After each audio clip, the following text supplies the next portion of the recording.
Did you know? Instead of using a magical conductor's baton, Link was originally planned to control the wind using a theremin. This alien-sounding instrument was accidentally invented by a Soviet radio engineer in 1920. Leon Theremin was trying to make something else entirely, but ended up with the world's first major electronic instrument. Instead of touching it, the musician leaves their hands floating above it. One hand controls the frequency, and the other controls the amplitude. But how exactly did this almost get into a Zelda game? A movie about Leon Theremin had just come out in Japan, about how he invented the instrument, traveled the world playing it, became a Soviet spy, and got thrown in the gulags. And it turns out that a few Nintendo devs saw the movie and thought, hey, that's an interesting story, let's have Link play a theremin in the next Zelda game. To control the instrument, players would have held their GameCube controller like this, with the analog and C sticks each representing one of Link's hands playing the theremin. The game's title comes from the primary instrument, so up until halfway into development, the theremin itself was the Wind Waker. This was all explained by the game's director Eiji Aonuma in a 2003 issue of Nintendo Dream we recently had translated, and they joke that the game could have been called The Legend of Zelda, The Wind Theremin. For this video, we delved into hundreds of magazines looking for cut content and obscure facts about the Wind Waker, and ended up translating several magazines and some online interviews into English for the first time. We want to keep going the extra mile to get new and interesting facts for you guys, and if you want to see more of it too, leave a like on this video.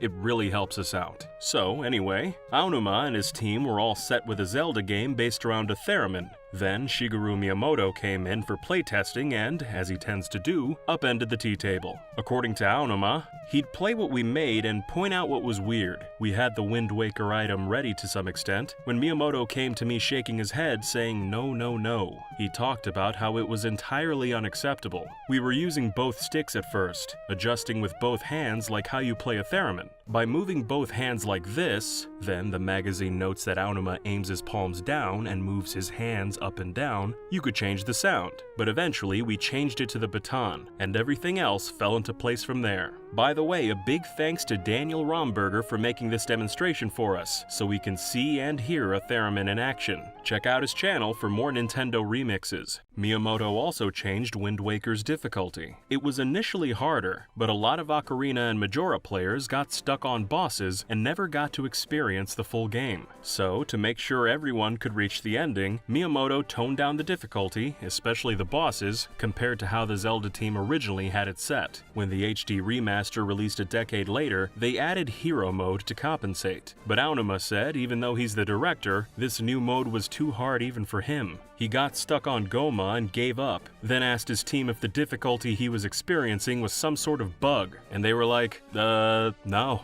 Another aspect that Miyamoto wasn't keen on was Wind Waker's art style. Initially, Nintendo was just going to improve on the graphics from Ocarina of Time and Majora's Mask, and they even built a prototype in that style. But later on in the conceptual phase, the Zelda team's artist proposed Toon Link. The rest of the team loved it, and dove headfirst into the cel-shaded art style. Aonuma didn't think Miyamoto would like it, so he waited till they were already in pretty deep to show it to him. And he was right. Miyamoto literally cringed, and didn't think it would sell. Aonuma recalls, "If I had gone and talked to him from the very beginning, I think he would have said, 'How is that Zelda?'" Miyamoto had trouble letting go of the realistic Link art style until the very end. At some point, he had to give a presentation against his will. That's when he said something to me like, "You know, it's not too late to change course and make a realistic Zelda." But the team was super enthusiastic about the new style and insisted they didn't want to give it up. It was inspired by the anime they watched as kids, especially Hayao Miyazaki's Animal Treasure Island. And Aonuma says Wind Waker's kind of unique in the way it doesn't feel like a Zelda game. It's more of an adventure across the sea where the main character just happens to be Link. And for that reason, the story was also kept from Miyamoto for quite a long time. Miyamoto really wasn't thrilled with the situation, but ultimately accepted it because with the team they had, it would have taken 10 years to make a realistic Zelda, but a Toon Zelda could be made in a fraction of the time. Most other Zelda titles make you feel like you're Link, but in Wind Waker, the team tried to make it feel more like you're guiding Link, almost as if you're watching an anime. In other words, he's his own entity outside the player's inputs. This separation was emphasized with Link's eyes. He looks around independently of the player's actions and what the player sees. In early builds shown to the public, Link's eyes were solid black. but a fan from Europe sent in a letter saying black eyes made Europeans uncomfortable. In response, Miyamoto said, "His eyes would change between 7 different colors. We made it so his eyes were temporarily red in battle, then blue when he calms down, and green when he's talking to people, and things like that. But ultimately we realized a human with red eyes is kind of creepy, isn't it? So at that point we just decided to give up on the idea."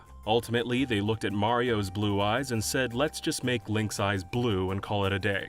Fan letters continued pouring in, especially from girls asking to get rid of the Toon Link altogether. Lots of girls demanded in no uncertain terms that they bring back the stud from Ocarina, the teenage heartthrob they fell in love with 5 years earlier, but Nintendo ignored them. Wind Waker's timeline placement changed as well. Miyamoto said they initially placed it at the very beginning, before the other Zelda games, but shortly after release, Aonuma said they'd changed it to take place 100 years after Ocarina of Time, a fact reflected in the game's story. Probably the biggest changes in development were for the sea itself. According to Aonuma, "We wanted to do away with the Hyrule we'd had so far. We didn't want to just remake the same Hyrule from the N64, so what could we do? How about we just sink the whole thing?" At first, we had plans for primary and alternate worlds like A Link to the Past, where you could go back and forth between present and past Hyrule, but we couldn't make something like that in the limited time we had. In A Link to the Past, you can warp back and forth between the Light World, where most of the game takes place, and a dark, twisted version of Hyrule called the Dark World. Wind Waker would have used a similar mechanic, but instead of the Dark World, Link would have explored underwater Hyrule. This concept art in the Hyrule Historia gives us a better look at how they were thinking that might have worked, with Link using a key item to warp down to the lower world. To get back to the upper world, Link would have grabbed onto hooks belonging to fishermen who'd yank him up back to the surface.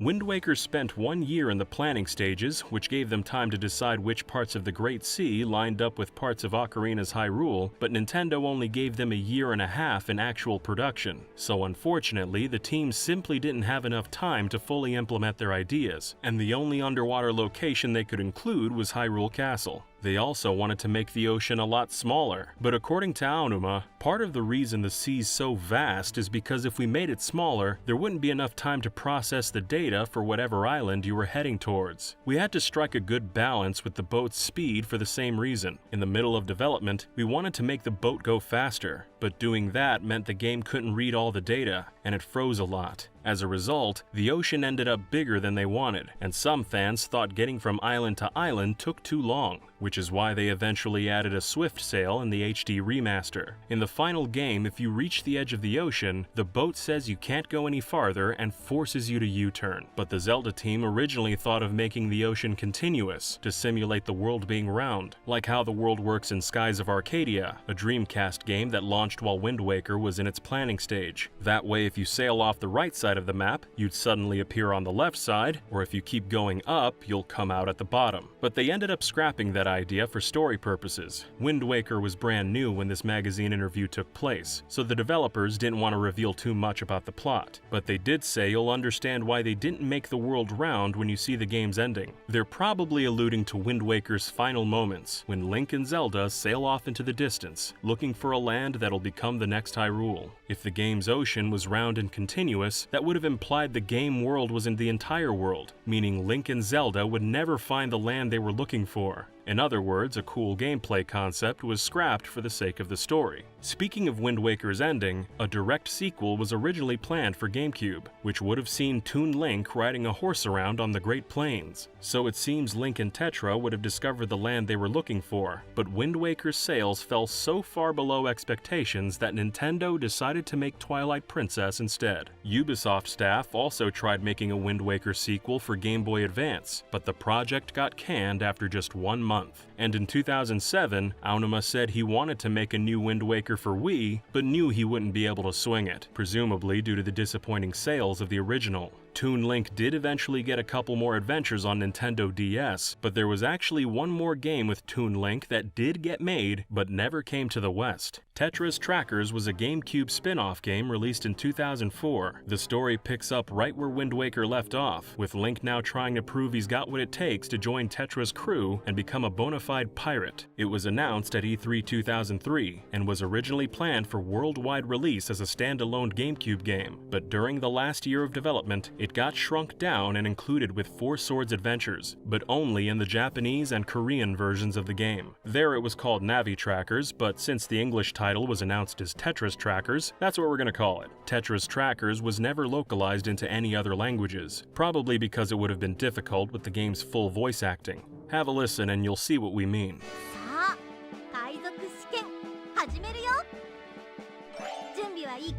Tetris Trackers never even got a fan translation, so we translated parts of it and added subtitles for use in this video. And it didn't just feature Tetra. A huge cast of Wind Waker characters make an appearance, and they talk constantly. Even minor characters like Sue Bell from Outset Island. The sploosh guy Salvatore has his own voice, and also does some impressions.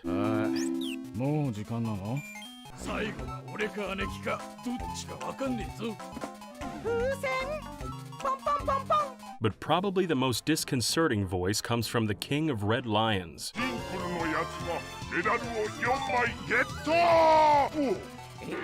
We won't go over all the characters, but there's a lot of them, which would have made localizing Tetris Trackers pretty tricky. And since it had already been relegated to just being a part of Four Swords, it probably wouldn't have been all that profitable. So how does the game actually work? In Four Swords Adventures, you plug up to 4 Game Boy Advances into your GameCube. Most of the gameplay takes place on the TV screen, and occasionally look down at their GBA screen if they go into a house or something. But in Tetris Trackers, most of the gameplay takes place on the GBA, and you occasionally look up at the TV to see the map or other miscellaneous information. It's basically a treasure hunting party game. Each player, represented by a different colored Link, runs through maze-like stages searching for pirates, stamps, medals, seashells, rupees. Everything's worth a certain number of points, and whoever's got the most points after 9 minutes wins. There's also a single-player mode where you compete against Tingle. That's the short explanation. It'd probably take 15 minutes to explain it all in depth, and there's some development background as well, so we'll save that for a future video. Make sure and subscribe if you don't want to miss it. But for the purpose of today's video, besides the funny voices and visuals, we also wanted to point out that Tetris Trackers fits into the Zelda timeline right here. It's Link's initiation into Tetra's gang of pirates, right between Wind Waker and Phantom Hourglass. But whether or not it's considered canon is controversial among fans, especially after it got bundled with Four Swords Adventures, which stars another Link who lives in a different timeline. Four Swords definitely is canon, but since there's 2 Links on one disc, and Tetris Trackers only released in Japanese, some fans refuse to acknowledge it. But even the developers don't think too much about the timeline and what is or isn't canon, so trying to find a definitive answer is probably overthinking it. Either way, it's certainly an interesting chapter in the life and times of Toon Link. Okay, let's get back to those magazines we translated. The whole staff talks about how glad they were to finally finish Wind Waker and how much crunch was required to get the game out on time. Looking back right after launch, they said, "It was painful when we were making it. We really couldn't go home or see our kids. When everyone came into work in the morning, I'd move from where I slept on the 3rd floor to my workstation on the 5th floor, and then go back to the 3rd floor at night. I had no idea what was happening in the outside world." Aonuma wasn't even aware winter had arrived, adding, "I saw some guys in the office wearing down jackets and thought, what's up with these guys? When I eventually got to go home, I was surprised to see how cold it had gotten." Even with all that crunch, Wind Waker's short 1.5-year development meant they just didn't have enough time to include everything they would have liked. Aonuma says the very last thing they were working on when the clock struck midnight was the crabs. In the final game, they're tiny and don't really do anything except run away and dig into the sand. But the Zelda team wanted to make them 10 times their normal size and much more interactive.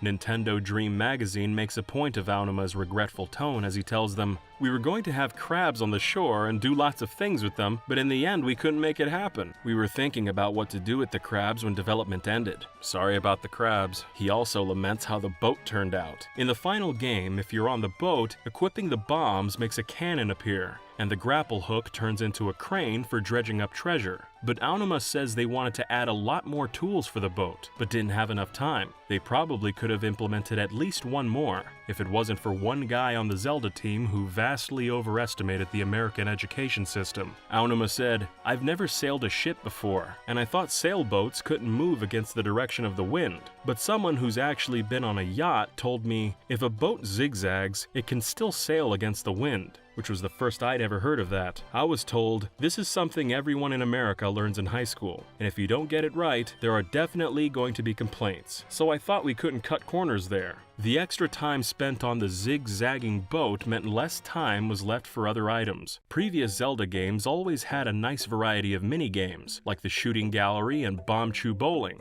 The team wanted to add some into Wind Waker too, like an island where Link can play golf. Unfortunately though, time was so tight that Aonuma had to give the order to abandon the idea. But as they were nearing the deadline, they came into the office one morning and were shocked to see the golf island somehow appeared out of nowhere. Aonuma said someone must have snuck in after hours and built it themselves, without anyone else on the team knowing. Sadly though, a lot of other mini-games weren't so lucky, and along with 2 entire dungeons, ultimately got left out of the final game. One thing that did make it in was the Sploosh game on Windfall Island, which was demanded by Nintendo's old-timers, which kinda makes sense since it's based on Battleship, an old board game that boomers played when they were kids. Aonuma even had to ban the strategy guide team from playing it because he was afraid they'd get obsessed and never get around to playing the rest of the game. In the original Japanese version, Salvatore's game is literally about sinking battleships. But when Wind Waker was localized for an international audience, they changed it into a squid game.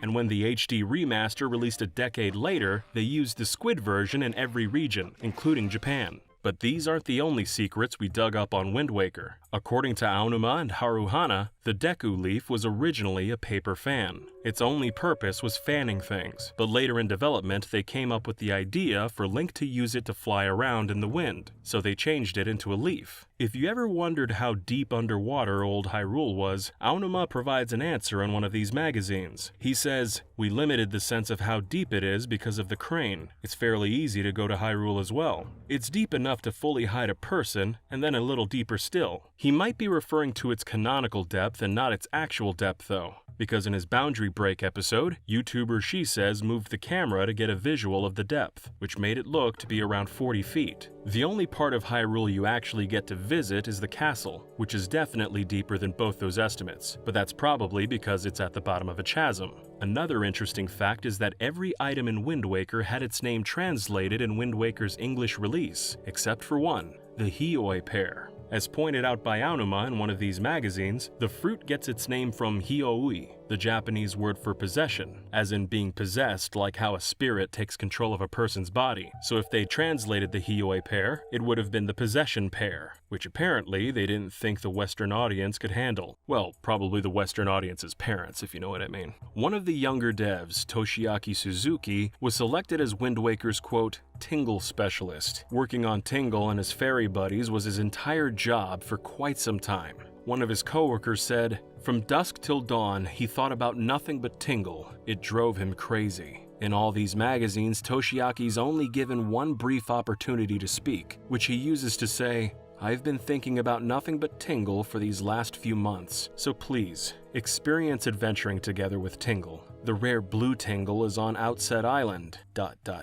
What he's talking about is the rarest character in the whole game, and most people who've played Wind Waker never even knew he existed. Knuckle is Tingle's little brother. He carved the entirety of Tingle Tower by himself when he was just 10 years old. Then Tingle came along and put up a sign that said "For Tingle Only," which made Knuckle so mad that he ran away to Outlet Island. The only way you can ever see Knuckle in the GameCube version is by plugging in a Game Boy Advance and going to Outset, which triggers an argument between the two fairy brothers. Then you play a mini-game to unlock the hand-me-down Tingle Tuner, an item only found in the GameCube version that lets you buy arrows, bombs, and bait anytime you want through the GBA. Finding Knuckle is such a hassle that the game actually considers your figurine collection complete if you manage to get all of them except Knuckle. Speaking of Knuckle's figurine, its description features an interesting secret. It says his studio is inside the head of Tingle Tower. It's impossible to get inside the tower's head through any normal means, but it is possible if you hack the game, and by the looks of it, it seems the Tingle specialist really did go crazy. Just look at this place. Since the HD remaster couldn't hook up with a Game Boy Advance, most of Knuckles' content got cut. The argument, the minigame, and even the hand-me-down Tingle Tuner he gives you. But he will appear on Tingle Island after you get the 5 Tingle statues, and Knuckles' figure now is required to complete the full collection. It's been updated to say, supposedly it used to bother him that this collection was considered complete, even without his figurine. And if you're worried about that Tingle specialist who went crazy, don't worry. Things worked out pretty well for him. He immediately got promoted to director and made Four Swords Adventures, and nowadays he's producer on the Mario Party series. Did you know that GBA connectivity almost had a bigger role in Wind Waker? Or that Olimar's wife was abusive? Or did you know that Mario Party was never actually intended to be a series? Lately, we've been crawling through hundreds of Japanese magazines looking for interesting tidbits to translate, and that's where pretty much all of today's info came from. We stumbled upon a few interviews for GameCube games during our research, all of which were bursting with facts we'd never heard before. So unless you speak Japanese or lived in Japan in the early 2000s, you probably haven't heard any of the stuff in this video. Today we're going to focus on facts from a few GameCube titles like Wind Waker, Pikmin 1 and 2, and a couple Mario games. So let's jump right in with a roundtable interview we translated all about Wind Waker from Japan's Nintendo Online magazine, their January 2003 issue to be exact. This interview is in 2 parts, with the first half featuring Wind Waker's director Eiji Aonuma, and key members of the game's audio team like composers Koji Kondo, Kenta Nagata, and Hajime Wakai, as well as sound effects programmer Masafumi Kawamura. The interview opens with a few things we've already talked about on the channel before, like how Aonuma thought about using a theremin as the game's main instrument, instead of a conductor's baton. After Aonuma mentions how they strived for high-quality, realistic audio, the interviewer asks if the team used actual seagull cries in their sound design. This is where Kawamura joins the conversation and starts bringing up details we've never heard before. He says, "It's actually not a seagull in the game. We tried using one at first, but it didn't really sound like a seagull, so we used altered elephant sounds. We also tried out a lot of other options, like mixing crocodile, camel, and lion sounds. For reference, this is what seagulls sound like in Wind Waker."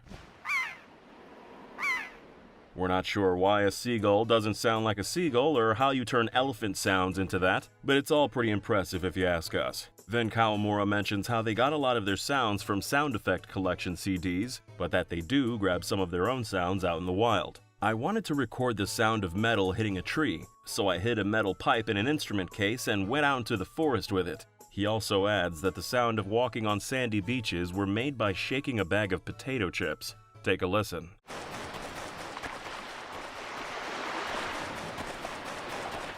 The team talks a little about how they were originally going to voice all the game's NPCs themselves, but it turns out they were, not good at it. Kawamura remarks that some of the staff gave good performances, and there were plenty of instances where they'd get good takes, but problems sprung up when they had to get recordings for unique situations. There were a few things where the staff gave good performances, but there are limits to what an ordinary person can do. Even if there's a script, it might just say "Oi," and even if you tell them to imagine yelling it out to someone 100 meters away, that's difficult for a regular person. Then the discussion falls to an important note about Wind Waker's development, that this is the first 3D Zelda game where Koji Kondo wasn't solely in charge of the music. In fact, Kondo helmed the music for basically every console Zelda game besides Zelda 2 up until Wind Waker. And with Kawamura, Wakai, and Nagata stepping up, they all decide to drop a little tidbit for us in the interview about what that was like. Kawamura says that before taking on the role, he'd heard that the only sound effect that carried over from A Link to the Past on the SNES to Ocarina of Time on N64 was the puzzle solved sound, so he made sure this was the only sound effect he carried over to the GameCube, to carry on the tradition, so to speak. This piqued our interest, so we went through every sound effect for both games, and although the puzzle solved fanfare is indeed the same, a bunch of other Ocarina sounds get reused in Wind Waker. The jingles for collecting a new item, opening a treasure chest, and collecting a heart piece are repeats, just to name a few.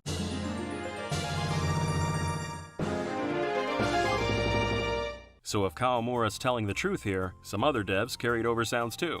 Wakai says he didn't want to step up at first because he thought that if he helped make the game, he'd lose all the pleasure of playing it. Nagata, on the other hand, says he's always wanted to work on Zelda. And this part of the interview closes out with Aonuma talking about the power of music and how important it is to the feel of Zelda. He mentions that he's played builds of Zelda games in the past with no sound at all, and that it was actually painful and felt like the game might never be finished. But as soon as the audio's in, all that changes, and you understand the importance of sound. The next part of the interview centers on Aonuma and Toshiaki Suzuki, who led development on Wind Waker's GBA connectivity and the Tingle Tuner. Before Wind Waker, Suzuki directed a bunch of stuff, like Super Mario Bros. Deluxe, Kirby Tilt and Tumble, and Super Mario Advance. But it's his work on Tilt and Tumble that caught Aonuma's eye. Basically, partway through Wind Waker's development, Aonuma realized he wouldn't be able to finish the main game if he spent much time on GBA connectivity, so he brought Suzuki in to take the reins. After the introduction, Aonuma jumps straight into a bunch of tidbits we've never heard before, like how the Tingle Tuner concept came from Miyamoto saying, "Zelda's a single-player game, but dads want to play too, right?" Aonuma continued, "That stuck in the back of my mind, and I wondered if we could actually make something like that. Then I heard about the Game Boy Advance and GameCube's connectivity. That's when I came up with a plan for how dads and kids could play together. There was actually a point when I thought about making this a major part of the game, but that would mean you couldn't enjoy it if you didn't own a GBA, so we settled on the balance we have now." They elaborate on this a little more, and seem to say they wanted to let folks control Link on the overworld map using the GBA from the beginning. And the focus on maps made them start thinking about Tingle, since he's a map merchant in Majora's Mask. Then Aonuma says, "At first we envisioned it as walking around holding Tingle inside the GBA like an insect cage, but Tingle's a character with a lot of popularity within Nintendo. Ultimately, we expanded his role to appear in the main game too, and eventually to the point that Tingle has his own island in the main game." The devs all had their own vision of who Tingle was, so they had to come together and establish what it was to be Tingle. Suzuki gives an example of how he casually made a red and white costume for Tingle, and then was surprised when another dev said that those colors weren't very Tingle-like, since he wears green clothes to imitate a fairy.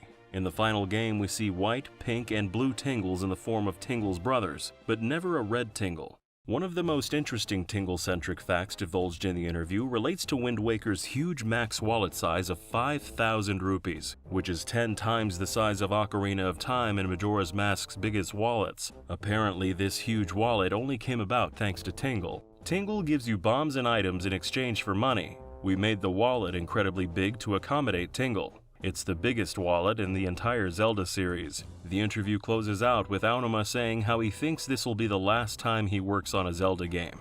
"I think this might be the last time I'm personally involved with Zelda. I've already squeezed out every last drop of an idea to the point that even if they told me to make a sequel, I couldn't." Seems he changed his mind, because he's basically worked on nothing but Zelda since, being credited on over a dozen Zelda titles after Wind Waker's release. Wind Waker has a fair amount of interesting behind-the-scenes info, but another GameCube title has even more secrets hidden beneath the brush: Pikmin. We recently translated Nintendo Dream's January 2002 issue, which has a great interview with Miyamoto all about Pikmin. And here he says that when he was a kid, he often engaged in quote-unquote cruel play. He'd put ants on a leaf boat and send them downriver. With Pikmin, he wanted to make a game where you can do that kind of thing virtually, and unlike most other video games, the creatures Pikmin kill aren't actually enemies. He says, "They're not really evil, they're just living their lives there normally. When you start the game, you think the creatures are evil, but as you progress, you think Olimar might be worse, and then in the end, you might think the Pikmin are actually the bad guys." It's a game where you can't make clear value judgments on the characters. He also mentions how Pikmin was almost a Nintendo 64 game, but the console was too underpowered. Then later, GameCube turned out almost overpowered. Quote, "We couldn't decide whether to make it for N64 or GameCube at first, but when we started testing it on the N64, we could only get 30 Pikmin moving on screen at a time. We thought it had to be on the GameCube, then we had 300 Pikmin moving around. Until recently, before release, we had 200 in-game, but it was hard to handle, so we reduced it to 100. In that same magazine, he goes on to say they thought about adding more puzzles but decided against it. This was because the game's opening shows Olimar's ship parts fall to the planet's surface, and it wouldn't make sense if they just happened to land on a bunch of puzzles. They also thought about every Pikmin having their own individual names and stats, but it would have been too taxing on the GameCube to generate all that data when a bunch of Pikmin popped out of an onion. They figured players would have lost track of their favorite Pikmin anyway, like maybe you'd grow an affection for Red Pikmin Steve, but pretty soon you wouldn't be able to find him.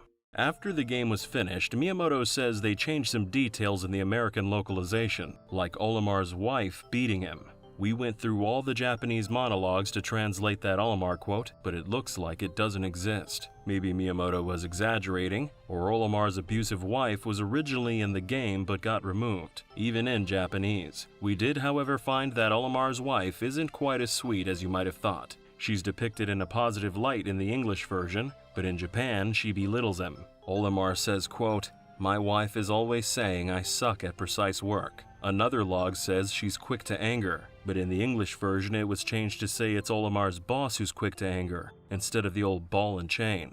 Olimar also has a dream where she's literally forcing pick carrots down his throat, which was toned down in English. For better or worse, his wife's dark side was left intact in the English version of Pikmin 2. Speaking of the sequel, we translated another issue of Nintendo Dream from a few years later, where the devs spend 8 pages talking about Pikmin 2's development. They show a clay figure from back when Purple Pikmin had tails. It was originally brought to Miyamoto for his approval, but the tails ended up getting cut. They also say the purples were originally a dark green color, but changed them because co-director Hino wanted a Pikmin type who looked like eggplants. The devs go on to say Louie was originally called Luigi to sound like the English word loser, but they ultimately changed that too. The other co-director, Abe, says they also considered making it so the longer it took you to beat the game, the interest on the company's loan would accrue higher and higher. The day counter goes from 99 to 100, then up to 1000, then 10,000, and so on. Every time a digit's added, the numbers get smaller, and eventually they're too small to read. We spent an hour going to sunset over and over to show you 100, but ain't no way we're doing 1000.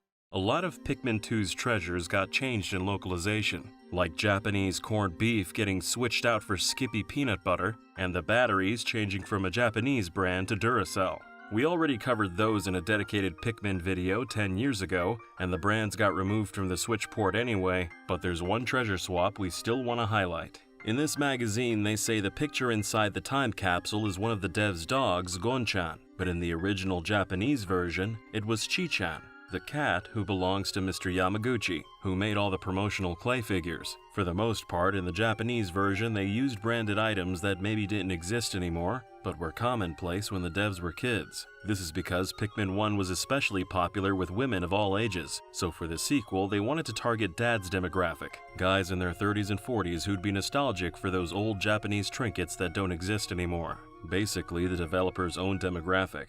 Pikmin fans have long speculated that the lack of humans in the series meant they'd long gone extinct, and Olimar was exploring a post-apocalyptic Earth. But maybe that's not actually the case. In this magazine, they note that areas in Pikmin 2 are the altered versions of the first game's areas. When the interviewer asked why, co-directors Hino and Abe said, "The areas aren't exactly the same, but we intentionally made them look similar to give a sense of déjà vu that you've been here before. Like maybe it is the same place, but time has passed and humans have interacted with them." The house in Pikmin 4 also seems to hint that humans aren't as extinct as maybe we once thought. So what's the overall theme of the Pikmin series? According to the clay guy Yamaguchi, it's a message that applies to both the game world and the players' real lives. Even in a world as cruel as this, you can't give up on living. But what does the big cheese Miyamoto think? In the September 2001 issue of Nintendo Online magazine, he said, "On screen, Pikmin are constantly born and constantly dying. It's a deep game that really understands how the world is a cycle of life and death. An existential game with a determined undertone. That's the philosophy the Pikmin team wants you to take away, especially after the game's turned off and you walk outside to touch grass."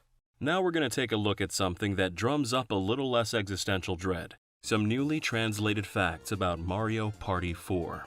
The info here comes from Nintendo Online magazine's December 2002 issue, which has an interview all about Mario Party 4. Joining this time is the director of every Mario Party game up to this point, Kenji Kikuchi, as well as minigame director Shuichiro Nishiya, minigame designer Daisuke Takeuchi, art design director Yukinori Goto, and project coordinators Hiroshi Sato and Miyuki Hirose.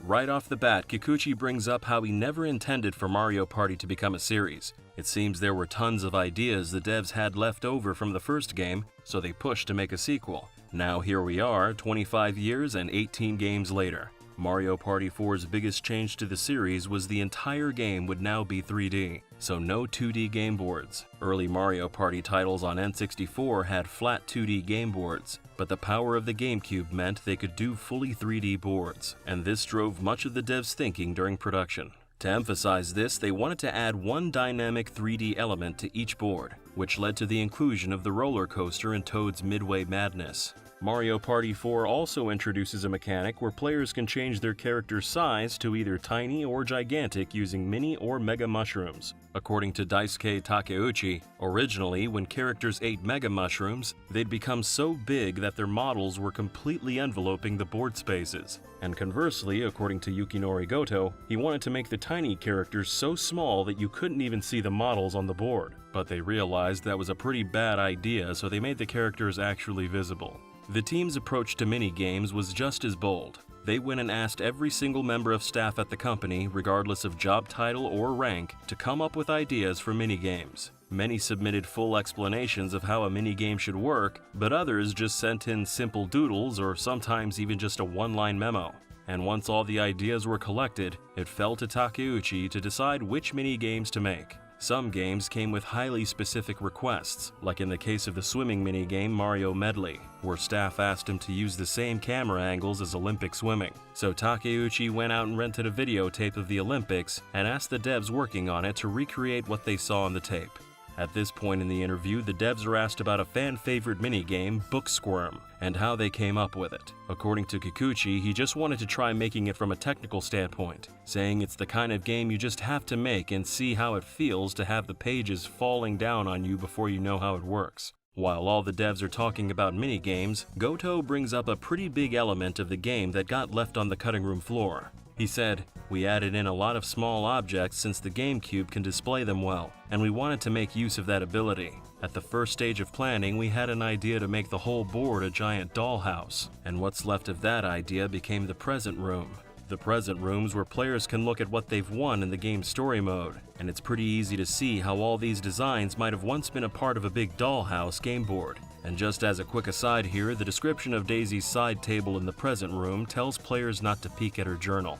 But if you want to ignore that bit of advice, you'll see that her journal is actually a Japanese copy of Mario Party 2. Another unique room in Mario Party 4 is the Extra Room. Takeuchi says the Extra Room is where substandard minigames go, and it came about after the team made the Beach Volley Folly minigame. It was so fun and engrossing that the devs would end up completely forgetting the game even had a board, and the matches would go on for ages. This is what Takeuchi meant by substandard, because it didn't fit the requirements for a Mario Party minigame, which needed to be short and sweet. But they didn't want to just throw the game away, so they made the Extra Room for minigames that could go on for a while. Project coordinator Hiroshi Sato believes that before they added in the Extra Room, the game wasn't up to snuff. They already had the tiny, huge size-changing mechanic and a bunch of other unique features, but the Extra Room was the final touch that made the game worthy of the title Mario Party 4. Back in our new N64 Facts Discovered video, a lot of folks really loved the insight and work ethic of Shugo and Hiroyuki Takahashi and their work on the Mario sports games. So today we're delving into another interview with the duo, all about the development of Mario Golf Toadstool Tour. The interview's from Nintendo Magazine's September 2003 issue, and features the Takahashis alongside sound director Masaaki Uno, and game coordinators Toshiharu Izuno and Kenichi Nishida. The article opens up with Hiroyuki talking about how one of the reasons they wanted to make Toadstool Tour was that the GameCube basically didn't have any full-fledged sports titles at the time, but they also wanted to right some wrongs with Mario Golf on the N64. They were super confident in Mario Golf and thought families would enjoy playing it together, but that didn't quite work out. After Mario Golf came out on N64, Hiroyuki saw children playing it in the toy section of a department store, but to his dismay, the kids just couldn't figure out how to play it properly. This is why Toadstool Tour has the auto shots, where the player taps the A button to determine the power, then the computer handles the rest. In fact, all the shots in the game can be performed by just pressing combinations of A or B, simplifying even technical shots. Apparently, this system took about half a year to think up and refine through trial and error. The overall goal for Toadstool Tour was to make a golf game that captured the essence of Mario, encouraged families to play together, and was user-friendly for beginners. But they needed to provide enough depth for enthusiasts and avoid leaning too heavily into fantasy, fearing that might detract from the golfing experience. However, they also thought if they made everything realistic, it'd strip away the Mario essence, so a lot of consideration went into harmonizing these elements. At one point, Shugo tried pulling in assets from other Mario games to see how they'd look, and recalls thinking it'd be a good idea to use the water from Super Mario Sunshine, seeing as how it had great-looking water for the time. But when he put Sunshine's water into Toadstool Tour, it didn't fit at all, and he had to rethink his approach. Masaaki Uno talks about how the struggle to strike a balance between fantasy and reality seeped over into the game's audio too. If we used real sounds for when a ball falls onto the lawn, it would get dull. So we tried using bubble wrap, and with the sounds of water hazards, we filled a bucket with water and poured it into a glass ashtray in the conference room. Shugo and I spent a long time doing it all by hand, and they even show us a picture of the same ashtray in the interview.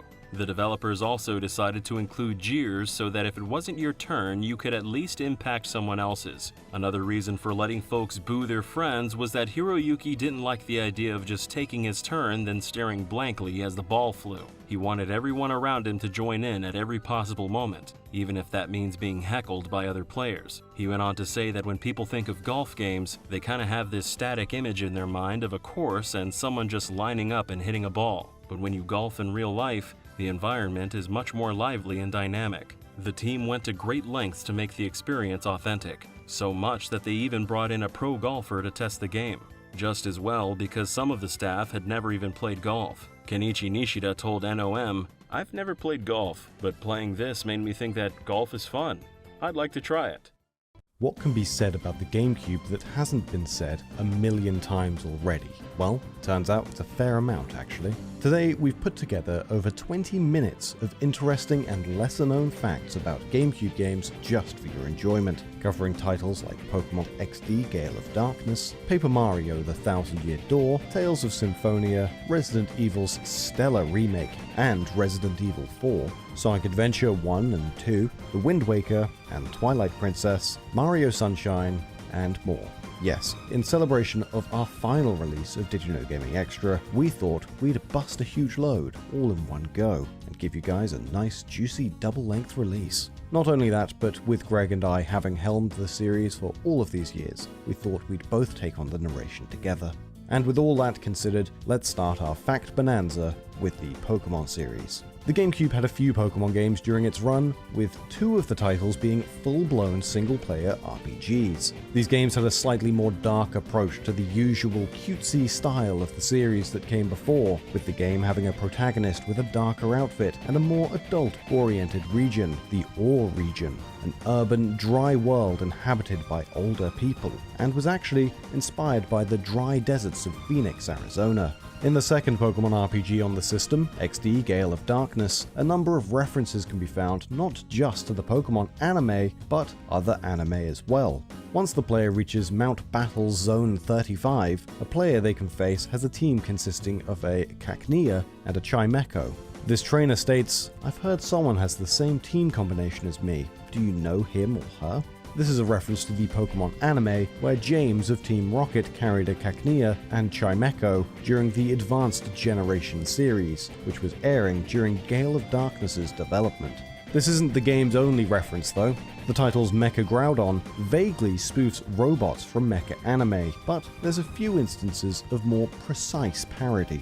When the Mecha Groudon launches from underground, it comes up through a large fountain. This is referencing how the Mazinger Z launches in the 1972 anime of the same name, where the giant mech emerges from a fountain. Another Nintendo RPG series we want to mention is Paper Mario. It's pretty much agreed that one of the best entries in the series, if not the best, was on the GameCube with The Thousand Year Door. And as you might expect, a big RPG like this has tons of references. After the game's 7th chapter, Bowser and Cammy will go to Poshley Heights looking for a crystal star, where at some point, Pennington will appear. Pennington will accuse the pair of being common thieves, to which Bowser responds, "What are you implying? I'm no little thief, I'm..." And then the player has to select either I'm a remorseless king of evil, I'm the Shadow Thief, or I'm Koopa Koot. This second option, Shadow Thief, is a sly nod to another quality Mario RPG, Mario & Luigi Superstar Saga. In Superstar Saga, a character named Popple teams up with an amnesia-brained Bowser. Popple is a generic small-time thief with delusions of grandeur, and one of the nicknames he gives himself is the Shadow Thief. Let's keep this RPG train going with another beloved Cube title. The Tales franchise didn't really hit it big in the West until it came to the GameCube with Tales of Symphonia. Published by Namco, creators of many other popular series, the game has a small Easter egg which makes reference to another underappreciated series in their library, but it was fairly well hidden. There are a number of hidden costumes for the characters of the game, but one costume for Priscilla Combatir can only be unlocked by putting her in the lead of the party and going to Lazzarino Company in Altamira, then entering the president's office, unlocking her the title of Dream Traveler, and an outfit reminiscent of Klonoa. Whilst wearing this costume, she'll make a habit of delivering Klonoa's signature catchphrase, though not with quite the same enthusiasm as the rabbit or dog or cat thing that Klonoa is. Priscilla's woohoo is delivered in a completely deadpan manner during optional skits and scenes where she wears the outfit. She talks normally whilst in battle, and these lines are not voiced by her voice actor in the English version of the game. However, if the player imports the title they earned to a new game, Priscilla will occasionally say woohoo as an end of battle phrase, but only up until a certain plot event. One of the most graphically impressive games on the GameCube was easily the remake of Resident Evil. The attention to detail in this complete recreation of the original survival horror is phenomenal, not just in how it plays, but the extra flavor the developers injected into the experience. Some of these extra details might have eluded many players, however, such as with the tombstones found in the cemetery behind the Spencer Mansion. Each grave is marked with Greek text, which mean nothing on their own, but when translated from Greek into Latin characters, they will spell out Capcom. Another detail can be found within the game's item box, where players can store items if their inventory is too full. Despite the fact that players can never see inside of it due to the fixed camera angles, the actual item box in the remake isn't empty. It contains boxes labeled Soft Image, which is the name of the 3D modeling software used for the game. But by adding all these fine details to the remake which would never have been visible in the original, the language barrier of the developers would also be on show.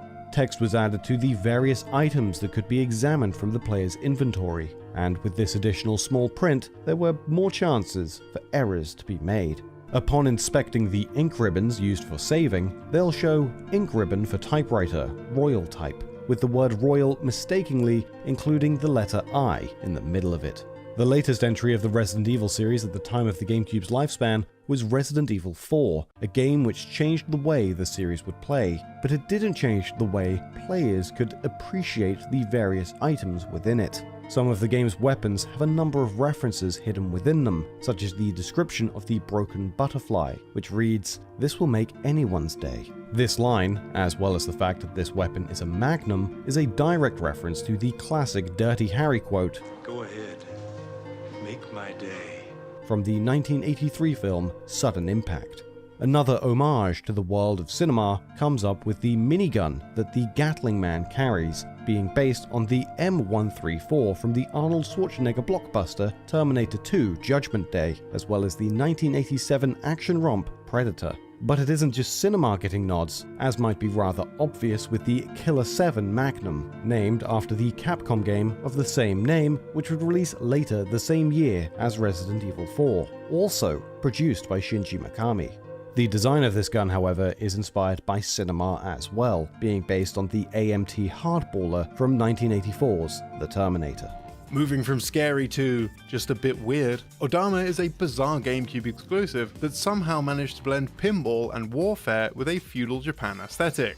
This was one of the last games published for the Cube by Nintendo and was designed by Seaman creator Yutaka Saito. But today's trivia is more interesting than the game's origins. If the player manages to reach the game's 11th stage, Karasuma Keep, it's possible to discover a hidden bonus level by blasting open the keep's main gate. This bonus level is a small piece of modern-day Kyoto, complete with trains, cars, 21st century citizens, and even Nintendo's own headquarters. And, since we're talking about obscure games, the main antagonists of Custom Robo, the Z Syndicate, are certainly shrouded in mystery. For the duration of the game, many characters will try and guess what the Z in their name stands for. While the true meaning is never revealed, there is some interesting trivia surrounding what it could mean. During the A New Journey section of the game, some of the world's NPCs hanging out in the hub park will try to guess what it could mean, with some characters suggesting that it could possibly stand for Zelda, or maybe even Zebes.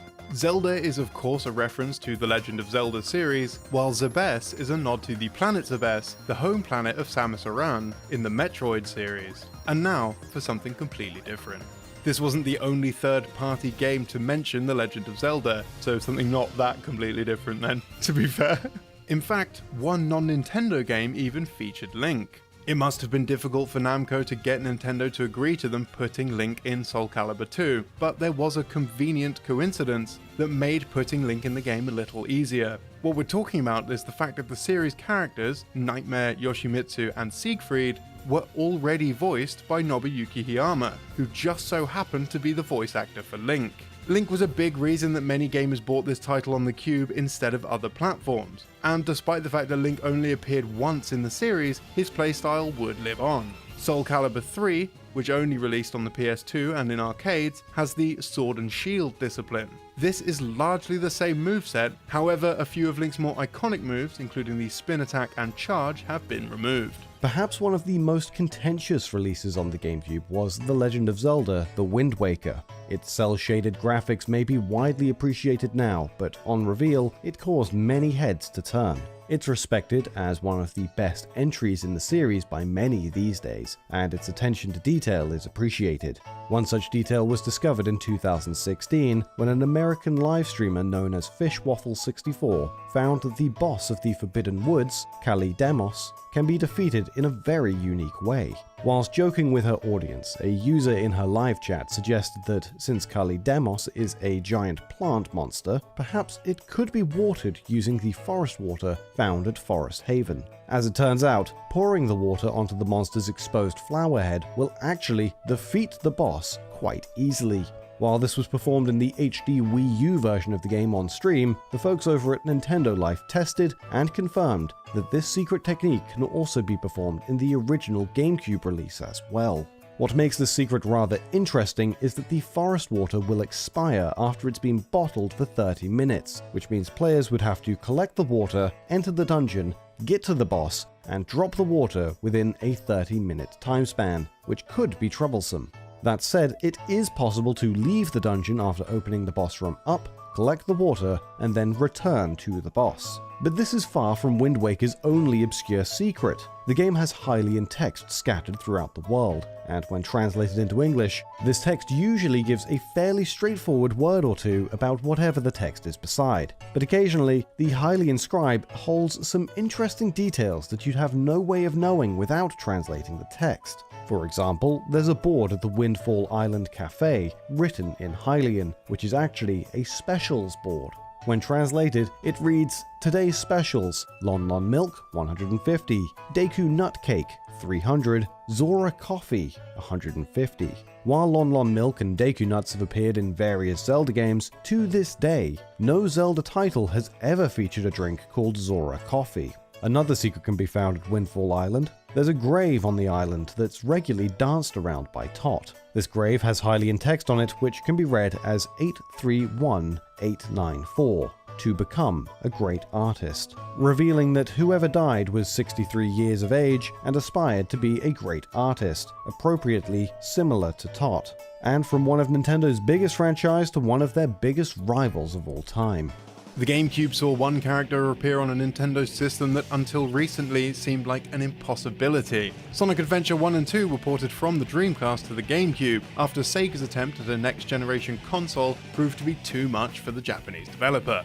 This didn't mean that the Dreamcast didn't have strong titles of its own, but with Nintendo being a strong leader in the market, Sega saw it fit to release Sonic's latest 3D adventures on their historic rival system. Sonic Adventure 2 Battle was first shown on the system at Nintendo's Space World event 2001, with the game actually hitting the market only a short few months later, December in Japan and early 2002 elsewhere. This port is believed to have had only 6 months of development, with many of its graphical assets and functions tweaked during this short span of time. The Chao Gardens, for instance, had GBAs in place of the original Dreamcast VMUs for players that wanted to take their Chao on the go. But when the game was first shown off, there was a slight oversight with these GBAs that Sega fixed in time for launch. The GBA in the Chao Gardens was red, but when Nintendo announced the launch colors for the Game Boy Advance, red wouldn't be an option. In fact, red GBAs wouldn't be available until 2002, with an exclusive limited edition red Target GBA in the United States and a red Zeller's GBA in Canada.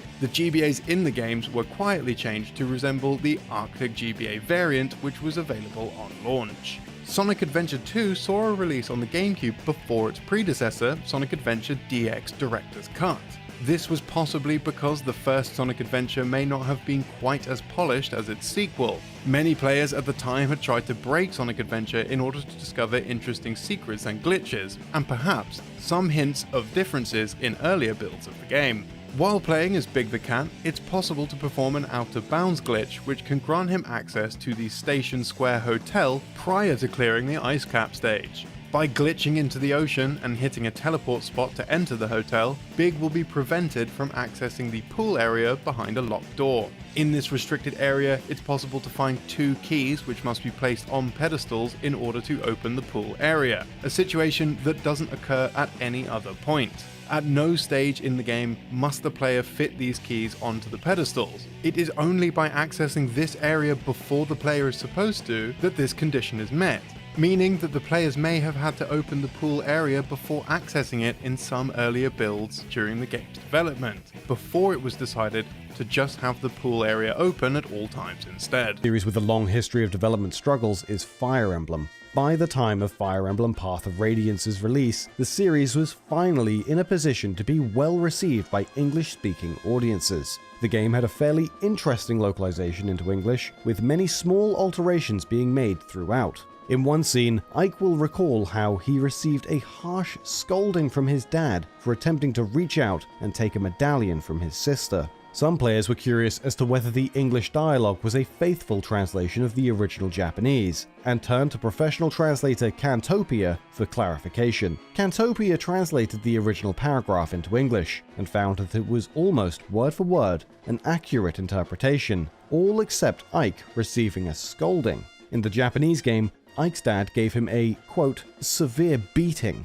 This was likely changed due to physical punishment of children being considered a bit more taboo in the West than it is in Japan.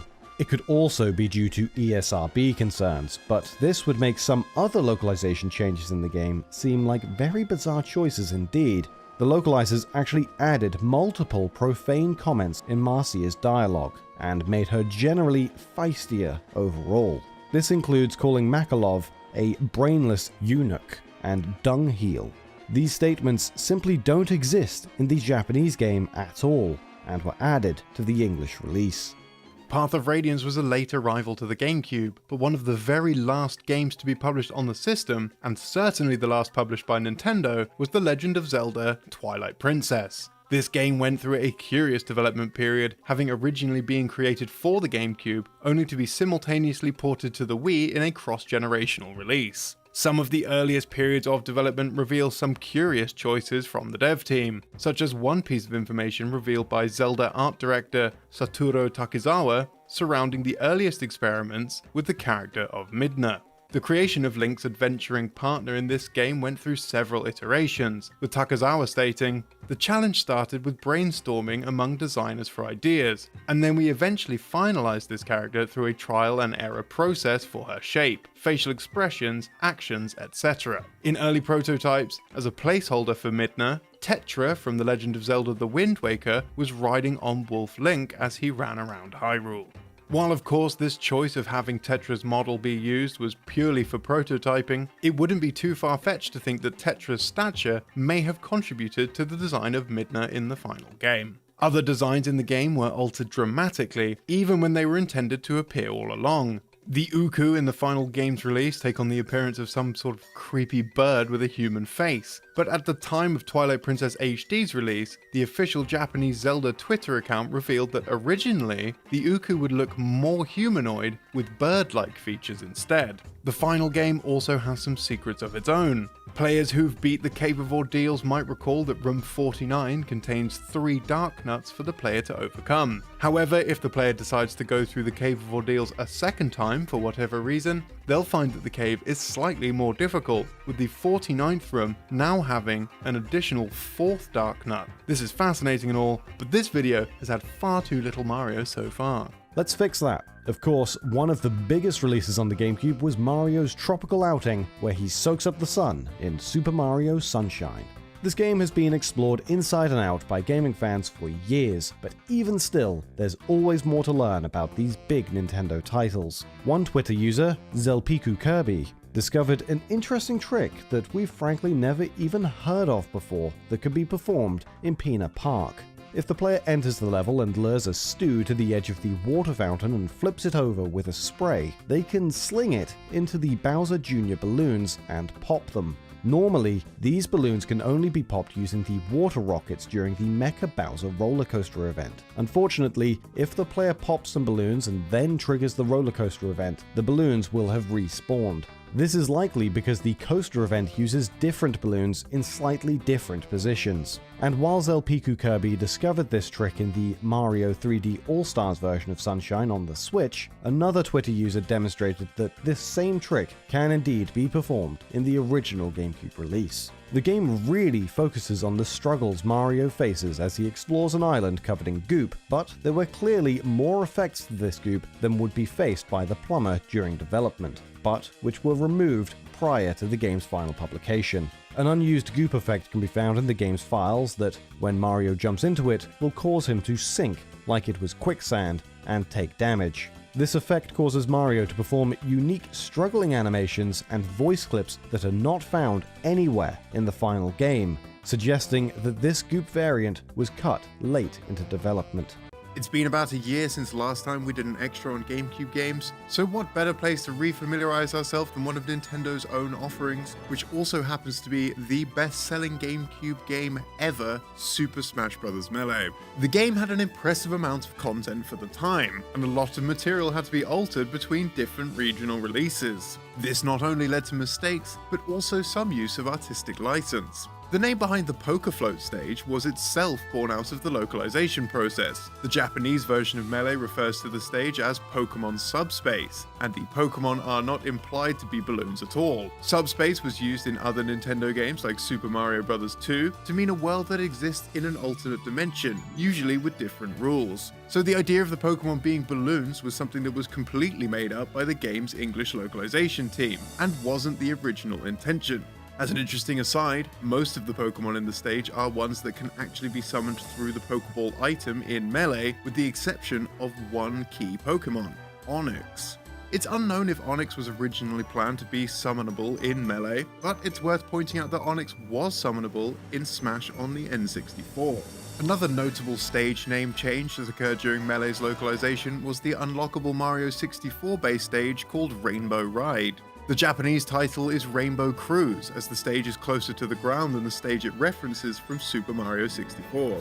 While the Rainbow Ride title would go on to be used in the North American release of Melee, the title Rainbow Cruise was used in the PAL version, leading to differences across the regions.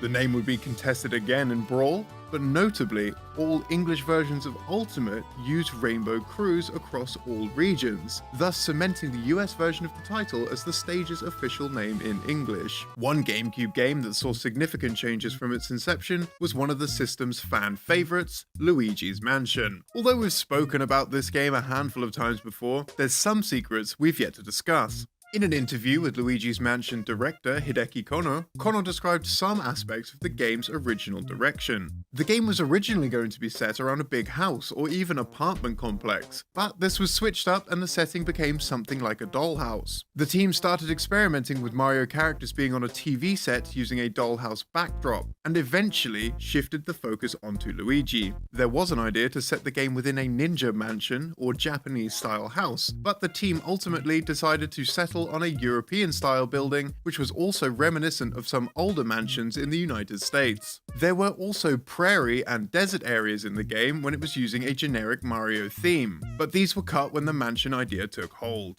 As soon as the mansion concept was decided, the blueprint of the house, a 3-story structure with a basement, was already set in stone, and the design conversation became about how to keep the mansion varied. The team put a huge staircase in the lobby, a bathroom on each floor, a training room, and a music room, all to make sure the mansion had a Western feel. Another idea that was cut was for an underground cave to extend the geographical environment. And the game even had an RPG-inspired system which upgraded stages after certain actions. But this was cut so that the team could focus on the vacuum mechanics.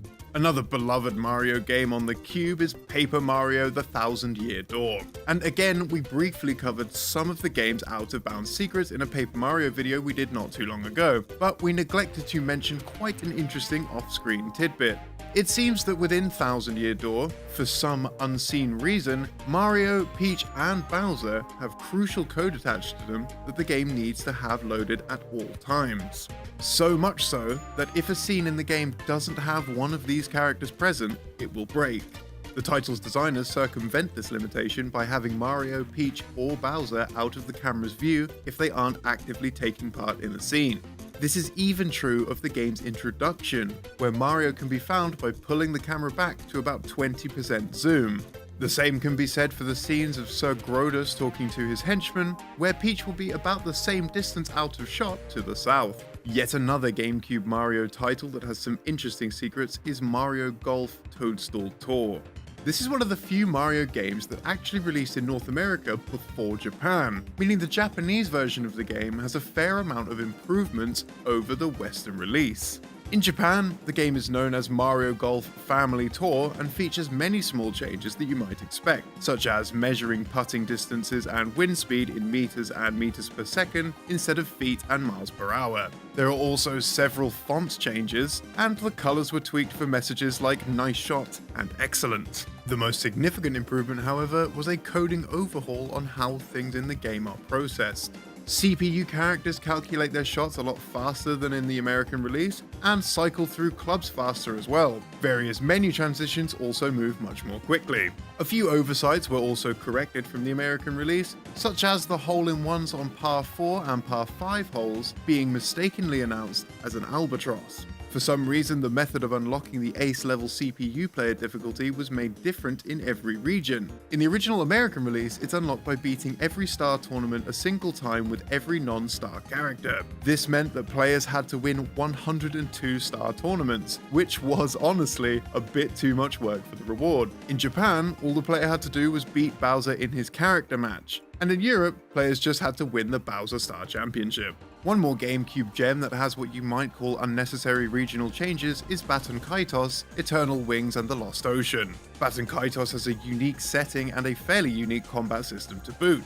It utilizes a turn-based, card-based system that uses magical cards known as Magnus, which absorb the essence of real-world objects. These cards containing items and objects can then be used in battle. Interestingly, 28 of the cards are changed in the international release. likely to make the purpose of the cards more clear to Westerners. And although some make perfect sense, like swapping out obscure Japanese dumplings for shish kebab, some seem a bit pointless. One that stands out the most to us is swapping out edamame beans for peanuts, instead of just renaming the card Beans. From one turn-based RPG to another, Pokemon XD Gale of Darkness was a hit amongst fans, but is scarcely talked about these days, likely due to its releasing towards the end of the GameCube's lifespan. This is a shame, because as well as being a great game, it has a decent amount of interesting tidbits. When players start their adventure in Pokemon XD, they set out with just a level 10 EV.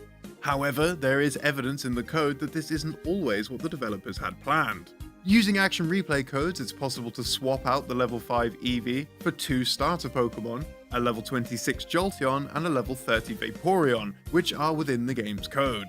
This would have lined up quite well with Pokemon Colosseum, where players started out with a level 25 Espeon and a level 26 Umbreon. This also has other implications. Since these two starters are nearly 20 levels higher than Eevee, the levels of Pokemon throughout the entire game would have been proportionately higher as well. And that's not all. The game has another unused Pokemon of sorts. The Pokemon Bonsly was first introduced in XD as part of the game's story, but wasn't a truly playable Pokemon. However, Bonsly can be added to the player's party through hacking and will be fully functional. The only setback is that Bonsly can't evolve into Sudowoodo, likely because it was never expected to be possible in the first place. Another game with a cult following for the Cube is Animal Crossing. As you might recall, the title had a handful of emulated NES titles that could be played by obtaining in-game items, which are essentially NES consoles with unchangeable cartridges inside them. There's also a generic NES console item with no cartridge inside that can be purchased from Red. This item was originally thought to be unplayable and purely decorative, as it would display the message, "I want to play my NES, but I don't have any software," when the player interacted with it. However, it was recently discovered that this item actually scans the GameCube's memory card for special files that contain NES ROMs. Security researcher James Chambers found the unique feature while searching through Animal Crossing's code, messing around with the debug menus and seeing how various items function. Chambers experimented with the feature and was eventually able to use it to play Mega Man, Pinball, and Battletoads off his GameCube memory card through the in-game emulator. Although the function may simply be a leftover from testing, it's speculated by some that Nintendo were planning to use this feature to distribute NES games. Nintendo could have sold preloaded memory cards full of NES ROMs, or even given them away as prizes. There's actually some precedent for this, as Nintendo sold versions of Animal Crossing packaged with memory cards that unlocked unique items for players. And now for possibly the most cult title on our list, having sold fewer than an estimated 390,000 copies, it's Chibi Robo.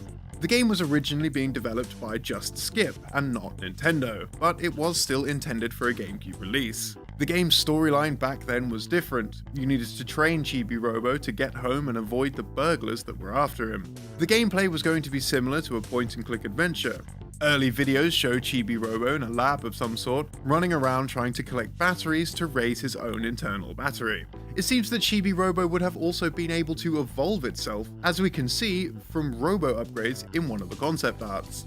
There were also other beta activities like pushing things over, moving objects, and other ideas to get batteries and other things. However, after a few years, Skip gave up on the project. Nintendo, though, was still interested in the idea of the game and saved it from development hell by building on Skip's project. Nintendo reworked the engine into its current action-adventure style, gave it new environments and a new storyline.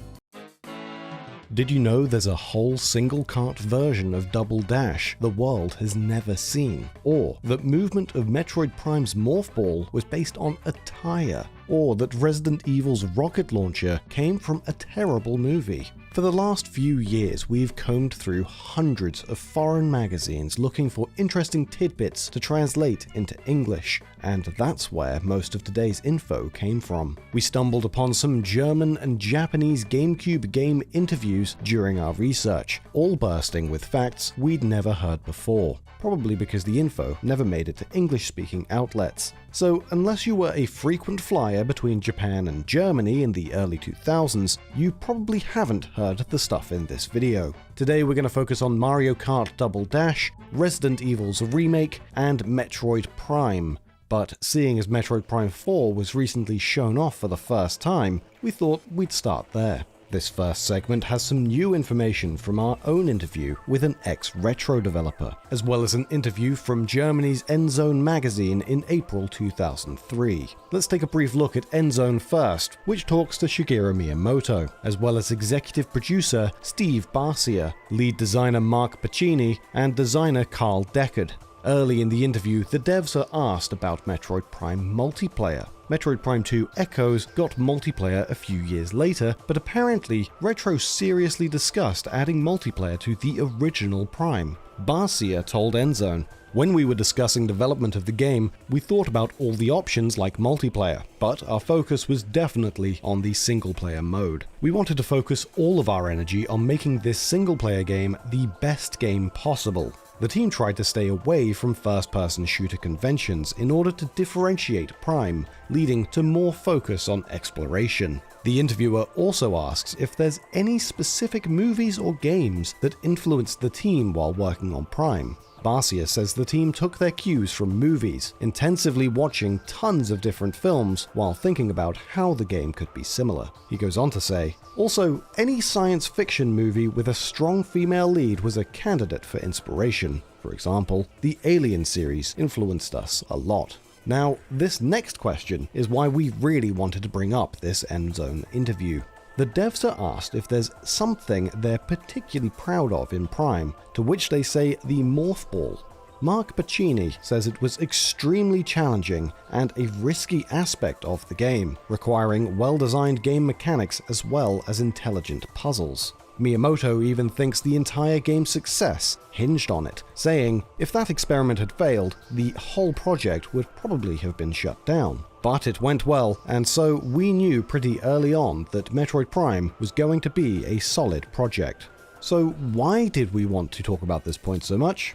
Well, because the guy who actually programmed the Morph Ball into Prime never gets the recognition. Even after working on such an important piece of the game, Scott Johnson was credited in Prime all the way down here as additional contributors. We reached out to Scott to get some insight and ask him about his work on Prime. Scott was happy to chat about making the Morph Ball and told us, "Mark Pacini was working with Miyamoto and telling me what the design was supposed to be. He said they wanted the ball to roll around like a tire because a person has a specific orientation. So I worked out with him that they wanted it to primarily roll like a tire, but in some cases it could roll around like a marble if the physics dictated it, such as when colliding." Scott says he didn't have to iterate on it much, and Prime's custom physics engine handled everything pretty well. He went on to say, "But when Samus got going in a particular direction, I applied an aligning torque to the ball that was proportional to the speed. That made her roll like a tire. Miyamoto and Pacini loved it, and it shipped that way. I implemented what Mark Pacini wanted. It was great that he was able to articulate what he wanted." Miyamoto said the entire project's success hinged on the Morph Ball working well. So why did the guy who made it all work get credited in such an unspecified way after everyone else? According to Scott, he couldn't endure the crunch, which other Metroid devs called a death march, so he resigned. He said he had to choose between Samus and his marriage. And we heard similar stories from his co-workers, many of which didn't make it to the finish line either. "I resigned entirely from Retro because I couldn't work 60 hours per week and then worse for months on end and stay married," he told us. "It was cultural in the studios that I worked in. I left Retro to work at Electronic Arts Tiburon, and they worked me even harder. I kept thinking that it was lack of planning or investment that created the work hours, but it was just the way things were, and they were not going to change. I ended up leaving games after only 18 months at EA Tiburon. I could not have 2 kids and work in games. I was old at 35 years old." Scott doesn't make games anymore, but we wanted to use this opportunity to highlight a former dev who rarely gets the praise they deserve. Miyamoto said the Morph Ball was one of the most important aspects of Prime's gameplay, but if it wasn't for Scott, Metroid might have had to crawl. Next up is the GameCube's Resident Evil Remake, also known as Remake. These days you can find the Resident Evil Remake on Xbox and PlayStation, but it was originally a GameCube exclusive. Nintendo and Capcom signed an exclusivity deal to have the Resident Evil Remake, Resident Evil 0, and the highly anticipated Resident Evil 4 only on GameCube. They'd even do exclusive ports of Resident Evil 2, 3, and Code Veronica. Resident Evil Remake would release first, and to promote it, director Shinji Mikami and producer Hiroyuki Kobayashi sat down for an interview with Japan's Nintendo Dream magazine. We had the whole thing translated, and a few highlights stuck out, like Mikami's perfectionism. He says he went around Osaka game stores the day before Resident Evil Remake's release. Customers didn't recognize him, but all the shopkeepers were starstruck. At one store, they had a demo unit set up, but Mikami wasn't satisfied with the brightness on the TV and fiddled with it to make the game look right. There was no TV remote though, so all his twiddling ended in failure. He dropped by the same shop a couple days later to make sure the brightness was how he wanted. From here, the conversation shifts to Mikami's inspirations for Resident Evil and the stress of survival horror. Mikami said wanting to survive somehow, but being unable to do anything against the enemy except run away is, I think, a big difference between movies and games. If you ask me, if that kind of fear is interesting in a game, I'd say no, so I made it so you can attack the enemy. He mentions one inspiration for letting us attack enemies was the last scene in Jaws. That last scene is a perfect balance of tension and relaxation, he explained. The mast's falling so fast, there's no way to stop it, so there's a state of mind where the protagonist knows if they don't act quick, they're dead. Basically, Mikami wanted attacking and running to both be options for the player and tried to communicate that duality with the game's first zombie encounter. So he made that first zombie stronger than all the others. We made it especially hard to kill, he said. After players complain, I can't kill it, they learn to run away for the first time. We spent a lot of time thinking how to make players understand the essence of Resident Evil isn't just to fight, but sometimes you'll need to flee to survive. That's Jaws' influence, but Mikami brings up another movie inspiration we've never heard before. That the reason you get a rocket launcher after beating the game is because he saw the 1976 horror film Grizzly. It's a crappy Jaws ripoff about a grizzly bear, basically, but the ending's a work of art.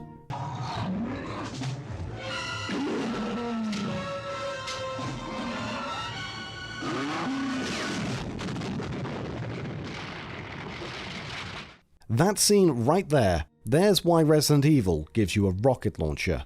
The giant bear's defeated with a rocket launcher, Mikami told the magazine. The thrill of blowing off zombies' heads comes from Jaws, and the rocket launcher at the end comes from Grizzly. I bought the DVD of Grizzly and said, this is it, this is it, this is it. A rocket launcher. No one knows this movie. Then I showed Grizzly to the dev team. Mikami also mentions how he really liked the Japanese TV show Hiroshi Kawaguchi Expedition Team, and though he wanted the game set in a Western-style mansion, the show inspired him to give the mansion some diverse outdoor areas. To get inspiration for the mansion's design, Mikami took a trip to Kobe, Japan, where there's dozens of historical Western mansions built by settlers, some of which are open to the public. Early in development, Mikami felt a Western-style mansion would be a great backdrop, but he didn't care much for the real thing. Mikami said, "At first I thought they were amazing. The ceilings were 10 feet high and the doors were huge. I was really impressed by the first house and thought, foreigners sure make things different. But after the second mansion, I thought, okay, I think I get it. And by the third, I was ready to go home." The interview wraps up with Mikami promoting the Resident Evil 2 and 3 ports heading to GameCube, but laments that a lot of fans thought the ports were also going to be full-on remakes. The team actually just wanted them on the GameCube, so if you enjoyed the first game, you could jump into the sequels without buying another console. They literally say they don't care if the ports make money, they just don't want new fans to have to buy PlayStations to experience the rest of the story. How kind of them.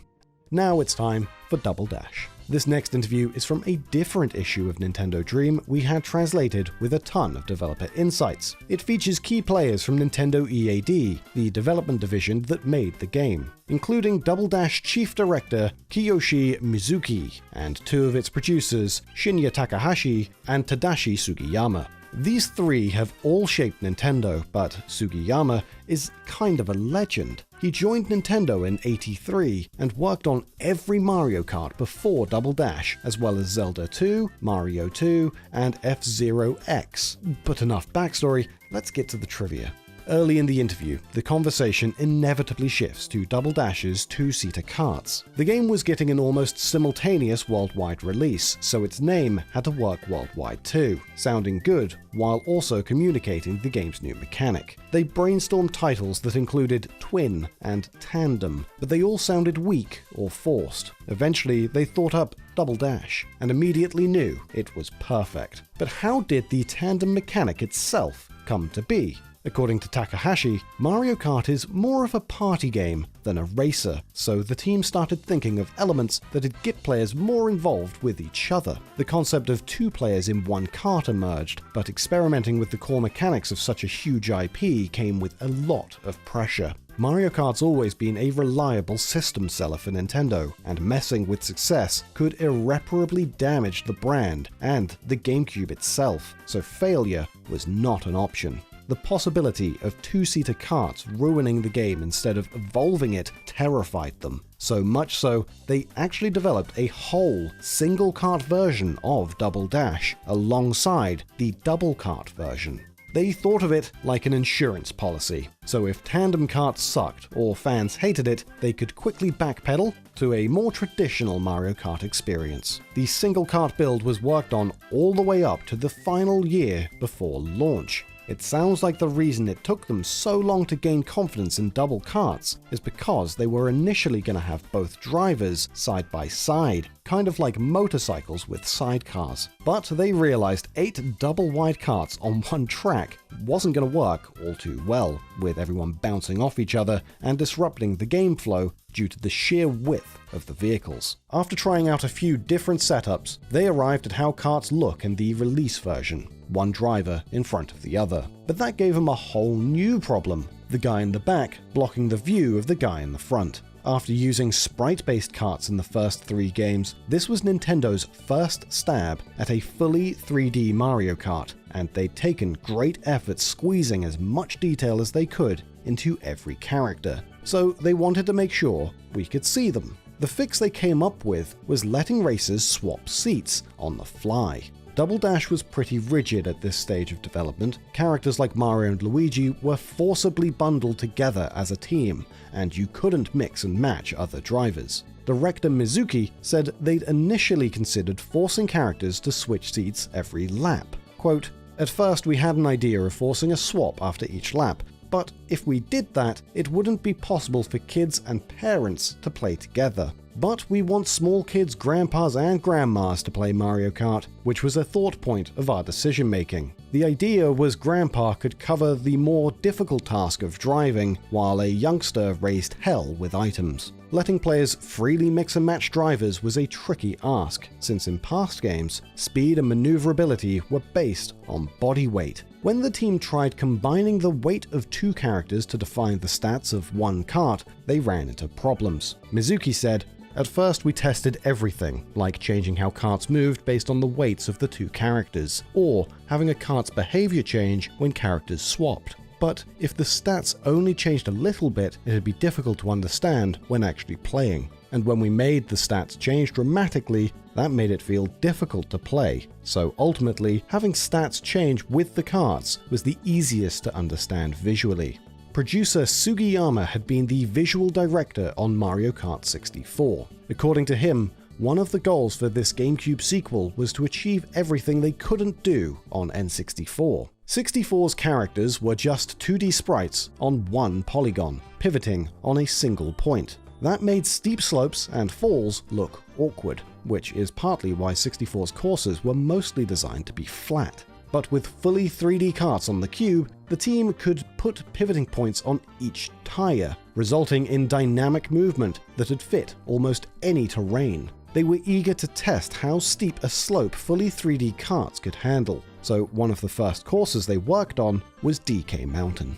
Mizuki recalled, "We started making courses from the Mario circuit. We went through them and talked about how it was fun, but ordinary. We decided we wanted a bit more of an adventure and started making that mountain course. But once you're making such a distinctive course, it makes you also want ones where you can just do ordinary time attacks." Their idea of an ordinary time attack course was Baby Park, one of the next levels they worked on. At this point in the interview, they drop some deep Baby Park lore. Sugiyama says Baby Park was also inspired by slick track karting, where a slick surface made drifting easier around an oval course. The devs originally thought Baby Park would just be a test level, but they had so much chaotic fun, they kept it in the game.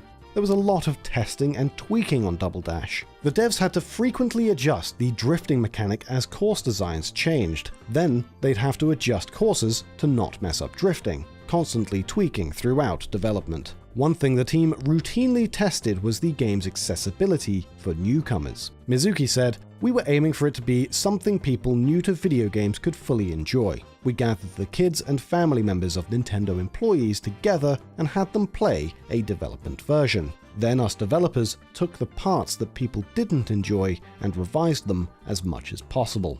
From here, the interview shifts to Double Dash's new items, like the giant banana, which the devs say was pretty much made by accident. According to Sugiyama, "It wasn't something we were aiming for at first, we just made it bigger." Then Mizuki chimes in. "We were adjusting what the best size was for the regular banana, and setting the numerics to the max just happened to make it get big. But we thought it was funny." Mizuki says the same thing happened with Bowser's shell as well. They just played with the settings, and after making it huge as a joke, wound up liking the result. They also say Mario and Luigi's fireballs were inspired by a scrapped item that launched a scattering of 5 shells. The team tried it out, but there were way too many shells on screen, and it became a problem. It started out being a single fireball the brothers could launch. Mizuki said, "At first it was one fireball, but no matter what we did, it wasn't strong enough, even when we tried making it explode or burn. But they thought back to their unused 5 shells item and gave fireballs the same number and spread, and it fit great." Before coming up with the special heart item for Peach and Daisy, the team didn't know what to give them. The devs briefly considered giving the duo, quote, "umbrellas or something, for defense or to float down from heights, but they thought that'd be kinda useless and probably just slow them down." This idea would be revisited in Mario Kart 7, where players can use parasols as their gliders. A pretty unknown fact about Double Dash is that Miyamoto is the person who pushed for the game to have 16-player LAN battles using 2 GameCubes. This pairs up 2 players to a kart with 8 karts on the track. 16 racers meant a minimum of 16 characters, double the roster of Mario Kart 64. Originally, the team wanted to include Donkey Kong Jr., and they even made a character model for him. But ultimately, due to Diddy Kong being more popular, Diddy was chosen for the game. Diddy's model shares the same origins as his model in Mario Golf Toadstool Tour, but was tweaked to better fit Double Dash. Takahashi said, "Yes, the original model is the same. Changes were then added to suit each game separately." The team mentions they wanted to add more characters, but they had to keep things trim in order to hit their Christmas release window. Today we're covering a ton of great GameCube games, including Super Mario Sunshine, Metroid Prime, Super Smash Bros. Melee, Paper Mario: The Thousand Year Door, Resident Evil's remake, but we're going to kick things off with some exclusive trivia from one of the most beloved Cube titles, The Legend of Zelda: The Wind Waker.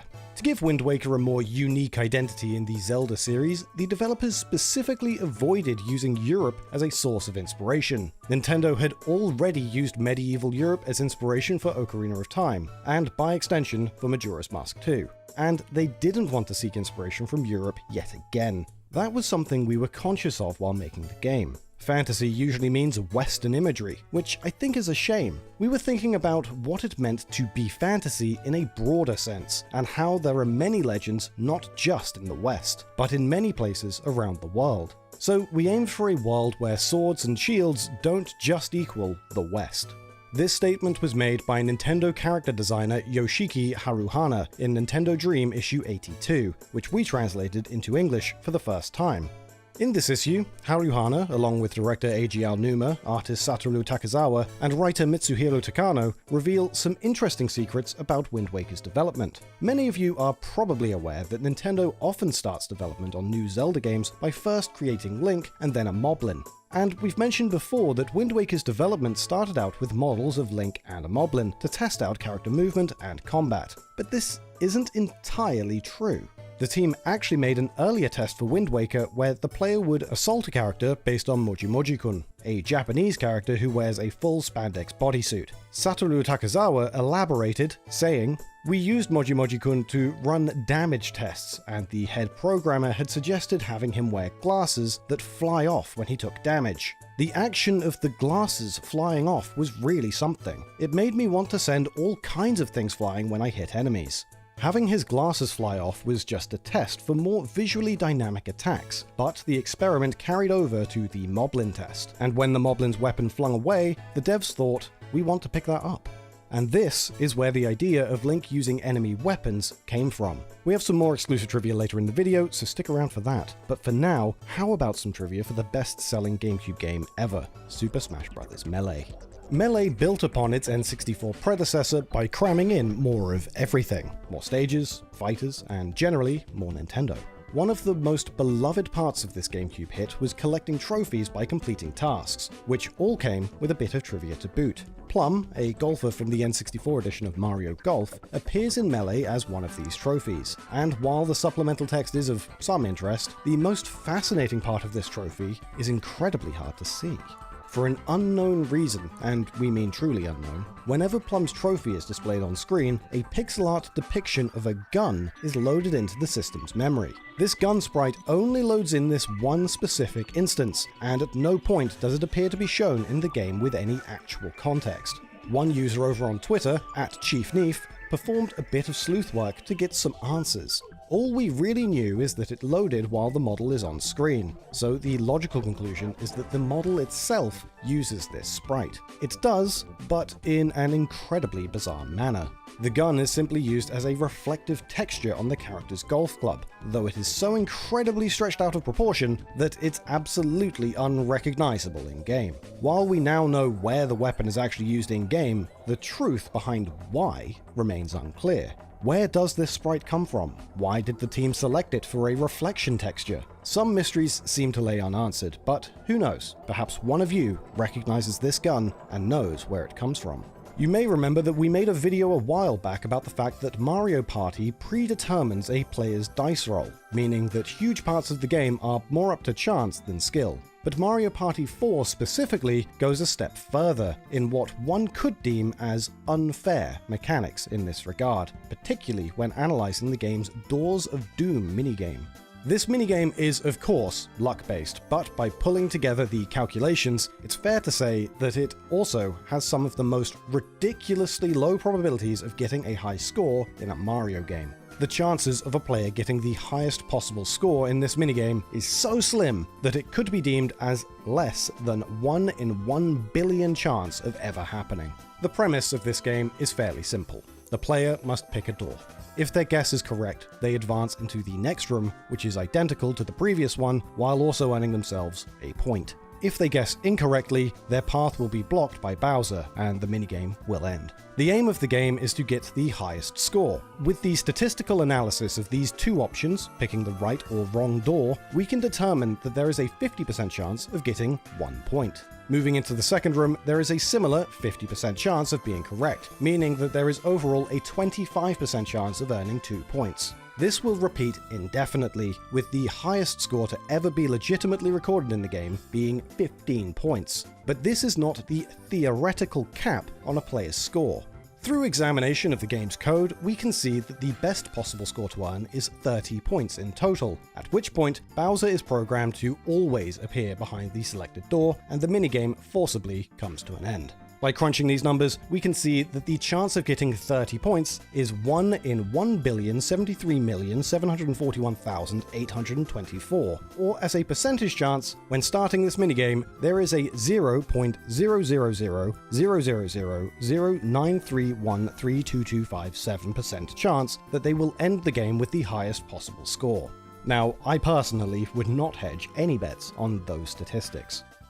The GameCube was pretty reputable for its variety of party games, platformers, and generally multiplayer-centric titles, but one genre it was certainly lacking in for much of its lifespan was RPGs. There were, of course, a few, but many of them didn't release until the system had been around for some time. This lack of RPG titles was actually the very reason Baten Kaitos, a Monolith Soft title, was created exclusively for the system. Producer Shinji Noguchi stated that they saw the lack of RPGs on the Cube and knew they could offer a true RPG for users while also establishing the game as a top franchise on the system. In some ways, Baten Kaitos may not have become a top franchise, but it certainly gained cult status amongst RPG enthusiasts, enough to warrant a prequel. This prequel has a large volume of regional differences, despite the fact it was released in one less region than most games and never came to Europe at all. Changes between the US and Japanese versions are evident right off the bat. The game's English name, Baten Kaitos Origins, makes it fairly clear that the game's a prequel, but the Japanese release was called Baten Kaitos 2, Wings of the Beginning and the Heir of the Gods. A very brisk title there.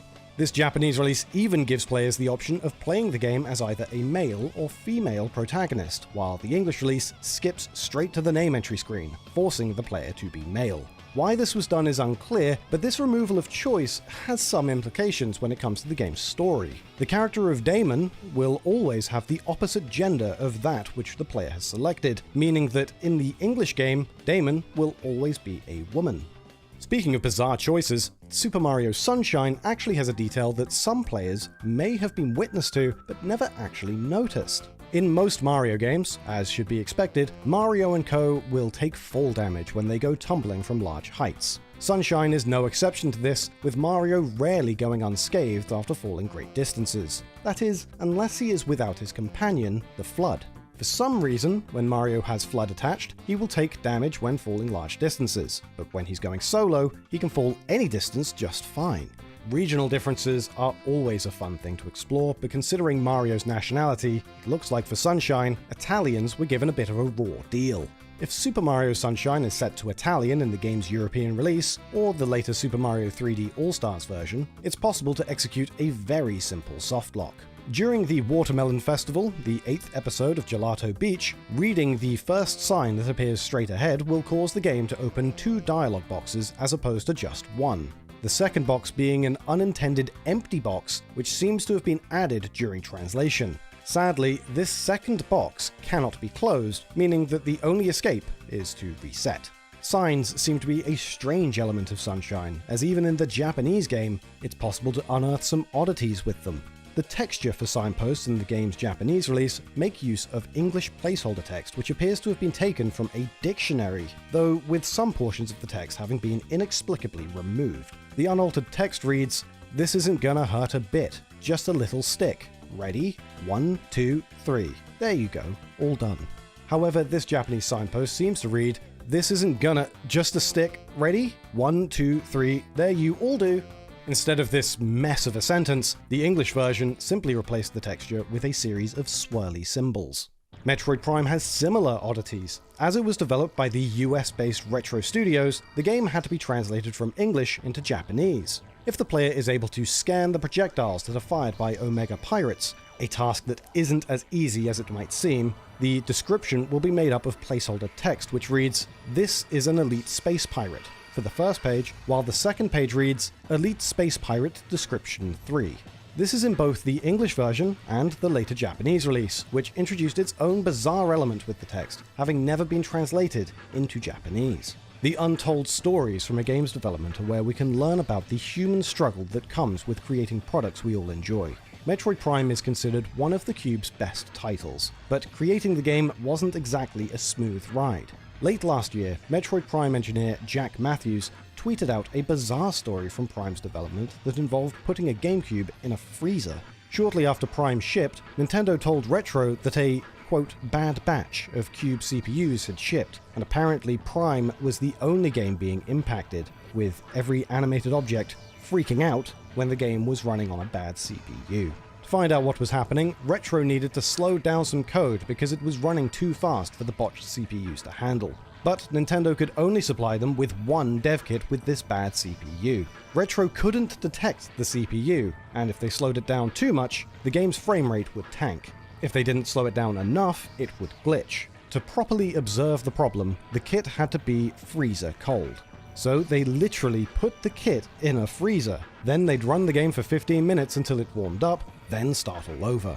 Staff were literally running between the break room freezer and the TV, loading save games as fast as possible to as many places as possible in 15 minutes. Then trying new code, then refreezing. They ultimately realized that the problem was with Prime's skinning, the part of the animation where the mesh of a model is attached to a rig in a way that lets the model bend and distort. Jack came up with a method of sending the skinning data that was a bit faster than in most other games, as it used the locked cache direct memory access to read in data, but also used the write gather pipeline to write it out rather than have everything go through the locked cache. However, Jack's speedy approach was hitting memory bandwidth limits on the write gather pipeline and stalling these botched CPUs, leading to errors in the animations. It's a bit technical, but basically they realized an optimization they'd made to speed up the game was causing Prime to crash on some botched systems because the part of the system that the optimization relied on was faulty. That's game development for you.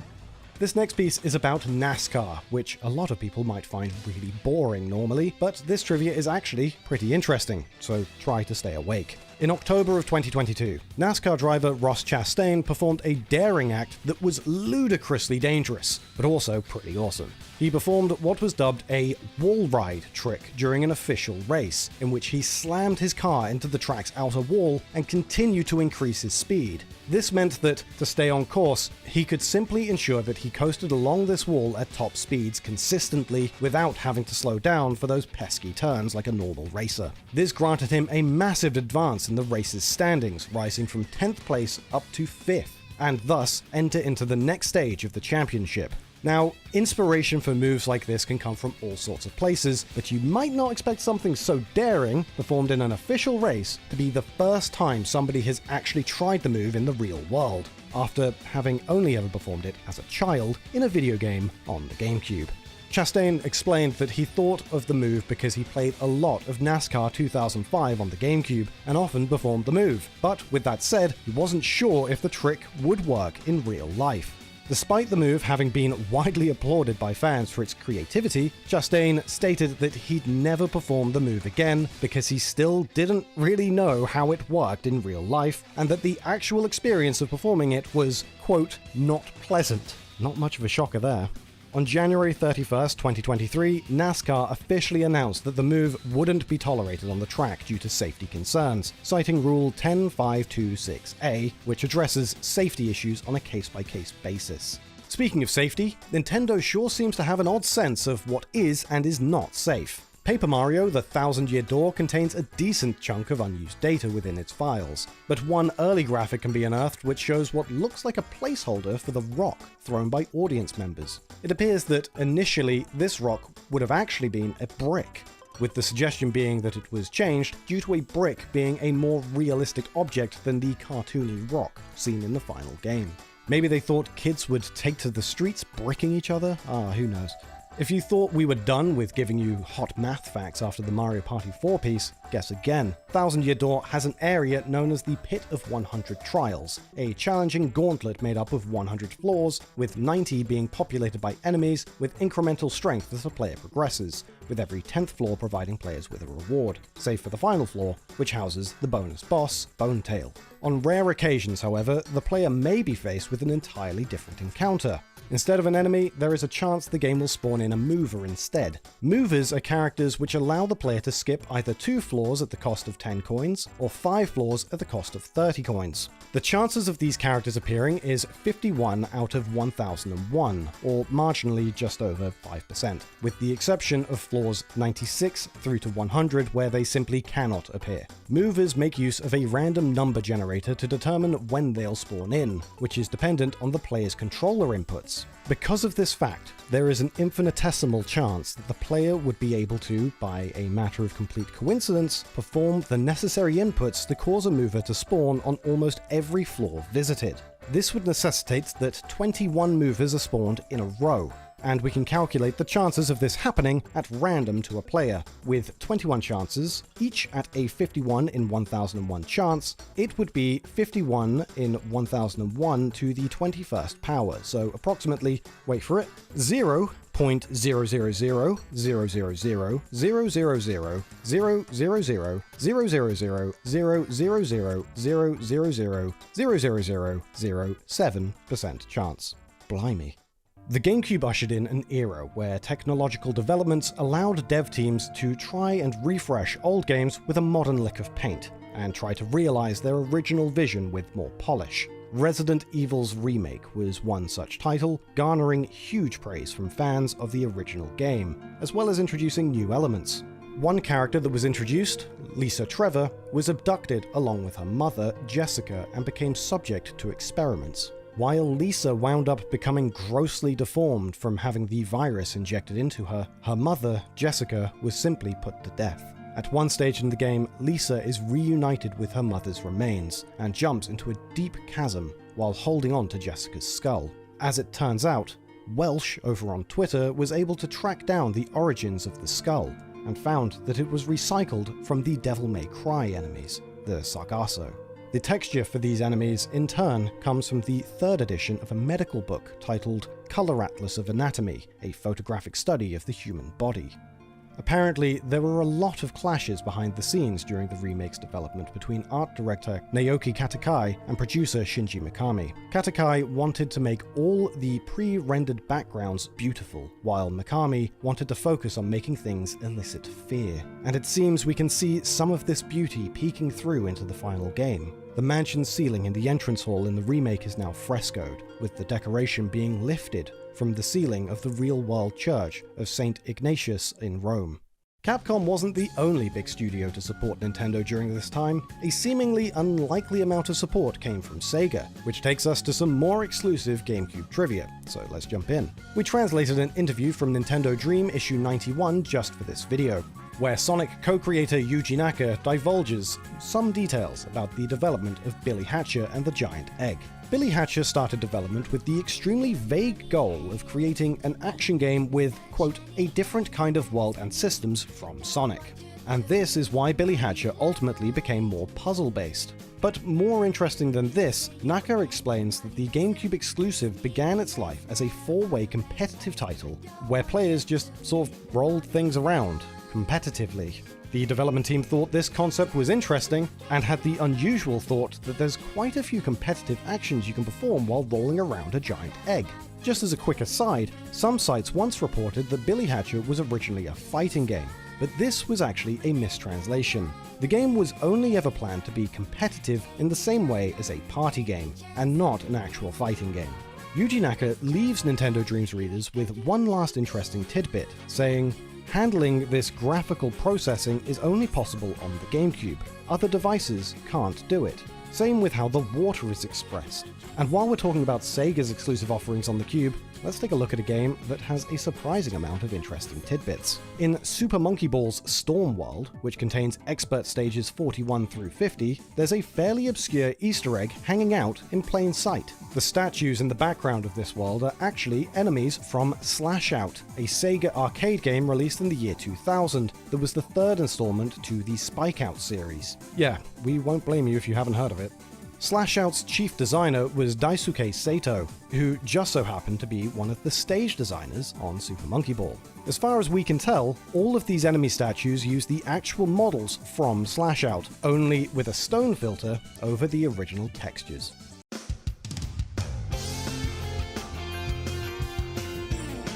Did you know? Despite being longtime rivals with Nintendo, Sega drew inspiration from multiple Nintendo games while developing Sonic Adventure. Sonic Adventure's director Takashi Iizuka once told IGN.com that Super Mario 64 was one of his favorite games of all time. But despite Iizuka's love for this Nintendo 64 classic, he also saw a significant flaw in the game's design. We recently translated a 2016 Japanese Famitsu interview into English where Iizuka states, "Super Mario 64 came before us as a 3D action game, but I remember not understanding where I was supposed to go the first time I played it. The old Sonic games were designed so you could get to the goal by just pressing left or right, so with Sonic Adventure, we didn't want it to be the kind of game where you don't know where to go. That thought process was what gave birth to the system that points the camera in the direction you're supposed to go." Mainline 2D Sonic games have always had the player hold one direction to move forward, so if the 3D camera in Sonic Adventure always leaned towards where the player should be going, players could simply hold up to cover ground. This would mimic the progression of 2D Sonic titles and intuitively bring the series' gameplay into the third dimension. Having the camera move this way also meant Sonic Team could create complex 3D levels without having to worry about the players getting lost. Iizuka would go on to tell Retro Gamer magazine, "After thinking up this camera system, we tried it out on Speed Highway and found it was successful. It's interesting that Nintendo would ultimately integrate a similar camera system in future 3D Super Mario titles after the release of Sonic Adventure. Some might even expect the first true 3D Sonic game to take cues from the first 3D Mario game, but what about that other Nintendo game that inspired Sonic Adventure's development?"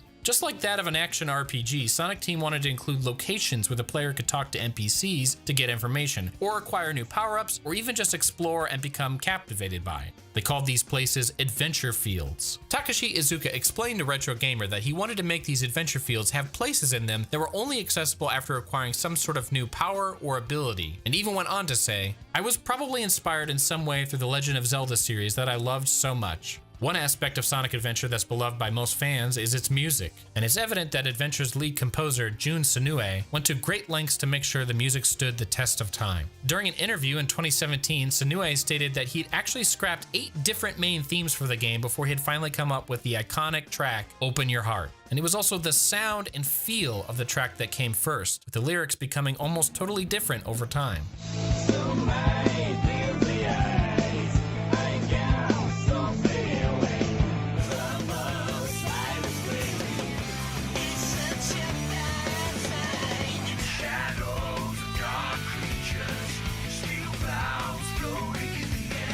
But the music and culture behind it had been impacting Sonic Adventure's identity long before Open Your Heart had even been conceived. In the mid-90s, Sonic Team shifted focus and developed a few non-Sonic titles such as Nights into Dreams and Burning Rangers. And as a result of no new mainline Sonic games being released, the team realized Sonic's popularity had dropped. They even felt that the public perception of Sonic had shifted to the point where the character felt safe and ordinary. At the same time, some members of Sonic Team had noticed that games like Space Invaders and Pac-Man were becoming popular again within the counterculture, and were being used prominently in urban fashion and indie music. Sonic Adventure's art director, Kazuyuki Hoshino, told Retro Gamer, "It made us jealous, and we wanted Sonic to also become popular with this edge of subculture, or at least have some cool t-shirts being made with Sonic on them. So we all got together to try and find this new graphic style for Sonic." What it boiled down to was a graphic style and pose that was more aware of the fashion trends. The artwork was a good fit for the club music I was really into at the time. When Hoshino says, "We all got together to try and find this new graphic style for Sonic,"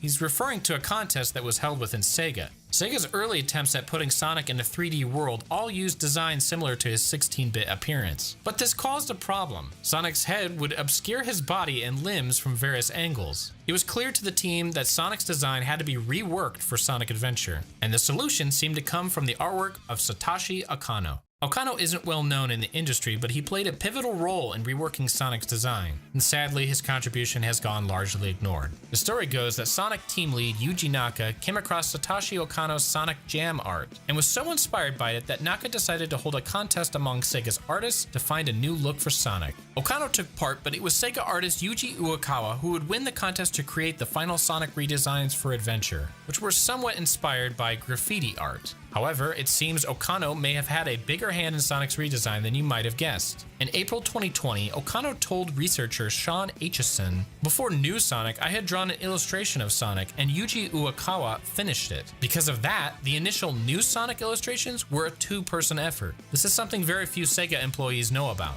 Okano would go on to create the Japanese cover art for Sonic 3D Blast on the Saturn, and serve as a character designer for Samba de Amigo. However, yet again, Yuji Uekawa would receive sole credit as character designer on Samba de Amigo. Okano says he has no ill will towards Uekawa or anyone else at Sega, and good for him.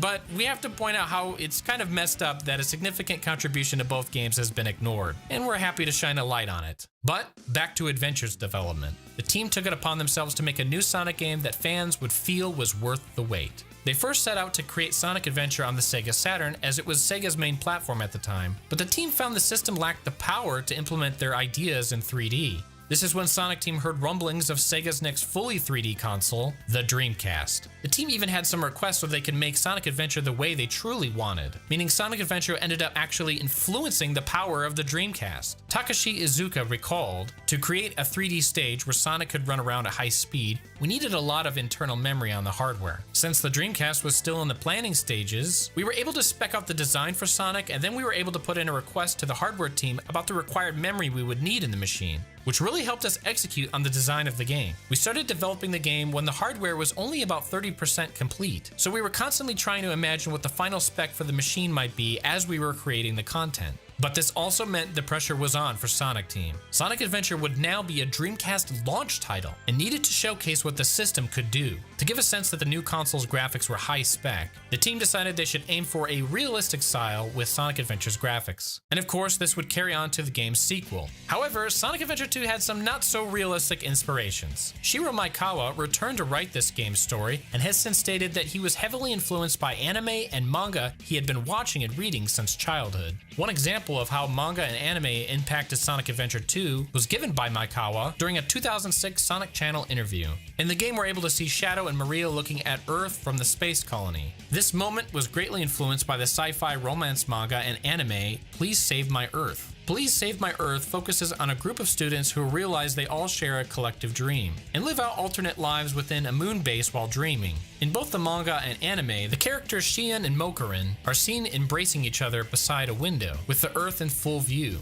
It's not surprising Maekawa would reference this scene, considering he puts Please Save My Earth in his top 3 manga of all time. And by some huge coincidence, the actress Yuri Shiratori, who voices Alice in the anime, that's Mokurin's schoolgirl Earthling counterpart and lead of the show, ended up being cast as Maria in the Japanese version of Sonic Adventure 2. Maekawa said it seemed like destiny, but it also seems like he was pushing for Sonic to go into space from the get-go. Early on in the game's production, Maekawa proclaimed in front of all his colleagues, "Sonic will go to space this time, because it's become the 21st century already." At first, everyone was shocked at this choice in story direction, but everyone eventually got on board, leading to the space colony section of the game being made. Interestingly, Maekawa is not a fan of Sonic's character in the 16-bit games, and felt that it didn't fit Sonic at all. So when he got the chance to write the story for Sonic Adventure, he set out to create a version of Sonic that he himself would like. But for Sonic Adventure 2, Maekawa ended up writing his favorite character of the entire franchise, Shadow the Hedgehog. Early on in the game's development, it had already been decided that there would be a black hedgehog character. But other than being cool like Sonic, his personality had not been yet settled on. That was until late one night on the drive home from work, when Shadow crept into Maekawa's mind. Maekawa was mentally going over the scene where Sonic confronts Shadow for the first time, and Sonic blurts out, "I found you, faker." Shadow spoke out in Maekawa's mind for the first time, saying, "Faker? I think you're the fake hedgehog around here." Maekawa grew fond of Shadow and even told Sonic Channel, "There are times when I feel a stronger bond with Shadow than my true relatives. I cannot think of others anymore."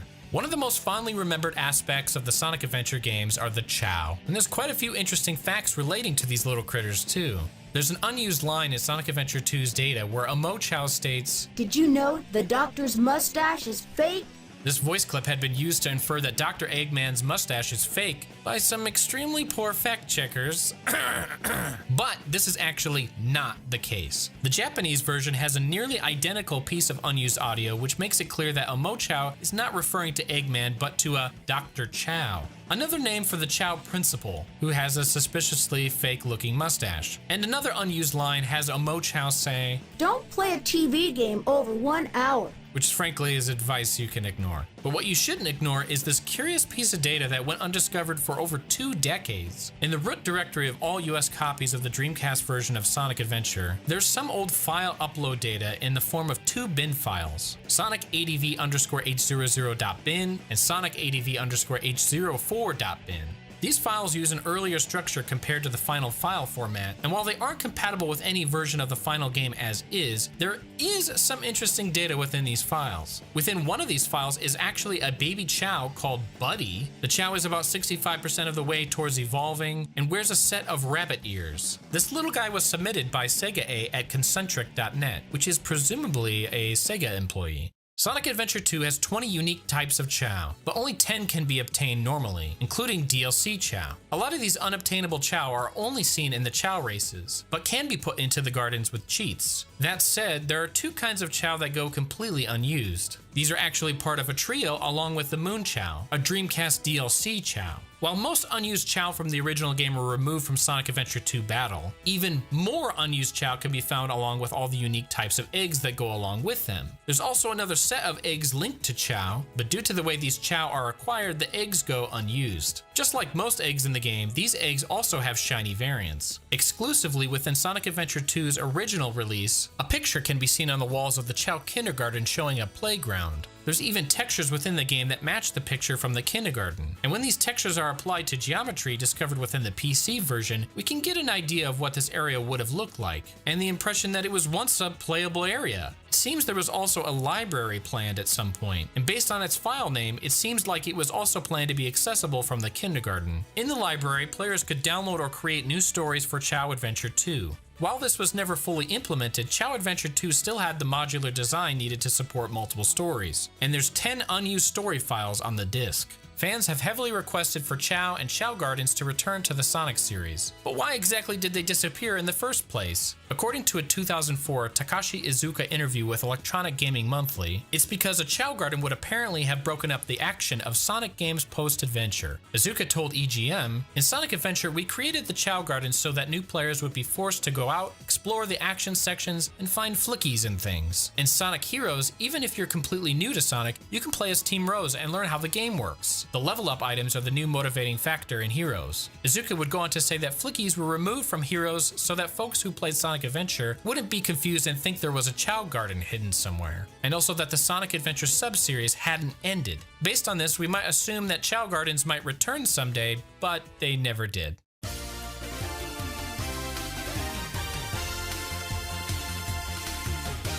Did you know? Many GameCube games have differences between regions, often to censor violence, religious references, and anything perceived as unsavory. These changes even affected the system's best-selling game, Super Smash Bros. Melee. In the German version of Melee, and every subsequent Super Smash Bros. Game, Popo's name was changed to Pepe.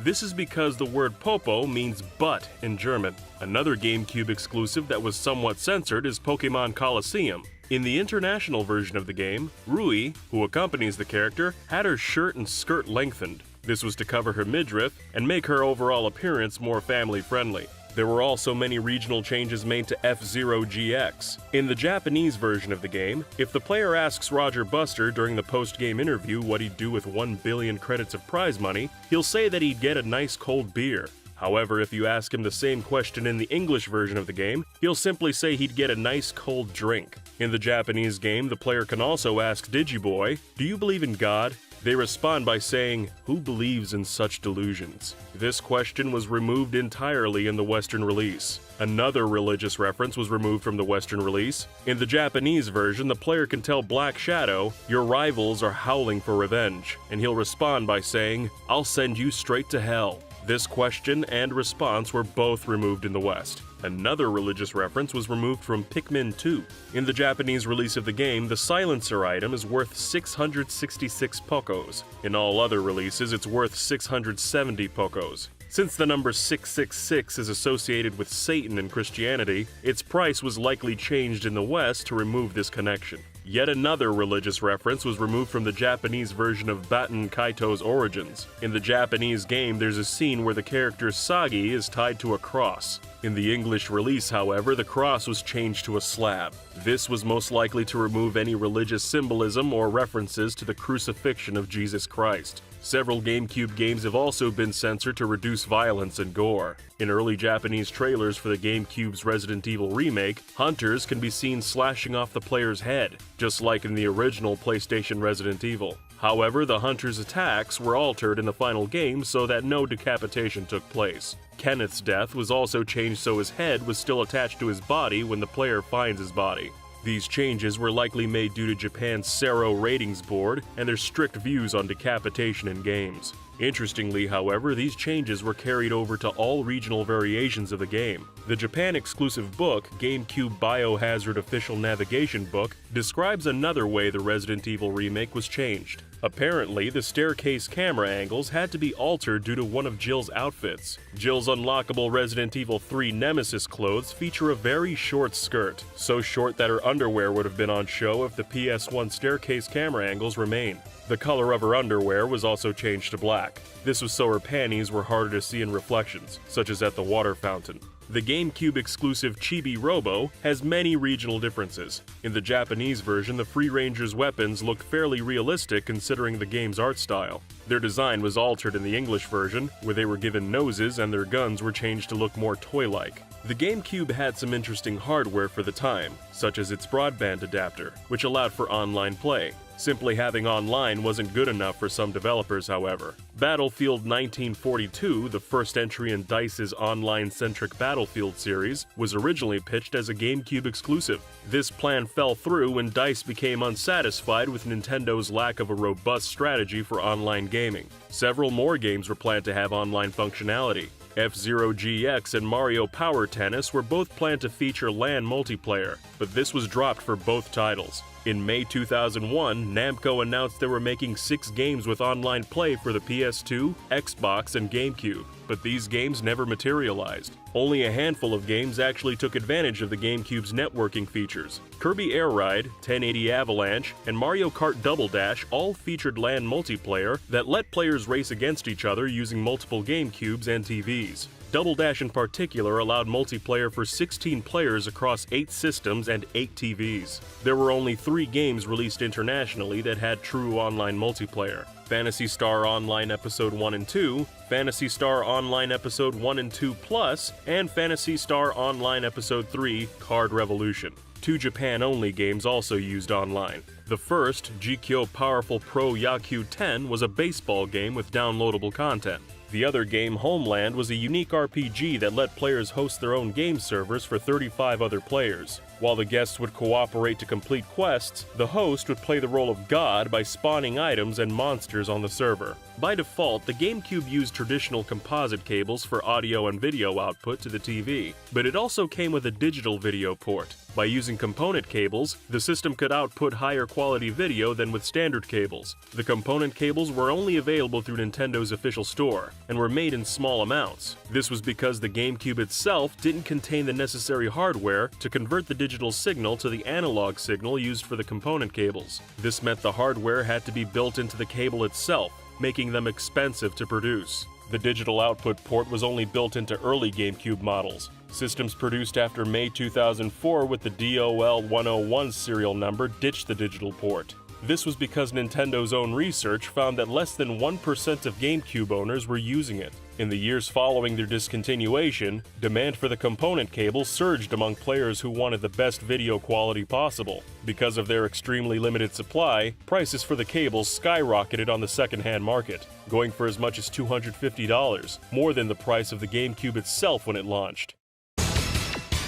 Over the course of its life, more than a dozen different colors and variants of the GameCube were released. As well as the default indigo, black, and platinum silver colors, there was also a pearl white color exclusive to Europe and an orange spice GameCube exclusive to Japan. There was even a brown GameCube, though this model was only for game developers. The Starlight Gold Edition, sold exclusively at Toys R Us Japan, is one of the rarest models in existence. Other rare variants include 150 units of a special white GameCube released only in Japan, and a custom MTV Contest GameCube, which only 5 are known to exist. There was also a symphonic green GameCube bundled with Tales of Symphonia released in Japan and France. As part of the Char's customized box set, a red GameCube with a custom faceplate was bundled with a matching controller and Game Boy player, a special game demo disc, and a Gundam action figure.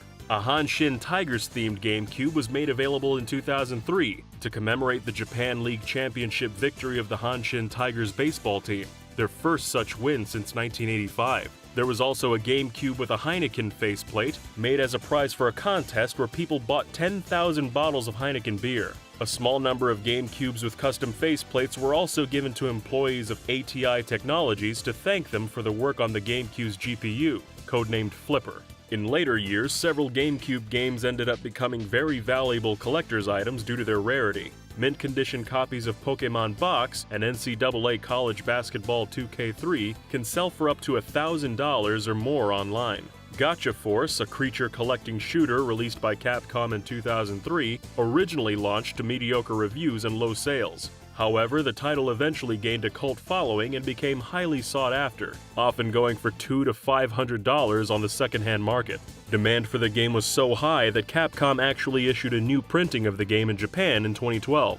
One of the rarest pieces of GameCube software, albeit one of the most obscure, is the official GameCube service disc. Starting in the days of the original Nintendo Entertainment System, Nintendo operated a line of hardware repair centers known as Nintendo World Class Service, and the service disc was used by this repair team to diagnose problems with GameCube hardware. After the service was shut down in 2003, all copies of the disc were recalled by Nintendo, making it an extremely rare find. In addition to its technical uses, the service disc contained quite a bit of strange hidden content. There are several songs in the disc's files that were presumably used for audio testing, including a rendition of the Lon Lon Ranch theme from the Ocarina of Time Rearranged album, a version of the Super Mario Bros. Theme from the Super Mario World Jazz album, and a sped-up version of Sitting on the Dock of the Bay by Otis Redding. The Images folder contains a few odd graphics, like a color-inverted picture of Mario, the logo of company ArtX, a subsidiary of ATI Technologies, and an image of the word dolphin surrounded by stars and a poorly drawn smiley face. Because there were plans to include 3D functionality in the GameCube before development costs made the feature impractical to implement, the service disc also contains images meant to test the system's 3D display. While most of the images were of generic in-game models, some of them were screenshots from the game Quake. The system had other unique additions. At Space World 2000, Nintendo announced a version of the GameCube's memory card that would house an SD card. This would potentially allow players to save game data to an SD card, dramatically expanding the amount of information that could be saved. However, this never came to fruition, at least not in its original form. The Japanese version of Animal Crossing released with a very similar device. This unique memory card used SD cards so that players could save screenshots from the game. The device is only compatible with Animal Crossing and Pokemon Channel. We're willing to bet that you're watching this video because, like us, you loved the GameCube and its exclusive lineup of games. What's interesting about some of the GameCube's most recognizable titles is that they were originally planned to release on the Nintendo 64. One GameCube game that was planned to release on the N64 was Eternal Darkness: Sanity's Requiem. The game was announced at E3 in 1999 and was even demoed at the convention. Booths demonstrating the game on N64 hardware were situated around the convention hall, meaning a good portion of the title had already been developed at the time of the announcement. As the GameCube was released during the title's creation, and a number of changes were made to the game, it was decided to transfer what had been developed to the GameCube with a number of improvements. Another example is Rare's Star Fox Adventures, which started its life as an N64 game called Dinosaur Planet, and had nothing to do with the Star Fox series at all. After Nintendo veteran Shigeru Miyamoto noticed similarities between Dinosaur Planet and Star Fox, the decision was made to make the game part of Star Fox. Additionally, according to UK official Nintendo magazine, Tricky was originally planned to be Tricky the Triceratops, one of the bosses from the N64 racing game Diddy Kong Racing. After transitioning to the GameCube and the Star Fox universe, it was decided that they should become an original character instead. Resident Evil 0 was also planned to appear on the N64 and during this time. It was even planned for the Resident Evil prequel to have multiple endings based on which character survived the events of the game. Unlike the final game, this means that there would have been points in the game in which either of the protagonists, Rebecca or Billy, could have been killed. Unlike the other two games mentioned, these changes weren't made because of the transition to the new console, but instead because of continuity issues. If Rebecca had died in the prequel, she wouldn't have been alive during the story of Resident Evil 1. Speaking of alternate finales, another alternate ending which actually made its way into the game's final release appeared in Custom Robo for the GameCube. Towards the end of the game, the player is asked whether they want to accompany their team to the Z Syndicate hideout. If they select the response, "I'm not going," 20 times, Harry will stop his pleading and the team will depart without them. An alternate ending is then shown where the human race is wiped out at the hands of the game's villain, and Harry chastises the player for letting him and his comrades die because of the player's decision to select the wrong dialogue choice. Some games on the GameCube had differences in their releases for various regions of the world. With the compilation disc The Legend of Zelda Collector's Edition, the Canadian release featured different box art. While the US release featured screenshots of each game included in the compilation, Canada was shown each of the game's logos instead. In Japan, the game also came in a 2-disc case, but internationally it was shipped with a standard single-disc case. Many believe that this change was due to the Japanese version's increased instruction manual size. On top of this, the music which plays during the game's selection menu differs between regions too. Japan's game has an original remix of the main Legend of Zelda theme,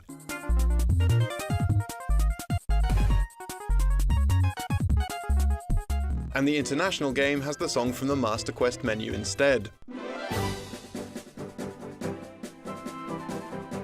Another game with international differences is Mario Party 6. In Japan, the vegetable pulled out of the ground in the minigame Garden Grab is a turnip, while elsewhere in the world it's a carrot. In Europe and Australia, the 4 minigames based on luck, Same is Lame, Trap Ease Artist, Pitfall, and Trick or Tree aren't included in the Endurance Alley mode. This is because the games bring a possibility of unavoidably breaking a win streak based entirely on luck. Another change comes with the European and Australian games battle spaces, which instead of featuring an uppercase B, display a lightning bolt similar to the battle spaces in Mario Party 2. PAL versions of the game also extended the playtime for the minigame Fruit Talk Tale from 60 seconds to 72 seconds. Another piece of trivia about a Mario minigame comes from Paper Mario: The Thousand Year Door. Despite how it may appear, the Happy Lucky Lottery has nothing to do with luck at all. The chances of winning are actually determined by when the player bought the ticket based on the internal clock of the GameCube. The date of the player's purchase of a ticket is saved into memory, and that ticket will win depending on the number of days that have passed from the day of purchase. The player may receive 4th place if they check the board between 4 to 10 days later, 3rd place between 25 and 35 days, 2nd between 85 and 115 days, and 1st place between 335 and 395 days later. It's possible, however, to cheat the system by adjusting the console's calendar. By shifting the clock forward, it can greatly increase the odds of winning by selecting a day between the given time frames. However, by pushing the clock back to a date earlier than when the ticket was purchased, Lucky Lottery host Lucky will ask the player whether they had changed the console's clock. Telling the host that they haven't will keep the pressure on to speak the truth, which if they do will see the character fly into a fit of rage and demand that the player pay 500 coins in order to reset the lottery and allow it to be played again. To add to this, buying a replacement ticket will simply reset the purchase date to when the new ticket was obtained, meaning that by playing legitimately, the player will have to wait even longer before the chance of winning each respective prize. This is a really complicated system, and for more information on exactly how the game calculates the player's chances, you should take a look at Strider's comprehensive video in the description down below. Metal Gear Solid Twin Snakes, the remake of the legendary PlayStation game, features all new gameplay and cutscenes. One of these cutscenes, however, caused some issues with the overall continuity of the series. When Snake is first introduced to Revolver Ocelot, the character is portrayed as right-handed, demonstrated by a display of flair. After Grey Fox cuts his arm off, he attempts to do this again with his left hand, leading to him fumbling and dropping his gun. although later in the game he manages to shoot the PAL key from Snake's hand without hitting Snake or damaging the key. In the prequel, Metal Gear Solid 3's Snake Eater, Ocelot is shown to be ambidextrous, displaying equal skill with both his left and right hands. He also uses his gun left-handed throughout Metal Gear Solid 2 Sons of Liberty. While it's possible that he could have trained his left hand by the events of MGS2, MGS3 is set decades before the events of Twin Snakes. Though likely just an oversight by developers Silicon Knights, this continuity error could have come about as Twin Snakes and Snake Eater were in production simultaneously, with both releasing just months apart in 2004. One character who went from using a gun to nothing at all is Vanessa from PN03. It was originally intended for the character to use a gun during gameplay to dispatch adversaries, but due to scheduling conflicts, the developers weren't able to complete the gun animations in time. Because of this, the team opted for the character to shoot energy blasts from her hands instead. Some characters may be defined by time constraints, but others are defined by more outlandish ideas, such as references to other games. In Sonic Team's title Billy Hatcher and the Giant Egg, the 4 playable characters in the game's multiplayer and story modes are actually based on 4 of the main cast members from the Sonic the Hedgehog series. Billy Hatcher is based on Sonic the Hedgehog, Chick Poacher is Tails, Bantam Scrambled is Knuckles, and Roly Roll is based on Amy. Each of these characters uses similar colours to the characters in Sonic, as well as striking similar poses as well. As an example shown with the game's box art, Billy can be seen taking the same stance as Sonic in the artwork for Sonic Adventure 2.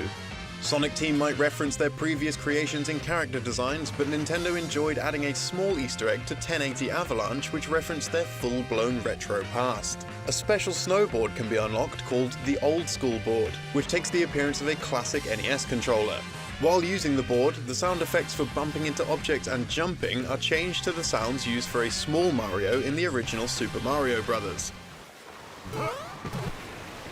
There's actually also a hidden cheat relating to this board. By pausing the game and pressing up, down, left, right, and then B, and then unpausing the game, the screen will become pixelated.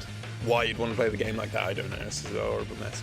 Other references to Mario in the game include an ice sculpture of the Nintendo hero towards the end of the Angel Light Midnight City course, and a Mario sprite from Super Mario All-Stars can be found on the bottom of Ricky Winterborn's 8-bit Soul snowboard. The alternate version of this board will replace Mario with Luigi instead. The game was also originally intended to have a different subtitle. Rather than being 1080 Avalanche, the game would have been called 1080 White Storm, similar to Wave Race Blue Storm as shown in an unused placeholder title screen found in the game's data. Wave Race Blue Storm actually has an Easter egg that wasn't discovered for 9 years. In the game's audio settings, changing the waveform display to that of vertically rising fog, then pressing up, down, left, right, and then AXZ, and then finally selecting the character Hayota Hayami on any race, will change the game's narrator to a rather unfriendly voice.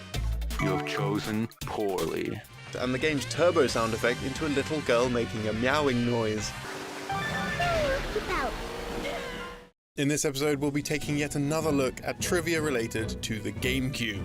Nintendo's little box of joy is all about getting the most out of games, whether you are a seasoned developer or a kid lucky enough to unwrap it for Christmas. Some of the most successful franchises in gaming found their footing on the GameCube, and a couple saw their downfall. But enough waffle, let's dive right in. By the time of the GameCube's release, it had become clear to developers from every corner of the industry that the name Nintendo was synonymous with the word quality.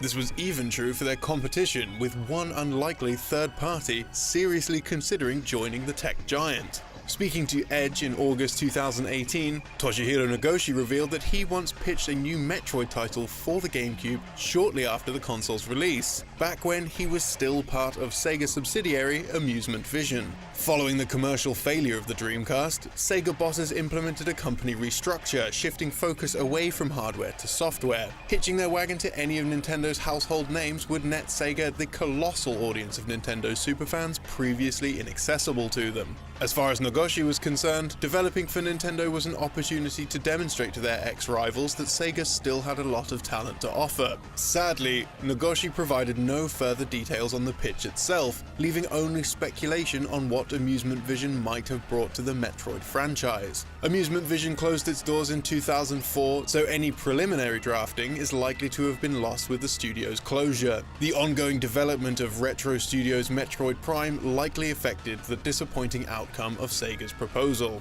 To say that Prime had the full backing of Nintendo would be an understatement. They brute forced themselves into being the majority holder of Retro Studios by purchasing stock in May 2002, bringing it under the Nintendo umbrella and as a first-party developer. The amount of money and time poured into Prime is likely to have priced out all proposals, regardless of who was making the pitch. To be fair to Nintendo, putting all their eggs in one basket paid off, with Metroid Prime being a huge critical success and a decent financial success to boot. After that, Nintendo had no room for anyone but Retro Studios regarding big Metroid titles. This trend has continued with the development of Metroid Prime 4. Though Eurogamer claimed it was originally being developed by Bandai Namco Studios Singapore, in January 2019, Nintendo announced series veteran Kensuke Tanabe would once again be working with Retro Studios to rebuild the game from the ground up after they were unhappy with the way the game was progressing. Another GameCube pitch kept out of public knowledge came from industry talent Yasuyuki Honda. Now attached to Monolith, Honda is famed for his work at Square throughout the 90s, where he helped shape the massively popular Xenogears and Chrono Trigger. Honda recently revealed to Twitter followers that Namco and Nintendo had once been in talk for a follow-up to the culturally beloved classic Earthbound, otherwise known as Mother 2 in Japan. With the late Satoru Iwata playing matchmaker, Honda was given the opportunity to pitch his GameCube Earthbound concept to series director Shigesato Itoi back in 2003. It became quickly apparent that Iwata had arranged this meeting of the three men but neglected to inform Itoi that the pitch would be involved, possibly to avoid him turning it down without first seeing what he had to offer. According to Honor, Itoi seemed largely uninterested in it as a serious project, but responded positively to the direction he'd taken with the game's visual style. Rather than using more traditional hand-drawn 2D sprites, Honor used cloth and felt mock-ups to represent a craft-based in-game world reminiscent of a child's school art project, predating games like Kirby's Epic Yarn and Yoshi's Woolly World. The mock-ups demonstrated Honor's commitment to the series' setting of 1980s America, complete with the white picket fence and suburban living, while trying to create something grander than past installments. The pitch's ultimate failure was likely attributed to the development of Mother 3, originally set to release on the Super Famicom before shifting to the Nintendo 64 and then being halted in 2000 with the impending release of the GameCube. The project was later restarted, this time destined for the Game Boy Advance on the same year that Honor made his pitch. Mother 3 eventually released in Japan in 2006, leaving fans outside the country itching for localization to this very day. This glimpse of what might have been with an industry juggernaut such as Yasuyuki Honda at the helm only fanned the flames of their fervor. Another beloved Nintendo franchise with a charming aesthetic is Animal Crossing. On August 7, 2002, Nintendo held a contest for the original game called the Animal Crossing Official Pioneers Program. In the contest, a limited number of participants would receive an early access copy of Animal Crossing and have access to an online forum where they could interact with Nintendo of America staff members, complete in-game objectives, provide feedback, and participate in online chats. To apply, players would have to submit a short 50-word message explaining why Nintendo should pick them to be Animal Crossing pioneers, with 125 teams of 2 people ultimately being chosen. Each winner was provided with a specially marked promotional disc for Animal Crossing, a 59-block memory card, a calendar spanning September 2002 to December 2003, as well as online forum access. As the gaming industry matured, the system menus of older generations of consoles have turned into a strangely specific font of nostalgia. For many, the rotating glass cube of the GameCube's menu screen is no different, and over the years fans have been delving into the code for the system's IPL, basically the pre-boot sequence, to strip it back and see how it all works. Hidden in the system's IPL ROM is a block of text that reads, "Pokemon Kinjin 2000, the new Pokemon Stadium." This was likely used to test the gameplay side of the cube, which displays the name and logo of the current game loaded into the disk drive.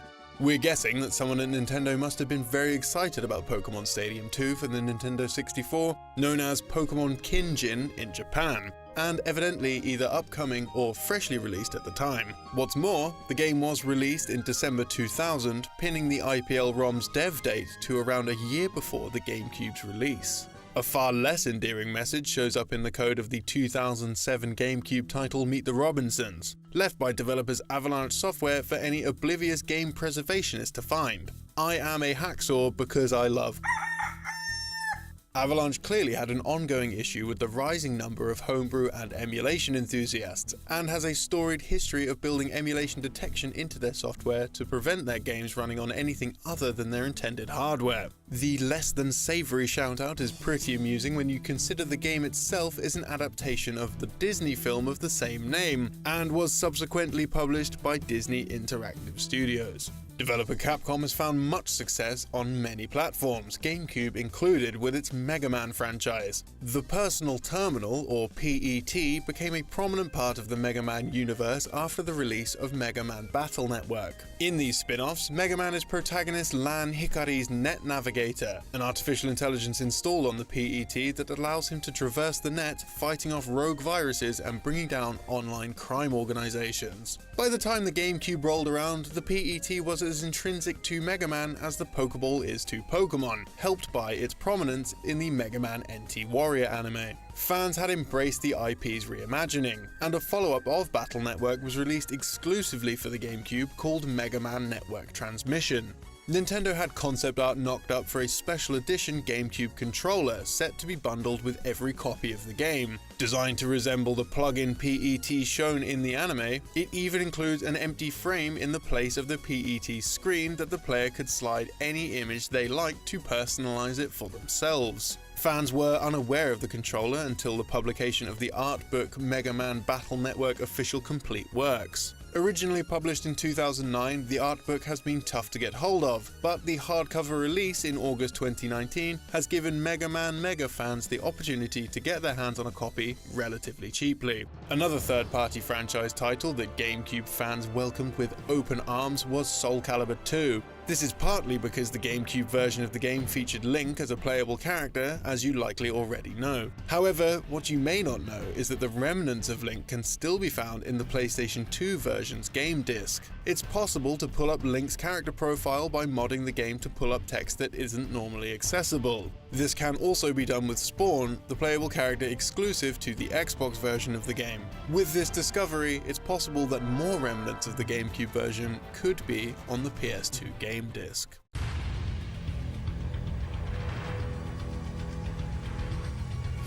Did you know? There were numerous scrap versions of Resident Evil 4 developed as far back as 1998, 7 years before the final game's release. At the request of producer Shinji Mikami, the first version was directed by Hideki Kamiya following his success directing Resident Evil 2. Wanting to do something different, Kamiya tried to defy the series' conventions by ditching the tank controls and fixed camera angles. In its place would be a fast-paced, stylish action game starring a superhuman protagonist originally named Tony. Resident Evil 3 scenario writer Yasuhisa Kawamura recalled, "Mikami told Kamiya to do as he wanted, so he did. The game ended up being nothing like a Resident Evil game at all. Mikami was angry about it at first, but we couldn't afford to scrap the project. Thus, the game was reworked as an original title, which would ultimately become Devil May Cry." Afterwards, Mikami tasked artist Hiroshi Shibata with directing the game's next iteration. Kawamura joined Shibata's team, hoping to fix the Resident Evil series, especially in the face of Silent Hill. Kawamura felt the horror portion of Resident Evil was in a rut. He told Eurogamer, Resident Evil's mystery is dependent upon science and forensic fiction, and that challenges humans to understand the concept fully. Silent Hill's notion of horror was based on hallucinations and ghosts. There's no explanation behind these things. This concept on its own would forever be unknown territory, impossible to comprehend and impossible to predict. I told Shibata, if we want to pursue pure horror, we need to find an unexplainable concept. Let's create a setting that doesn't revolve around science or reason. Inspired by the 2000 film Lost Souls, Kawamura came up with the idea of Leon being infected with a mysterious virus and plagued by hallucinations. Players would also be relentlessly pursued by a ghostly man wielding a hook. This iteration of the game, dubbed the Hookman version by some, was introduced by Mikami at E3 2003. However, in spite of Mikami's claims that the project was proceeding very smoothly, the game was in deep trouble. Kawamura didn't want players to know when Leon's hallucination would happen, so hidden checkpoints would trigger Leon's hallucinations. And depending on the player's behavior, the structure of the world would change. This meant the team had to create 2 sets of 3D models for everything, one for the real world and one for hallucinations. This doubled the development cost and was difficult to fit into the GameCube's RAM. The team tried reworking the project several times over to save it, and considered featuring a single monster throughout the entirety of the game at one point. And despite their efforts, Mikami ultimately stepped in and took over development, creating the Resident Evil 4 we know today. Kawamura confessed it was disappointing and discouraging. "I still think the idea was brilliant, but I didn't have enough skill or guts to put the plan into action. I don't know if I could have done anything to prevent that occurrence. I just wanted to make a scary Resident Evil game." Interestingly, references to Shibata and Kawamura's version of Resident Evil 4 can be found in the debug menu of the Resident Evil 4 preview disc. A list of stages can be found in the debug menu, which include references to areas from trailers of scrapped versions of the game, such as Taxidermy Room, Doll Room, and Airship Corridor. Despite the project's shortcomings, Kawamura wasn't the only one who felt RE4 needed to overhaul the series. Producer Hiroyuki Kobayashi also noticed that the Resident Evil games were recycling the same ideas to the point that Capcom staff became bored working on them, and would transfer to different projects. Kobayashi approached Mikami to figure out how they could make a game to please old fans as well as make new ones. Following the mild commercial failure of his own Resident Evil Remake in 2002, Mikami decided to take the series in a more action-packed direction. Mikami told IGN, "With Resident Evil 1, 2, and 3, and all the rest of the series before Resident Evil 4, I was always saying to the staff, scaring the player is the #1 thing. But for the first time in Resident Evil 4, I told the team that fun gameplay was the most important thing." That all came out of the commercial failure of the Resident Evil Remake. One of Mikami's most crucial decisions was to change the game's camera system. Earlier Resident Evil 4 builds had an over-the-shoulder camera for combat, but the idea to use the camera throughout the entire game was inspired by Mikami playing Onimusha 3 Demon Siege. Though he enjoyed the game, he couldn't shake the feeling that it would have been better if the camera was placed behind the character. While the camera system changed, Resi 4 still uses tank controls, contrary to popular belief.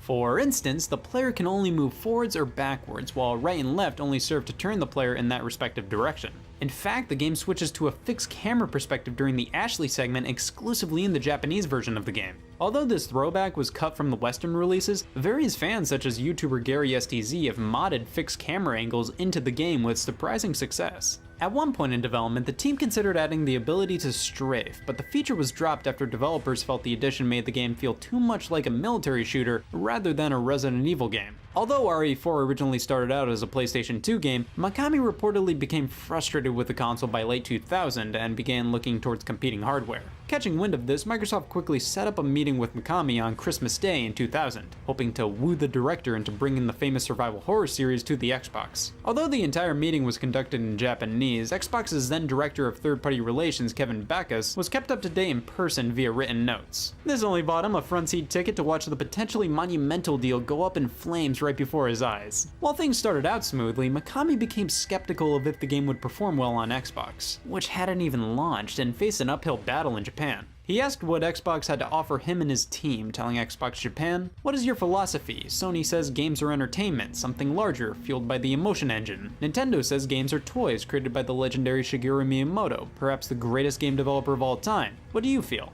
After Microsoft's team failed to come up with an answer, he promptly stood up, bowed, and left. Backus lamented, "I almost jumped out the window because we had said repeatedly that we aspire to enable games that could be considered art, much like film. That because of the maturity of the development tools and the APIs and the power of the technology, game developers on Xbox would be able to concentrate on the features that elevated games to being something more than they were otherwise." So the guy who reported to me said, "Oh, that's so great, I wish I had known that." But unfortunately, it was too late. In a desperate bid to save the deal, Backus ordered Pat Ahura, the figurehead of Xbox's Japan division at the time, to board the next train to Osaka and smooth things over with Mikami. However, by the time Ahura arrived, Mikami had already met up with Nintendo and agreed to develop Resident Evil 4 for the GameCube.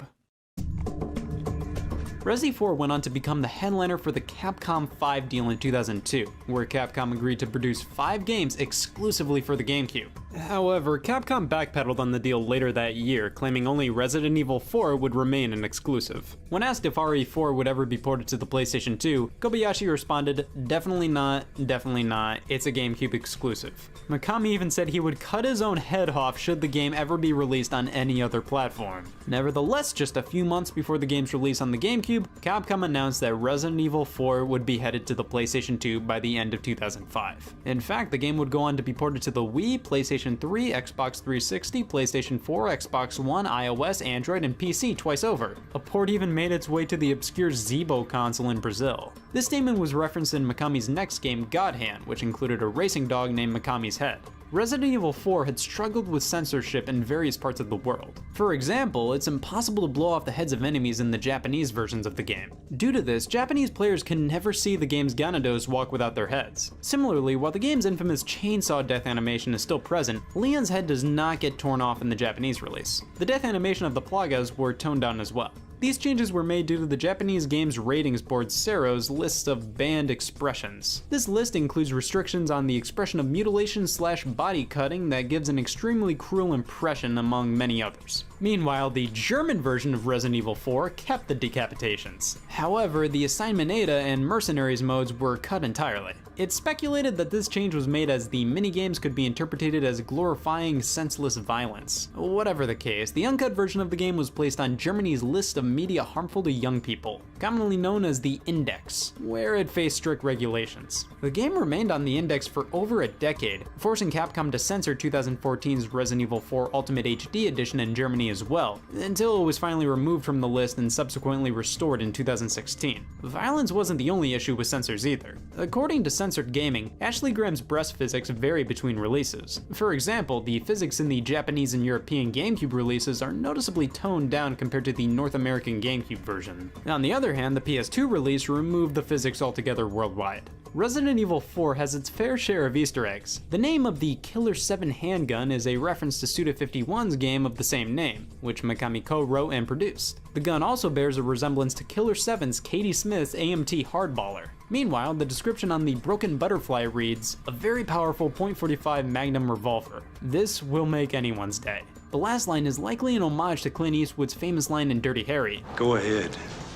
Make my day. Another Easter egg laid undiscovered for nearly 12 years after the game's release. On January 4th, 2017, YouTuber SR212787 found a 2D image of a person in a green jacket hidden far off in the distance during a segment of the game in Chapter 5-4. Although the discovery made waves through the gaming community, Capcom has remained silent on the matter and the identity of the person remains a mystery to this day.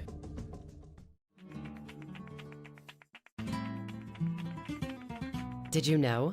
In an early Japanese demo of Resident Evil 4, next door to the shotgun house, there's a framed picture of the Chainsaw Man with his mask off and his back turned. If you walk up and inspect it, the description says, it's the local legend, the Chainsaw Man. No matter how many times you kill him, he keeps coming back. They say he was actually the richest man in the village. In the release version, collecting Chainsaw Man's bottle cap in the shooting gallery reveals his real name is Dr. Salvador. So maybe he's the town doctor, and that's how he got so rich. It's not entirely clear though, because little else is known about the mysterious Chainsaw Man. His photograph could only be seen in the Biohazard 4 Trial Edition demo, but it got cut from later demos as well as the game's final release. There was an even earlier demo that had an item called Mikami's Watch, named after series creator Shinji Mikami, but the demo's been completely lost to time along with any trace of the timekeeper. You won't find an image of it online, a leaked beta build, or even a mention of Mikami's watch on any fan wikis. Just like Chainsaw Man's photo, it appears to have once been hiding somewhere in the village. In an old German magazine we had translated, the game's producer said,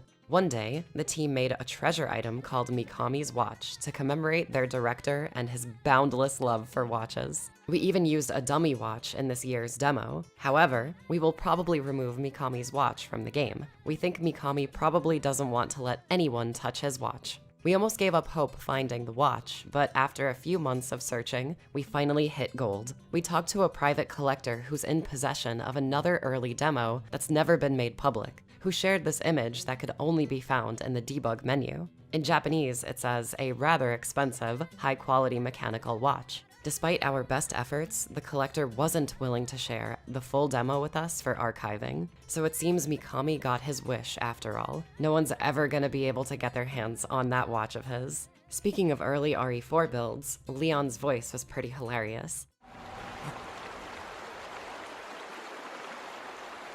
No! That Mikami's Watch story came from German magazine Endzone, who got some exclusive interviews throughout 2004. If you've seen recent videos on this channel, you know we like to dig up long-forgotten magazines from around the world and get them translated, which is where a lot of the info in today's video is going to come from. So let's jump in, starting with an aspect of Resident Evil 4 that often gets overlooked, the game's audio.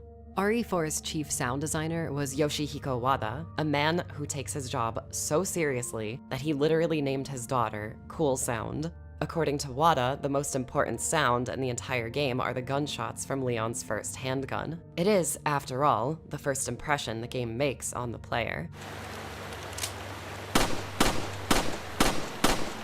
So he traveled halfway around the world to make sure he got it right. Capcom's sound library wouldn't suffice, and it's illegal to just fire off guns in Japan. So he flew to America to get his hands on some real-life firearms. I was even able to actually fire some guns in LA, he told Play Magazine. I think it goes without saying that this experience was very meaningful for me in the sound creation process of this game. In RE4, you'll be firing your handgun over and over throughout the course of the game, and because of that, the sound for firing that gun has to be really cool, really impressive. He also went to great lengths to make Leon's left and right feet emit different sounds.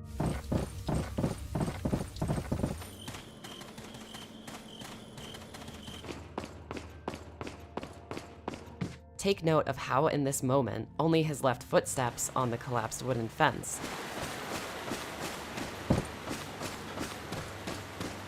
Some people may think, is it really necessary to get that detailed? Wada asked, then answered his own question, saying, I say yes, of course it is, because everything starts from walking, from footsteps. As for the game's dialogue, most of the enemies speak a Mexican dialect of Spanish. For example, the very first villager swears pretty heavily. We don't want to risk getting demonetized by saying it out loud in English, so here it is with subtitles. ¿Qué carajo estás haciendo aquí? ¡Lárgate, cabrón! And here's a few more quick translations of memorable moments. ¡Un forastero! ¡Un forastero! ¡Avisad a los demás! ¡Te cogí! ¡Te voy a hacer picadillo! Oh, la campana. Es hora de rezar. Tenemos que irnos. In a recent Famitsu interview we translated, lead designer Yoshiaki Hirabayashi laughed about how a few of these Spanish phrases went viral in Japan because fans thought they were hearing Japanese phrases like freaking unbelievable and flimsy breast sauce. It was kind of a big deal in Japan, so Hirabayashi promised they'd be back in the 2023 remake, saying, "We understand these kinds of regional jokes are part of the memories all players have of the game, so all those lines from the original will return, plus some new ones made specially for the remake." There were, however, a few lines that got cut from RE4's virtual reality release in 2021. The game was developed by Armature, a Texas studio founded by former Metroid Prime developers. More specifically, some of the game's flirtatious banter got cut. Armature producer Tom Levy said, "It's the year 2022, and some of this stuff doesn't age well, and it doesn't fit with the Resident Evil franchise these days." Here's a few examples of lines in the original that got cut from the VR edition. I see that the president's equipped his daughter with ballistics, too. How rude! And I don't believe there's any relevance with my figure and my standing. So, after you take me back to my place, how about we do some, overtime? Sorry. Somehow I knew you'd say that, but it doesn't hurt to ask, you know? I'm Ingrid Hunnigan. I'll be your support on this mission. Loud and clear. Somehow I thought you'd be a little older. Leon, it's been 6 hours since our last transmission. I was starting to get worried. Don't you mean lonely? And also, the entire post-credits scene. I've rescued the subject. We're returning home. You did it, Leon. Thanks. You know, you're kind of cute without those glasses. Give me your number when I get back. May I remind you that you're still on duty. Story of my life. There were more than just these examples, but you get the idea. A representative from Facebook who makes the Oculus headset RE4 released on said these updates were made to account for the tastes of modern audiences. The Resident Evil 2 and 3 remakes changed up their inventory systems, but RE4's puzzle-style inventory was so beloved by fans, the devs promised it'd return virtually unaltered in the RE4 remake. The original attaché case was so memorable, in fact, that it got converted into its own standalone game in 2022, developed by Brazilian indie studio Fractal Projects. That game is Save Room, a pretty clever play on words. With 40 levels, it's basically just RE4's inventory system, but with some minor twists and puzzle mechanics. We talked to Save Room's designer and programmer, Samuel Ribeiro, who told us when he was a kid, he played RE4 on an old black and white TV, which added to the horror mood. He found that the inventory management was so relaxing and euphoric that when he grew up, he made Save Room as an homage. Apparently, lots of others felt the same way, because user reviews are overwhelmingly positive, and Samuel says in its first year, it's already sold close to 100,000 copies. 1998. I'll never forget it. It was the year when those grisly murders occurred in the Arklay Mountains. 6 years have passed since that horrendous incident. Resident Evil 4 released in 2005, but the events in-game take place in 2004. That was actually kind of a mistake, the result of a development hell that dragged on for almost 5 years. Capcom wanted it to release and take place at the same time, so programmers were working 12 hours a day, from 9 in the morning till 9 at night. But development still took a lot longer than expected after they built 3 different versions of RE4 that all ended up getting scrapped. The first version's story was Leon investigating Umbrella's European HQ with a special unit who all get killed, leaving Leon as the sole survivor. The second version had Leon infected with a bizarre disease, seeing hallucinations and pursued by a hookman. And the third version had actual zombies, but the devs thought it just wasn't fun. No more zombies, they said, and threw it in the trash so they can make the fourth and final version, the Resident Evil 4 we know today. The reason it ended up so different from all the previous games, with their fixed camera angles, lack of resources, and emphasis on horror, was because Resident Evil 1's GameCube remake sold far below expectations. Series creator Shinji Mikami was heartbroken. Looking back almost a decade later, he said, "The Resident Evil remake is actually one of my favorites of the series too, but it didn't sell very well. I have kind of a lingering trauma there, much more than people would think, so I decided to work more action into Resident Evil 4. Resident Evil 4 would have been a more scary, horror-focused game if the remake had sold well. That's when the old Resident Evil died, and a new one rose up and came to life." In all the previous games, he said horror was top priority and fun factor came second, but now they were prioritizing fun over horror. Even that final build got a lot cut out of it, largely due to time constraints. According to Mikami, 40% of the castle ended up getting removed, which amounts to 1/6 of the entire game. Also, producer Kawada said that they wanted to flesh out Luis a bit more as a character, which is something they promised to fix in the 2023 remake. We mentioned a few minutes ago that the game takes place in 2004, even though it released in 2005. So what we want to talk about next is what happened to Leon in 2005. He wasn't in the next game and didn't return until RE6, which took place in 2012.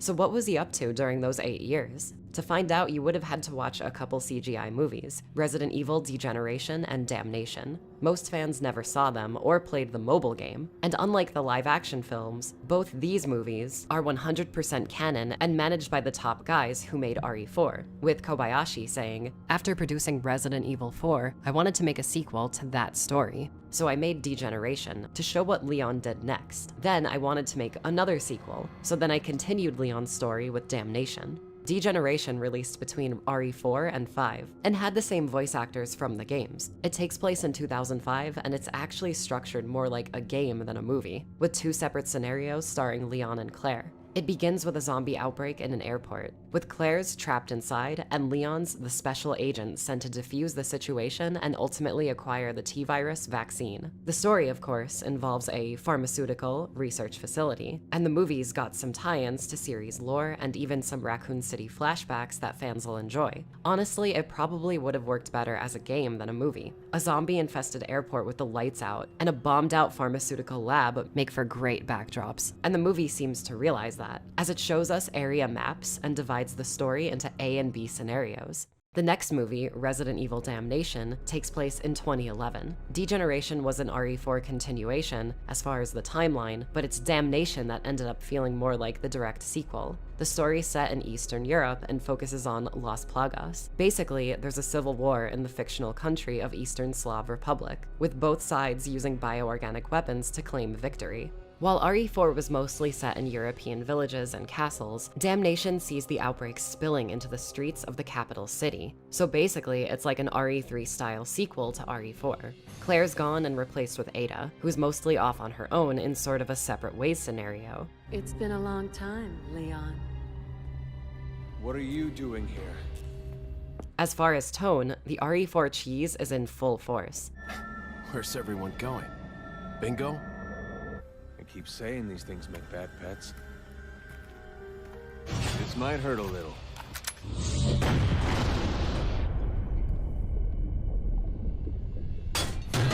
In fact, it's maybe even more cheesy, like when Ada gets into a slow-motion knife fight with the Eastern Slav president. Then it happens again later with Leon. Talking to Japanese outlet Gigazine, Kobayashi said gun enthusiasts who worked at Capcom thought it was kinda dumb how Resident Evil 4 takes place in Europe, but Leon finds a bunch of American guns lying around. So in Damnation, they made weapon procurement more realistic, with Leon only using guns he could believably get his hands on in Eastern Europe. Back to the topic of weapons acquisition though, the official player's manual for Resident Evil 4 encouraged fans to buy this chainsaw from ResidentEvilController.com. Not only will you need cash, but you'll need guts to buy that weapon.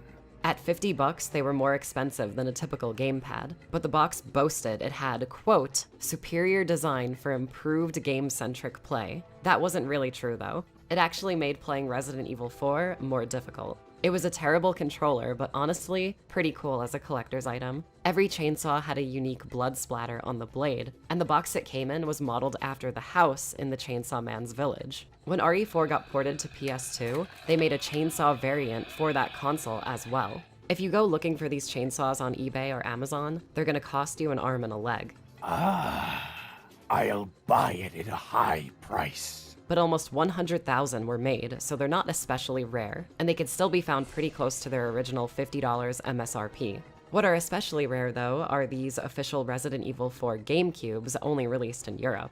Limited edition console and controller decorated with RE4 logos, and only a few thousand were ever made. Collectors would have a hard time getting their hands on one at a reasonable price, especially if it's still sealed. Not enough cash, stranger. All the way back in Resident Evil 1, Capcom originally planned to have child zombies roaming the Spencer mansion, but Mikami ended up cutting them because it was disturbing, and he thought people wouldn't like blowing kids' heads off. Later games followed suit and only included adult zombies. It's reasonable that the mansion and police station wouldn't have any kids around, but an entire village without children is a little less believable. So for Resident Evil 4, the missing kids were explained in the lore. After beating the final boss, this game's credits are accompanied by woodcuts showing what happened in the village before Leon's arrival. The woodcuts were later expanded into a 13-page story featured in a book called Biohazard Incubate, which released about 2 years after the game. It's basically Resident Evil 4's prologue. In addition to the missing children, it also fleshes out backstories for the village chief, Sadler's arrival, and the village itself, all presented as journal entries from a villager named Rodrigo. It's Japanese and pretty long, so I'll just read the very beginning and summarize the rest. Rodrigo's first journal entry says, "Within this village are hearts that love children's smiles, kind neighbors, and things of antiquity. It's a modest life full of simple pleasures. The village has maintained peace while preserving its customs and culture. It was here where time flows gently that I was born, and here where I'll return to the earth. I love this village. I hope this beautiful place will last forever, so I decided to paint it from time to time with my brush. I'll write my name in the corner of each painting to tell my grandchildren and their children, who I might never meet, about the beauty of this place." He goes on to say the men and women toil the fields, and the children help with chores, like milking the cows. Most of the villagers are related by blood, so they're like one big family. One holiday afternoon, Rodrigo has lunch at a friend's house, who's proud of his new job as an excavator at the Salazar Castle. There's a story elders often tell their grandchildren about the first lord of the castle who protected the village and drove out the paganists. As for the current lord of the castle, Ramon Salazar, well, Rodrigo's not so sure about this new guy. Harvest arrives and the whole town pitches in to bring in crops, even the children. Children are the treasure of this village, raised on the backs of the villagers, Rodrigo writes. It's everyone's hope that the children grow up happy and healthy. After the harvest is finished, they hold a festival with everyone singing, dancing, reading poems, and playing guitar. The village chief, Mendez, was conspicuously absent from the celebration, but Rodrigo doesn't think too much of it since the chief is also the village priest, and figures he must have church business to attend to. Rodrigo writes about how their quaint little village has survived into modern times, with its people farming the fields, fishing in the creeks, and collecting wild nuts, loading them onto wagons and sharing amongst each other. Then he says the village chief told him to gather the entire village the following Sunday, so he must remember to bring his wife and daughter. At this point, the pages literally get darker as the story takes a turn for the worse. Next Sunday at the church, Sadler gives a sermon. Quoting directly, Rodrigo writes, "After speaking with the village chief, I attended Sadler's sermon. Lord Sadler is a distinguished member of Los Iluminados, a group the village chief holds in high regard. He came a long way to visit us villagers and spent countless hours regaling us with wonderful stories. He taught us that by undergoing a ritual to purify our blood, sinful people like us can save our souls and attain even greater happiness." Then he notes that his friend who works at the castle, who was once so gentle-natured, has started lashing out and becoming aggressive. Perhaps that's the kind of sin they need washed away, Rodrigo ponders, and he's grateful that Sadler's here to protect them. The villagers are told the ritual will connect everyone's hearts and wash away the impure blood. They all line up for their transfusions, except Rodrigo's brother, who's frightened but ultimately gives in. In his next journal entry, Rodrigo says his wife has been coughing up blood. Then, after dinner one night, his daughter starts foaming at the mouth, goes into seizures, then dies. Rodrigo's wife stands there emotionless while he's in complete shock, not wanting to believe what's happening. He runs to his brother's house, who's begun to go insane. Rodrigo writes, "In a matter of days, all the children in the village were dead. My precious children were gone. Not one remained. Not a single one. More adults' eyes have turned crazy, and they've lost their minds. I vomited blood this morning." On the last page, Rodrigo says the chief sent him a message. By order of Lord Sadler, any stranger who arrives in this village must be killed. Great Sadler, I heed your command, Rodrigo vows. Nearby, a villager's head falls off. Presumably, Rodrigo succumbed to a similar fate not long after. And this final journal's the last thing he ever wrote. And that's why there aren't any kids in Resident Evil 4. Sadler's blood ritual killed them all. Okay, and now for probably the most important info in this entire video. Have you ever found yourself playing RE and wondered what you're supposed to be eating and drinking? Believe it or not, there is a correct answer, and Shinji Mikami's got you covered. Diet Coke and potato chips, he said. Lightly salted potato chips. Calbee brand. When you eat the potato chips, you should use chopsticks so your fingers don't get greasy. That's the Resi 4 diet. That's what you're supposed to eat while playing. Straight from the creator. Did you know? Early in Metroid Prime's development, Retro Studios experimented with a third-person perspective as opposed to the first-person viewpoint in the final product. Since they'd already worked with Rare on Jet Force Gemini, a third-person shooter for the Nintendo 64, there was much deliberation over which perspective to go with. However, after producer Shigeru Miyamoto remarked that the third-person viewpoint wasn't as intuitive, they officially made the switch to first-person. Somewhat ironically, this change caused another difficulty to arise. The Morph Ball, one of the series' trademark abilities, was a huge sticking point for the team during development. The team couldn't make the necessary Morph Ball transition between first-person to third-person flow seamlessly. The change needed to be as smooth and natural as it was in Super Metroid, and if this couldn't be achieved, the ability would have to be cut. Yet again, Miyamoto was instrumental, stating that if they couldn't make the Morph Ball work, then the game wouldn't work. The team doubled their efforts and created a system that Miyamoto approved of, allowing work on Prime to continue. Another consequence of this perspective switch was the concept of visors, which became an iconic trait of the trilogy. This was yet another idea proposed by Miyamoto, although the way he suggested it was cryptic. In conversation with the Retro staff, he threw out the question,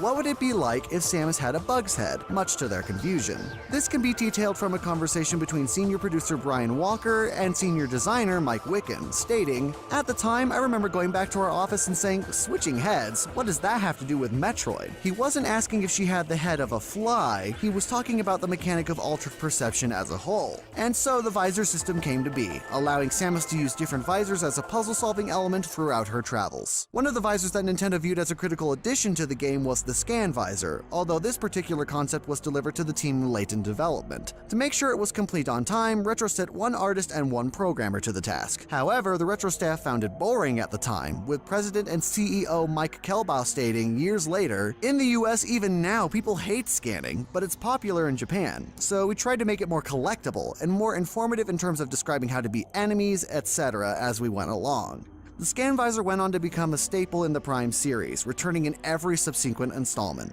There are various bits of unused concept art and development documents that run throughout the entire Prime series. Ridley, Samus's reptilian rival, went through multiple portrayals in the design phase. Early in development, he was grotesque, with an exposed ribcage and intestines. A later version was more robotic, utilizing metal components, resulting in a vaguely steampunk-esque design. The joints also resemble the design of the Chozo artifacts found in-game, hinting at what his origin may have been at one stage during development. Like Ridley, Mother Brain also appeared in concept art, although she didn't make the cut. The concept provided a sense of scale in comparison to Samus, revealing a much larger Mother Brain compared to previous iterations. Amongst the other unused art was a large, mysterious flying creature, complete with its own animation, as well as designs hinting at a much more expansive impact crater. It appears that at some point in development, Samus's Speed Boost and Shine Spark abilities from Super Metroid were being considered for Metroid Prime. By delving into the buried content in the final version of the game, it's possible to access an image showing Samus jumping and moving at what appears to be quite high speeds. These abilities, of course, were not included in the completed game. Before Metroid Prime 2 began development, there was a tentative title in the works, aptly named Metroid 1.5. The pitch for the game was prepared by Prime 1 level designer Tony Giovannini and concept artist Andrew Jones, and centered around Samus's journey directly following the events of Prime. The plot of this game was centered around a massive starship stuck in a parallel dimension. Upon completing her mission on Talon 4, Samus would enter cryosleep for the journey home. With her ship on autopilot, it would inadvertently latch onto a distress signal sent out by the starship, trapping her inside this derelict vessel. By having the game's setting placed in an alternate dimension, Giovannini and Jones envisioned Samus having to deal with radically different environments. Not only that, but since this title would have followed directly after the events of Metroid Prime, Samus would have access to all her abilities from the start. To balance this, they came up with the idea of a rogue AI controlling the ship, changing areas to limit Samus's capabilities, thus rendering much of her arsenal useless depending on the level. This AI would play host to several personalities as well, each with its own abilities and subsequent gameplay challenges.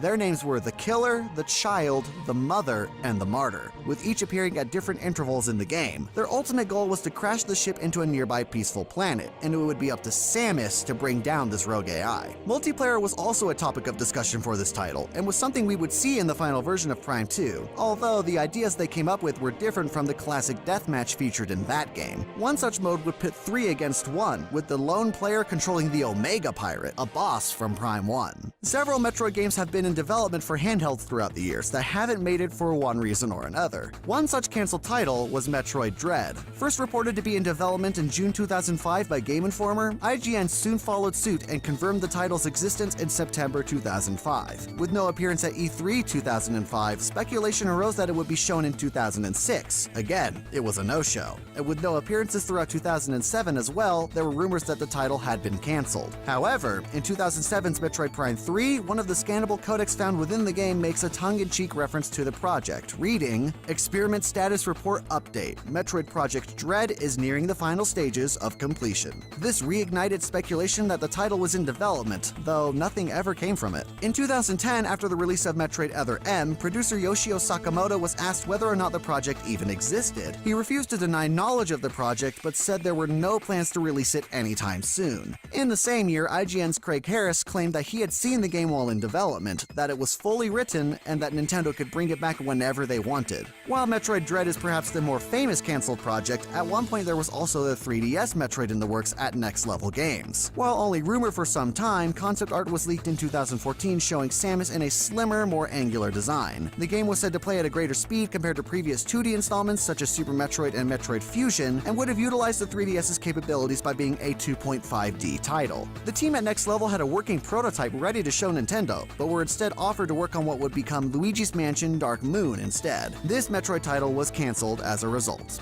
There's actually a whole bunch of other interesting changes that were made throughout the Pikmin series. When the Pikmin games were re-released on the Wii as part of the new Play Control line, the Wollywog and Wogpole enemies had their names changed to Wollyhops and Walpoles in Europe. This was most likely done to avoid using a certain word that is a rarely used racial slur in the United Kingdom. This change was also made in the European release of Pikmin 3. The most drastic regional change was made to Pikmin 2. The Japanese version actually featured support for the Game Boy Advance Game Link cable and e-reader peripherals. By scanning cards on the e-reader, the player could play 3 different minigames on their Game Boy Advance: Pikmin Plucking, Pikmin Parts, and Pikmin Path. These minigames were removed in the international versions of the game, as the e-reader had already been discontinued in the US and was never officially released in Europe. There's a large amount of unused content left behind in the Pikmin games. The first Pikmin game contains data for an enemy called Iwagen that attacks by shooting rocks at the player. The name is a combination of Iwa, the Japanese word for rock, and generator. There's also an entry in Olimar's log for the final day, where he celebrates collecting all the parts for his ship and wonders whether he will ever see the Pikmin again. This is impossible to view normally, since collecting the final part of the ship immediately triggers the game's ending. The GameCube disc for Pikmin also contains a Windows.exe file that can be used to run the game in a debugging mode on PC. The game is missing most of its assets, unless the player enables game mode in the debug menu, at which point it can be played somewhat normally. However, Olimar's health will always be set to 0, and there are still some graphical bugs and crashing issues, as well as a complete lack of audio.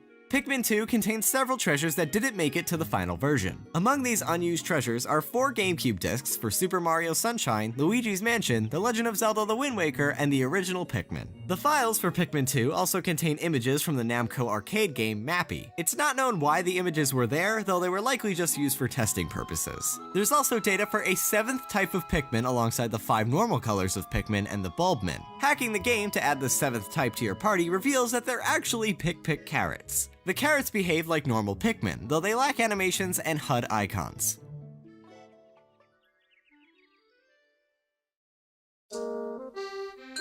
There are several interesting Easter eggs and tidbits in the Pikmin games that aren't obvious at first glance. If the player collects all of the treasures in a cave in Pikmin 2, waiting at the results screen for 3 minutes and 50 seconds will cause Totaka's song to play. Aside from the 3 main entries in the series, there was almost another game that would have featured Pikmin characters. It was an experimental game in development for the GameCube titled Stage Debut. The game would have used the cancelled Game Boy Advance peripheral, the Game Eye, to take pictures of players' faces and paste them onto 3D models. Players could then interact with characters from Pikmin, Mario, and Animal Crossing.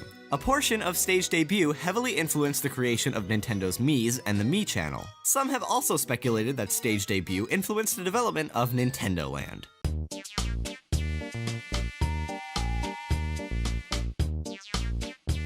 Did you know? In Animal Crossing New Leaf at exactly 3:30 a.m. on Sunday and Monday, the regular TV static is interrupted by a message from aliens. Another show can be seen at 6:30 a.m. that shows people exercising. This actually references Japanese culture and is a nod to Raijo Taiso. The broadcast is essentially an exercise program shown every morning in Japan and aims to keep the nation healthy. New Leaf has several unused concepts. While developing ideas to distinguish New Leaf from previous games, the team considered adding a new tool allowing players to pan for gold.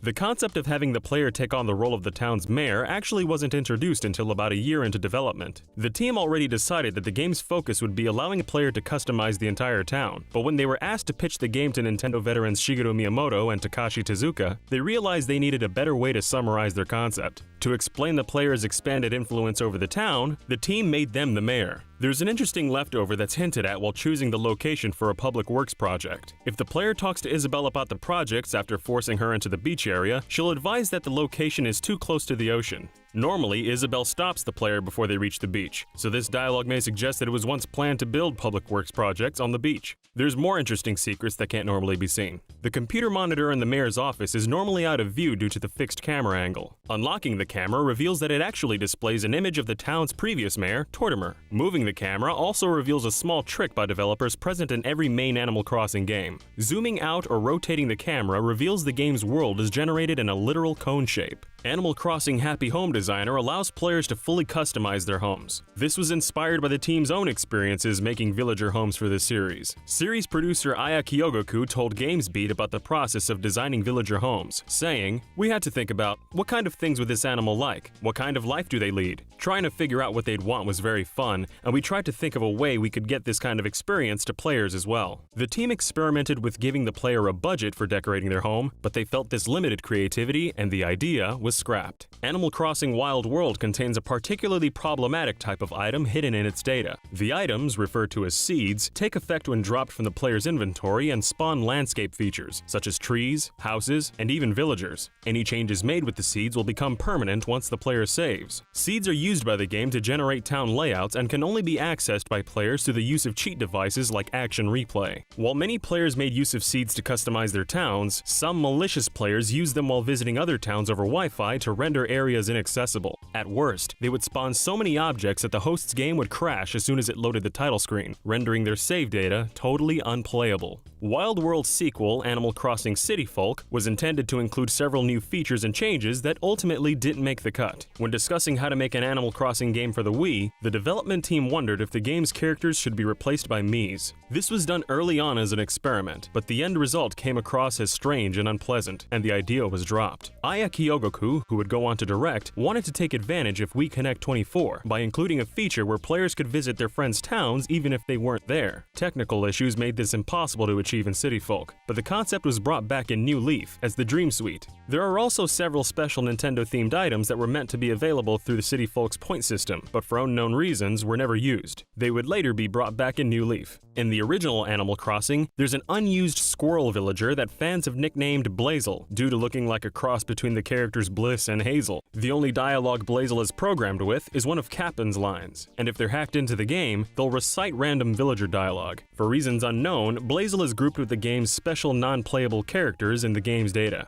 Porter, the monkey who works at the train station, is based on a Japanese song called The Monkey Palanquin Carrier. Two other characters with Japanese connections are Gracie and Sahara. In the West, these characters are both female. In Japan, however, they're male, and named Grace and Roland. Isabelle, the player's secretary in New Leaf, is named Shizu in Japan, which appears to be a pun on the fact that Isabelle is a Shih Tzu breed of dog. KK Slider, known as Totakake in Japan, is said to be based on series music composer Kazumi Totaka. Totaka has left a 19-note tune named Totaka's Song in many of the games he's worked on, including Animal Crossing titles. The song appears in every game as KK Song, a special tune that KK Slider will play upon request. Totaka's Song is also featured as the background music for the Who's Done It e-reader minigame. In City Folk, if the player waits long enough in Captain's cab to the city, the song is one of several that Captain will whistle. Similarly, in New Leaf, if the player spends several minutes riding the boat to Tortimer Island, Captain will whistle Totaka's Song, though this is only possible if there's a severe amount of lag, making it difficult to encounter. Perhaps the most obscure place where Totaka's Song has been hidden is on the official European microsite for New Leaf, where clicking on the picture of KK Slider in the background will cause the song to play. The chords and rhythm of the songs performed by KK Slider seem to be tailored for a guitar. Though this might seem obvious, it has some complicated implications. MIDI music is usually composed on a keyboard and edited in software, or composed directly into a computer with software. It's highly unlikely that Totaka had custom hardware and software connecting a guitar to his computer.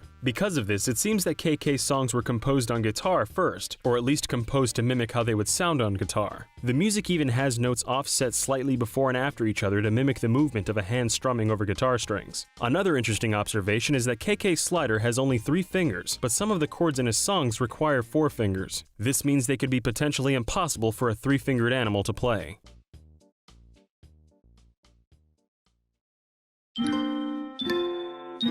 Animal Crossing was originally developed for the Nintendo 64's DD add-on. When the 64DD ultimately proved to be a failure, the project was retooled and released as a standard N64 game titled Dobutsu no Mori, or Animal Forest. However, a few things had to be changed during the transition. The game was intended to make use of the 64DD's internal clock, allowing the game world to change in real time. Because the basic N64 lacked this feature, Animal Forest included a battery-powered clock built into the cartridge itself. Animal Forest was eventually ported to the GameCube as Animal Forest Plus, which was released internationally as Animal Crossing. The game was rolled out in some form or another in most regions between 2001 and 2004. However, it wouldn't see a release in China until 2006, when the original Animal Forest was released for the iQ player. The iQ was a Chinese video game console that could play select N64 games available for download via PC or special kiosks. Only 14 games were ever brought to the system, and the service was discontinued in late 2016. Before Animal Crossing released in the West, the localization team had to change or remove many elements that were too specific to Japanese culture. To compensate for the cut events, 16 new holidays were added, including Groundhog's Day, Valentine's Day, April Fool's Day, Halloween, and Toy Day, which parallels Christmas. Following the success of Animal Crossing, Nintendo released another enhanced port exclusively in Japan titled Animal Forest E+.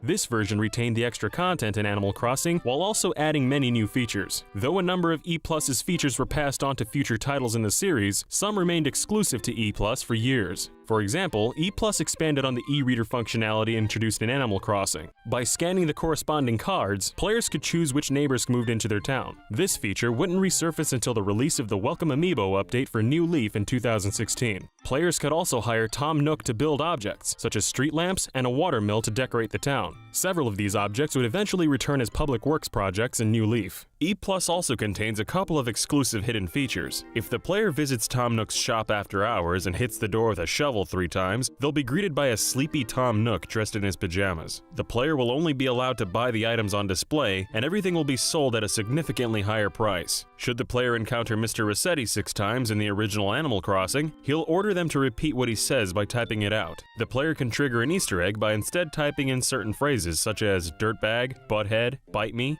I hate you, moles suck, and die. Doing so will make Mr. Rossetti even angrier, and you'll tell the player they should be ashamed of themselves. While Mr. Rossetti's tirades are a staple of the franchise, they prove to be too intense for some players. In an Iwata Asks interview, former president of Nintendo Satoru Iwata mentioned, Mr. Rossetti's abrasive tone actually made some young girls cry. When the creator of Animal Crossing, Katsuya Eguchi, started working at Nintendo, he had to move more than 300 miles away from his friends and family. In an interview with Edge magazine, Eguchi said, Animal Crossing features 3 themes: family, friendship, and community. But the reason I wanted to investigate them was the result of being so lonely when I arrived in Kyoto. When I moved there, I left my family and friends behind. In doing so, I realized that being close to them, being able to spend time with them, talk to them, play with them, was such a great and important thing, and that was the impetus behind the original Animal Crossing. He also explained that he wanted to design a game he could share with his family, even when they weren't able to play together. This isn't the only part of Animal Crossing that's been influenced by a developer's family life. According to director Hisashi Nogami, Animal Crossing Wild World was particularly popular with the family of fellow Nintendo designer Hideki Kono.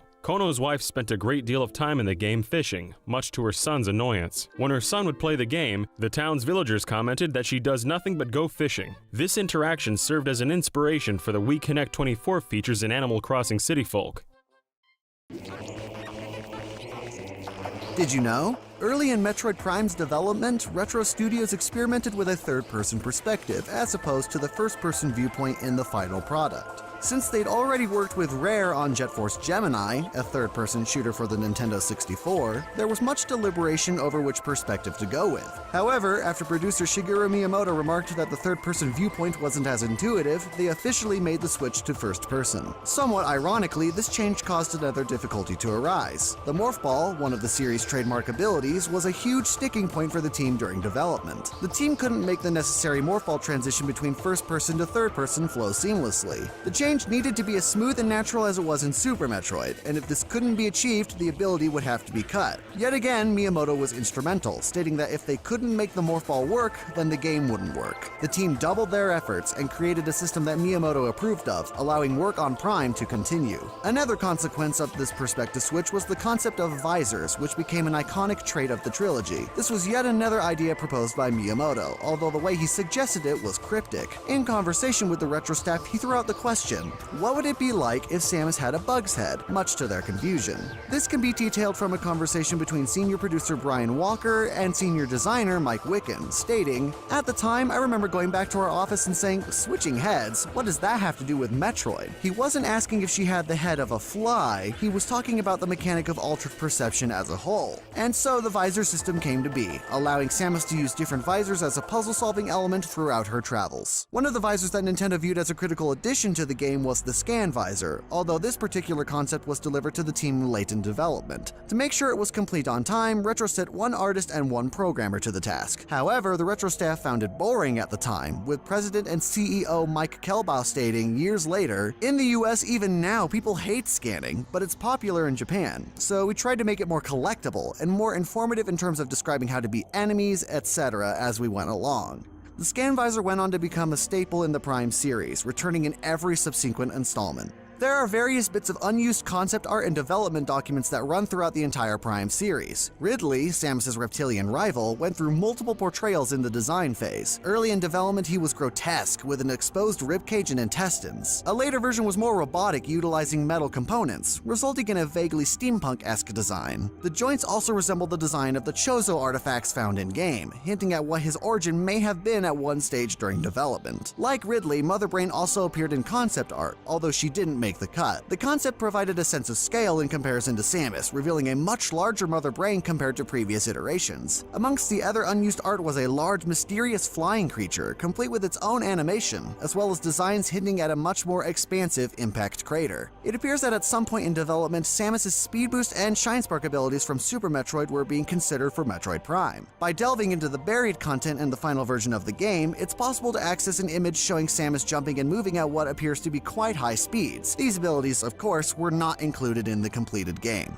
Before Metroid Prime 2 began development, there was a tentative title in the works, aptly named Metroid 1.5. The pitch for the game was prepared by Prime 1 level designer Tony Giovannini and concept artist Andrew Jones, and centered around Samus's journey directly following the events of Prime. The plot of this game was centered around a massive starship stuck in a parallel dimension. Upon completing her mission on Talon 4, Samus would enter cryosleep for the journey home. With her ship on autopilot, it would inadvertently latch onto a distress signal sent out by the starship, trapping her inside this derelict vessel. By having the game's setting placed in an alternate dimension, Giovannini and Jones envisioned Samus having to deal with radically different environments. Not only that, but since this title would have followed directly after the events of Metroid Prime, Samus would have access to all her abilities from the start. To balance this, they came up with the idea of a rogue AI controlling the ship, changing areas to limit Samus's capabilities, thus rendering much of her arsenal useless depending on the level. This AI would play host to several personalities as well, each with its own abilities and subsequent gameplay challenges.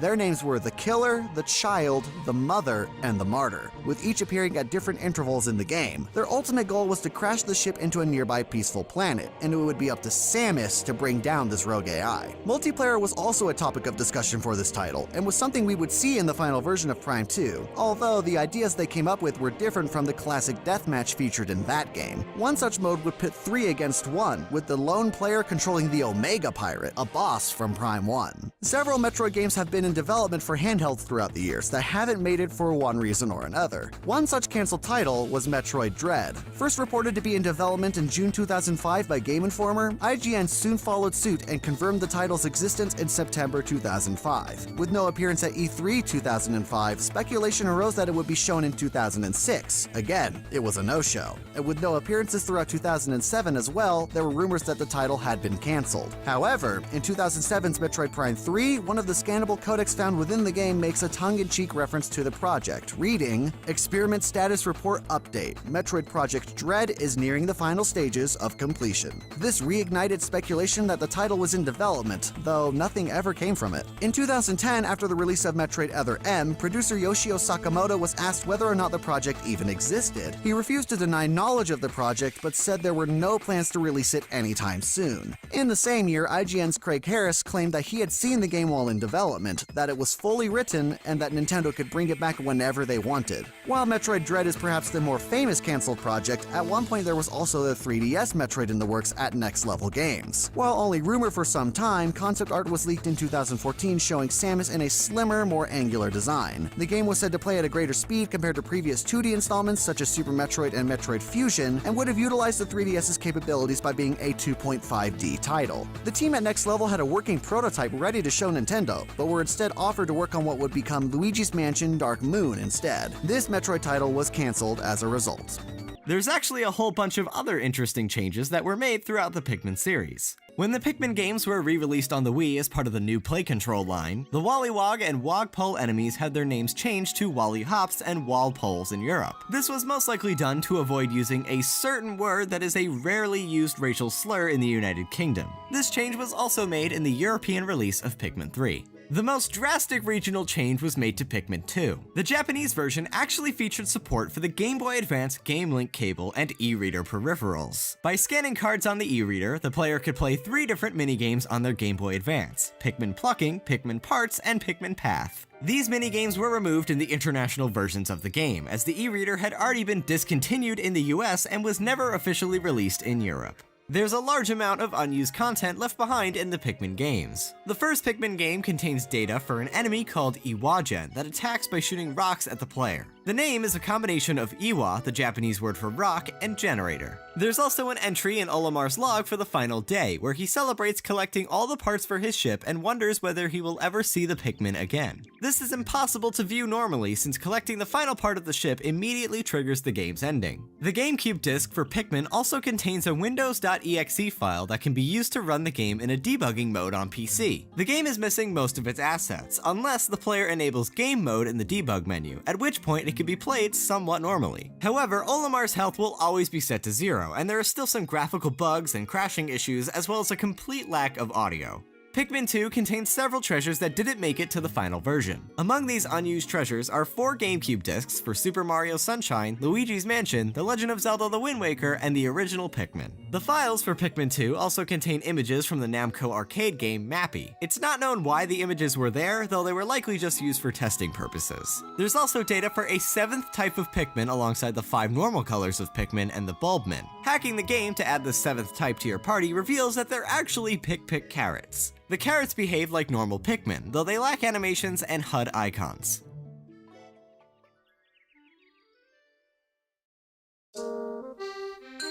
There are several interesting Easter eggs and tidbits in the Pikmin games that aren't obvious at first glance. If the player collects all of the treasures in a cave in Pikmin 2, waiting at the results screen for 3 minutes and 50 seconds will cause Totaka's song to play. Aside from the 3 main entries in the series, there was almost another game that would have featured Pikmin characters. It was an experimental game in development for the GameCube titled Stage Debut. The game would have used the cancelled Game Boy Advance peripheral, the Game Eye, to take pictures of players' faces and paste them onto 3D models. Players could then interact with characters from Pikmin, Mario, and Animal Crossing. A portion of Stage Debut heavily influenced the creation of Nintendo's Mii's and the Mii channel. Some have also speculated that Stage Debut influenced the development of Nintendo Land. Did you know? There were over 100 games planned to release on the GameCube that were cancelled before seeing the light of day. Ever wondered what they were or why they were cancelled? In this video, we'll be covering all of them, with a few exceptions. Certain games will be left out, such as games that were rumored to exist but have no solid evidence backing them, such as Croc 3, and games that were announced for GameCube but released on rival platforms or next-gen platforms, such as Crash Twinsanity or Super Paper Mario. Since we're talking GameCube, we'll start with a few of Nintendo's own scrapped projects. Kirby Tilt and Tumble 2 was first revealed at Space World 2001. It used a Game Boy Advance as a controller, with a special motion-sensing cartridge that let players tilt the controller to change Kirby's direction and speed. Outlets reported players could move between the TV and the GBA screen, and that Shigeru Miyamoto said players could write their own programs on the game cartridges, such as creating mini-games for themselves and their friends to play. In 2002, the game was rebranded as Roll-O-Rama, with Kirby being removed altogether. Roll-O-Rama was showcased at E3 2002, but never released. But this wasn't the only Kirby game that ran into trouble, not by a long shot.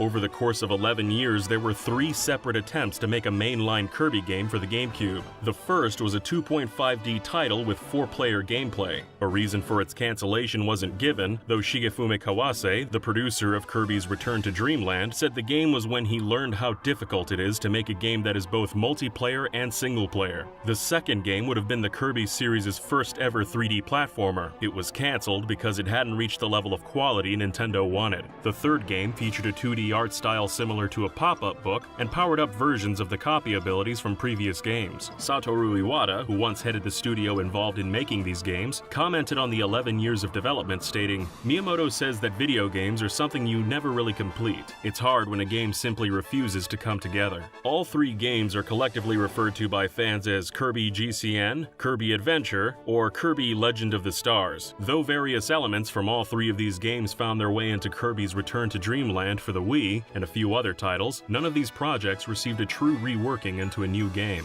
Rather, Nintendo considers Kirby's Return to Dreamland the successor to Kirby GCN. Another scrapped title was The Mysterious Marionette. This was an unusual Nintendo game accidentally announced alongside Super Mario Sunshine and the Mario 128 tech demo. Shortly after the erroneous listing was published, it was quietly taken down. Despite having Mario in the title and being listed alongside other Mario titles, Marionette wasn't a Mario game. As Miyamoto later told IGN, the game was about controlling a puppet. It aimed to be simple, but also complicated. Marionette had been in development for both the Nintendo 64 and the GameCube, but never got past its initial stages. Miyamoto later commented there was a possibility the game could resurface on the Wii, but it never appeared. Retro Studios, the team behind Metroid Prime, had a series of titles that were cancelled around the time they were first acquired by Nintendo. The game Action Adventure was one of the first projects Retro ever undertook. The game featured 3 female leads fighting evil in a post-apocalyptic planet set in the near future, with a sci-fi setting. Due to the concept, some have speculated aspects of this game were reworked into Metroid Prime. However, this speculation is unfounded. What Action Adventure did do, though, was give Nintendo enough confidence in Retro to let them handle the Metroid franchise. Once the Metroid license was in Retro's hands, the studio terminated the Action Adventure project. Thunder Rally Car Battle was a Retro Studios game described by IGN as a mix between Twisted Metal 2 and Mario Kart 64, set in a bleak Mad Max-like world. It was also known as Car Battle and Car Combat while being developed. Another was Retro Studios Football, also known as NFL Retro Football, which, believe it or not, was originally going to be a Mario football game. But Nintendo wanted Retro to make more mature titles, so the project became a realistic sports title before being scrapped entirely. And finally, there was Raven Blade. Retro began work on Raven Blade in late 1999 as a role-playing game for the GameCube. It was first unveiled at E3 2001 with a full trailer. Raven Blade was a third-person action RPG set in an ancient world, featuring an epic quest involving the aforementioned magical weapon, the Raven Blade. In the end, all 4 of these games were cancelled so Retro could fully focus on Metroid. Metroid was Nintendo's top priority, so it became Retro Studios' top priority as well. Given there were rumors Nintendo was looking to buy out the company, Raven Blade may have also been cancelled as a show of commitment to Nintendo. If so, the gamble paid off, as Nintendo purchased $1 million of Retro Studios stock in 2002, making it the majority holder and officially making Retro Studios one of its subsidiaries. Retro weren't the only studio clamoring to make a game using Nintendo's IP. One pitch that never panned out was a sequel to Diddy Kong Racing. Around April 2004, Climax Studios pitched the potential sequel to Nintendo. The game, Diddy Kong Racing Adventures, would have seen WizPig propose a rematch against Diddy and his friends, with his goal being to pave over a forest. The game would have taken the player through 16 different villages styled after characters from the Donkey Kong Country series. Each village would be controlled by a different villain who must be beaten in a race. Vehicles would have included buggies, quad bikes, planes, hover bikes, and jet skis, some of which could be upgraded to access new areas. But this wasn't the only attempt at a Diddy Kong Racing sequel. Donkey Kong Racing made its only appearance at E3 2001 with a trailer featuring Donkey Kong, Diddy Kong, Tiny Kong, Kiddy Kong, and Taj the Genie as playable racers. While not in the trailer, Cranky and Lanky Kong were also shown in an internal render for the game. The overworld would have featured jungles, plains, and seas stitched together seamlessly just like Diddy Kong Racing. It also would have had 4-player multiplayer, and animals from Donkey Kong Country would stand in for vehicles, each with a unique ability. Players could be knocked from their animal, triggering a button-mashing frenzy to get back onto it. The animal could also be upgraded through collectible fruits. During development of the game, Microsoft bought Rare, so Donkey Kong Racing was renamed Saberman Stampede. The game would star Rare's Saberman character and release on the original Xbox, then the Xbox 360 before being cancelled. This cancellation was due to Cameo, Elements of Power, being behind schedule. The Saberman team was relocated and the title was put on hold. In 2008, a video of the 360 prototype was posted on YouTube, showing that Saberman Stampede had evolved from a racer into an adventure game during its ill-fated development. Another popular franchise from Rare is the Conker series. After Conker's Bad Fur Day was released in early 2001, the developers started work on a sequel for the GameCube. The game was called Conker's Other Bad Day, and focused on Conker's unsuccessful tenure as king. The plot saw Conker spending all the kingdom's money on beer and hookers, with the first level featuring Conker breaking out of jail for his crimes. The main villain was a massive space poo, the Cthulhu,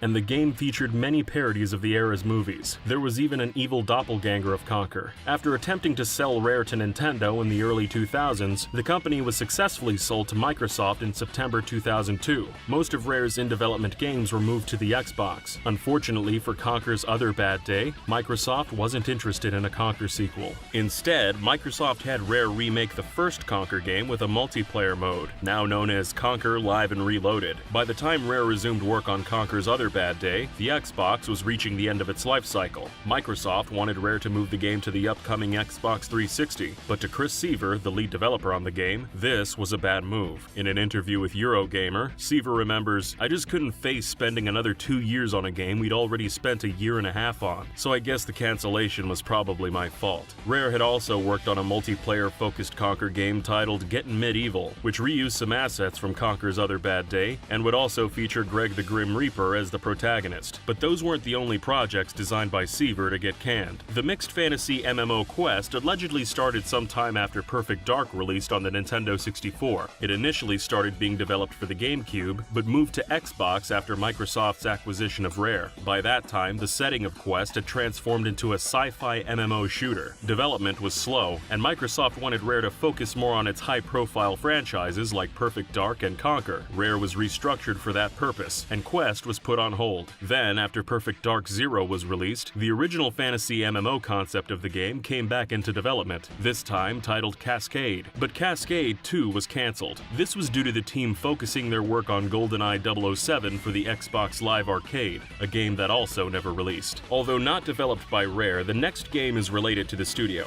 In 1998, former Rare developer Martin Hollis of GoldenEye and Perfect Dark fame founded his own studio, Zoonami. One of their projects was Game Zero, also known as Project Z3796WP, a GameCube exclusive developed in collaboration with Nintendo in 2000. Game Zero was never shown publicly, but that didn't stop rumors from spreading as soon as the deal was known. Due to Hollis's history, many assumed Game Zero would be another FPS. However, Hollis wanted to try something new. Game Zero was actually a sandbox platformer with destructible voxel levels. In it, a female protagonist mined an alien planet to craft new items and structures, and rescued characters from tightly packed Mario 64-like levels. The game has since been compared to Minecraft, and it's easy to see why. Game Zero's concept was truly ahead of its time, perhaps too far ahead. The destruction and recreation of the voxels used in the game as building blocks was too RAM-intensive for the GameCube, or even PCs to run it properly. Thus, after 3 years of work, Game Zero was quietly dropped. Another scrapped Nintendo-related title came from developer Camelot. The project was in the planning stages as an unnamed RPG in early 2001. Originally, Camelot said they would work on a GameCube RPG as soon as they finished Golden Sun on the GBA. This led to years of rumors that a Golden Sun title would be made for the GameCube. Then, in 2005, a Camelot Help Wanted ad appeared in Famitsu magazine, reading, "Now seeking staff for development of an RPG targeting a next-generation system," leading some to believe the project was moved to the Wii. However, nothing ever seemed to come of it. Nintendo also struck a few deals with prominent third-party developers. The Capcom 5 were 5 GameCube exclusives meant to be developed and published by Capcom to show off the system's friendliness to third-party platforms. Dead Phoenix, ironically, is the only one that didn't make it. It was first revealed in November 2002, but was removed from Capcom's website after failing to appear at E3 2003. Despite this, rumors of its eventual release were common. IGN even hypothesized it was being remade into a Kid Icarus game, but Capcom has historically refused to comment on the possibility of reviving Dead Phoenix. Seeming to confirm its abandonment, the trademark for the game's name was listed as abandoned at the US Patent and Trademark Office in 2004. This wasn't the only high-profile third-party game to be scrapped. Sega and Overworks were confirmed to be planning a sequel to Skies of Arcadia in June 2001, shortly after the original game was released. Sadly, the original Dreamcast game sold extremely poorly. Worried that the game would be a write-off, Sega tried to make PS2 and GameCube ports to make back some money. The GameCube port came out in 2002 and unfortunately also sold poorly. The PS2 port was ultimately dropped. Then in 2003, Overworks were absorbed into Sega WoW. A year later, the team was split even further by a company restructuring, scattering the Arcadia developers into different teams. A ray of hope came in March 2004 when it was acknowledged a Skies of Arcadia sequel was being planned. Then those hopes were crushed, as in late 2004, Arcadia's producer told German Maniac magazine the sequel was on hold. Nothing on Skies of Arcadia 2 has been announced to date. Another prominent developer, From Software, was also planning an RPG for the GameCube. Gold Star Mountain was a game about capturing, training, and battling monsters. The game's world design was reportedly inspired by Disneyland's various attractions. It was planned to be released in 2002 as a GameCube exclusive. Despite substantial work being done on the game, it was cancelled without explanation.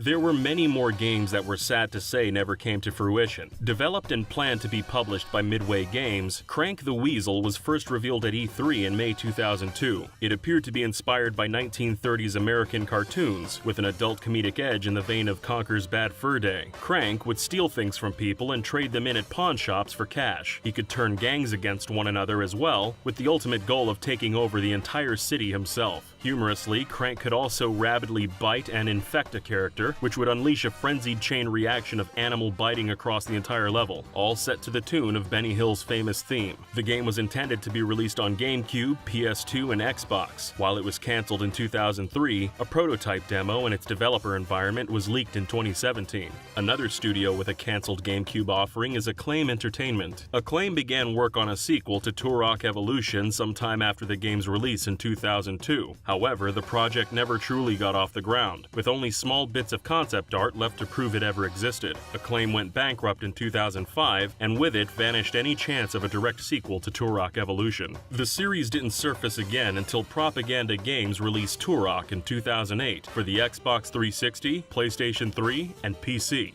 iNinja 2, a sequel to the original iNinja action game, once entered development for the GameCube at Argonaut Games. It would have taken place in the same setting as the original game, one that mixed ancient Japan with futuristic robots. While Argonaut Games worked on the game for a few months, sadly, financial issues forced the studio to close down in 2004. The game was never officially announced, with only concept art finding its way to the public. In 2005, TKO Software were working on a sequel as well, a successor to the Miss Pac-Man game. Miss Pac-Man Maze Madness was in the works. Miss Pac-Man Maze Madness 2 was originally planned to release on PS2, Xbox, and GameCube. The project was cancelled, however, apparently because the market was perceived to be too saturated. A game that also faced marketing issues was Worms Battle Rally. This was a racing game featuring Worms characters and weapons from the main series. It was developed by Team 17 and planned to release on GameCube, PS2, and PC. The game was cancelled in 2003 despite being nearly finished, as the game's publisher wasn't happy with it. Team 17 instead developed Worms Fort's Under Siege at that publisher's request. Upon completion of Worms Fort Under Siege, the publisher promptly cancelled that as well. Thankfully, Sega later picked up the rights for Under Siege and released it to the world. Some scrapped games had less of a pedigree.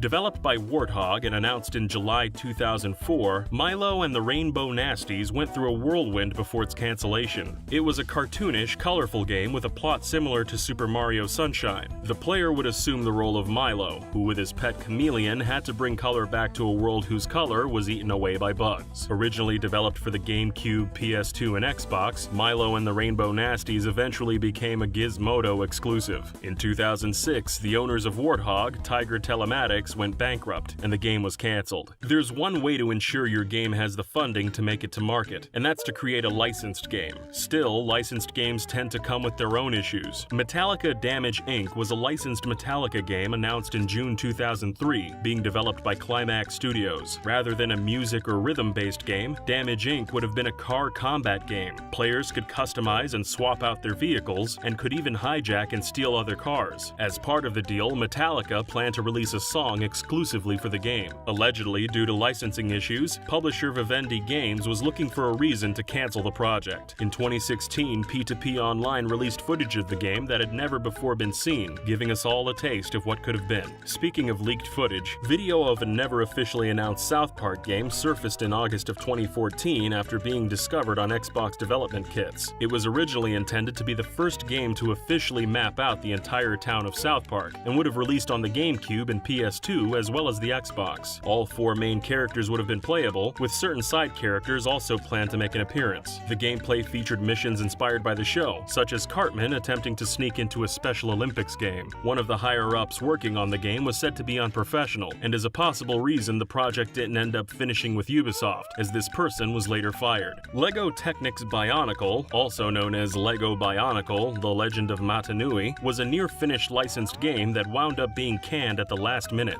It was first revealed in January 2001, with a PC version planned for the same year and a GameCube version in spring 2002. The GameCube release was the first to go, with the project being cancelled in its entirety shortly after. However, what was meant to be a GBA companion game, LEGO Bionicle: Quest for the Toa, did successfully release in 2001. As far as gameplay goes, Legend of Matanui would would have had a similar structure to the Legend of Zelda games, with unlockable items granting access to previously restricted areas. The official reason for the game's cancellation has never been confirmed. One developer was told LEGO felt the game was of poor quality. Others said there was a shift in LEGO's management. Still, some think the game was cancelled so LEGO could pursue Argonaut Games' pitch for the franchise, a pitch that led to 2003's Bionicle the game. Recently, in February and April 2018, 2 builds of Legend of Matanui were leaked online. Fans have since attempted to use these builds to recreate the game as accurately as possible. This isn't the only canned LEGO game for the system. Though never officially announced, LEGO Racers 4 would have followed what developers considered the third LEGO Racers game, Drome Racers. Programmer at Attention to Detail Simon Goodwin said the game was cancelled after substantial development effort, and would have been more ambitious than Drome Racers. The entire game world would have been streamed from the DVD, allowing for a much larger play area than earlier LEGO titles and most console games at the time. Meanwhile, Bulletproof Monk was a game that, like the film, was based on Flypaper Press's comic book series of the same name. It was revealed in September 2002 to be published by Empire Interactive sometime around Christmas 2003 for consoles and PC. The game never made it to market though, as its developer, Mucky Foot, closed down before its release. Based on the Tremors movie series, Tremors the video game was announced in August 2002. Strangely, no images or videos of the game were shown when it was announced, despite the game being in development for the GameCube, PS2, and Xbox. Set in Perfection, Nevada, a few years after the first Tremors movie, players would take on the role of Burt Gummer, a survivalist featured throughout the franchise. The game was scheduled for release in fall 2003, but was quietly cancelled beforehand, likely due to its developers, Rock Solid Studios, going bankrupt. It's not all sad though. Rock Solid Studios was later reborn as Avalanche Studios, creators of Just Cause. Another scrapped GameCube game based on a film came from the E.T. franchise. Despite E.T.'s terrible history with video games, a few developers wanted to give the alien another shot. E.T. the Extraterrestrial, The Search for Dragora, was a bizarre concept of a game. In it, a meteor crashes onto E.T.'s home planet, destroying its life-giving Dragora plants. E.T. and friends would search for seeds and attempt to cross-pollinate plants in order to recreate the elusive Dragora plant. A similar but different game was also planned for PS2 called E.T. the Extraterrestrial: Return to the Green Planet. Unfortunately, developer Z2 was absorbed by Warthog Games in 2002. Meanwhile, publisher New Kid Co. went out of business in 2005. Collectively, these events put an end to this bizarre game's chances of release. Some of you may know BattleBots as an American TV show where remote-controlled robots compete in a robot combat tournament. Others might know it as a real-life company that also hosts robot competitions. Well, in 2002, a 3D game based on the show was in development for the GameCube and PlayStation 2. It was, funnily enough, also going to feature customizable robots fighting. While the 3D version of the game was cancelled, a 2D BattleBots game was ultimately released in 2003 by Majesco for the Game Boy Advance. Another TV licensed game for the system was scrapped. Galador, Defenders of the Outer Dimension, was a platformer announced in May 2002 at E3. A PS2 version of the game was also planned, along with a 2D side-scroller for the GBA with the same concept. Players would take on the role of Nick Bluetooth, the hero of the Outer Dimension. He'd fight his way through 4 unique realms to rescue his friends from the evil tyrant Gorm. Of the games being developed, only the GBA game was actually released. Due to financial instability, the remaining Galador versions were cancelled, and the team making the game were laid off. Games based on cartoons seemed to be popular during this time. Rocket Power Zero Gravity Zone would have been a spiritual successor to the skateboarding game Rocket Power Beach Bandit. It was in development during 2002 to 2003 for GameCube, PS2, and Xbox, but was never released. Then, in September 2009, Andrew Borman of P2P Online won an auction for an early alpha build of the game. He documented much of the build on his YouTube channel, preserving the developers' work on the game for history. In 2000, BAM Entertainment partnered with Cartoon Network to release games based on yet another cartoon license, the Powerpuff Girls. The Powerpuff Girls Shock of Ages was the last Powerpuff game to be announced by BAM, but it was never released. It's confirmed to have been in development during 2003. However, the last game BAM ever developed for Cartoon Network was Samurai Jack: The Amulet of Time, released in 2003. Some believe Shock of Ages was cancelled due to licensing issues, or because the relationship between BAM and Cartoon Network went sour. It's also possible financial issues were to blame, as both BAM and the game's developer, Sonari Interactive, haven't made a game since 2005. In 2018, a former developer shared details about G.I. Joe Operation Ultra, a previously unknown title. It was being made by Hasbro and Radical Entertainment of The Simpsons Hit and Run and Crash of the Titans fame for GameCube, PS2, and Xbox. According to the developer, the game would have featured 16 missions that broke down into 4 acts each. Based on the popular G.I. Joe toy line, it seems Hasbro got quite far in the design process for the game. Regardless, Radical Entertainment never fully started development. Another famous figurine or doll line also had a canned game on GameCube. Barbie Treasures in Time was a Barbie action-adventure game developed by Sierra and meant to be published by Vivendi Games. It was planned to release exclusively on GameCube in 2003. Players would have been able to join Barbie in her most exciting adventure ever, helping her travel through time, ancient towns, lagoons, shipwrecks, and forests to find lost treasures and unlock her way home. It also seemed to feature one of the more active versions of in-game Barbie, with her being able to flip, dive, and jump around obstacles. With a doll line just as popular, it's not surprising Bratz wanted to get in on that licensing money, perhaps a little too much. Bratz Formal Funk, alternatively known as Bratz Party Night, was in development in 2003. It was planned for the GameCube and PS2, but was never released due to what essentially amounts to a legal nightmare. In 2002, Ubisoft entered a licensing deal with MGA to publish Bratz video games. Not long after this, the popularity of the Bratz brand exploded. Now feeling unsatisfied with the deal, MGA tried to force a renegotiation of the license in 2003. When Ubisoft refused, MGA sued Ubisoft and took the license to other publishers. Ubisoft countersued, alleging MGA's termination of the license was invalid. The case was decided in Ubisoft's favor in 2008, and they were awarded $13.2 million for lost profits, damages, legal fees, and interest. As for Formal Funk, several of its ideas appear to have been reused in Bratz Rock Angels and Forever Diamonds. As far as non-traditional approaches to controls go, Yoshi Touch and Go experienced something of a transformation during development. Yoshi Touch and Go originally started out as a puzzle platformer on GameCube, with Yoshi as the playable character protecting Baby Mario. However, around the same time the Yoshi GameCube title was in production, other developers at Nintendo were experimenting with the idea of drawing as an integral gameplay element. During E3 2004, Nintendo showcased this new drawing gameplay in a separate tech demo for the Nintendo DS called Balloon Trip. This demo featured players protecting Baby Mario, who was tied to balloons. The players had to draw lines of clouds in the sky to guide Baby Mario to safety. The demo was well received, so the decision was made to revamp the GameCube Yoshi title to feature this gameplay. Yoshi Touch and Go became a DS game, and the original puzzle platformer GameCube game was left behind. Another Nintendo title with experimental gameplay, Stage Debut, was announced at E3 in May of 2002 and intended for a 2004 release. Similar to Mario Artist's Talent Studio for the 64DD, in Stage Debut, players would take a picture of their face using the Game Boy Advance Game Eye. They would then be able to put their image on a 3D model and interact with the game's virtual world. Though an interesting concept with many applications, IGN noted at the time that there wasn't much to Stage Debut other than changing the actors and the scenarios. The game ended up indefinitely delayed, likely because the Game Eye was cancelled. Nevertheless, the game still made an impact. In a 2008 IGN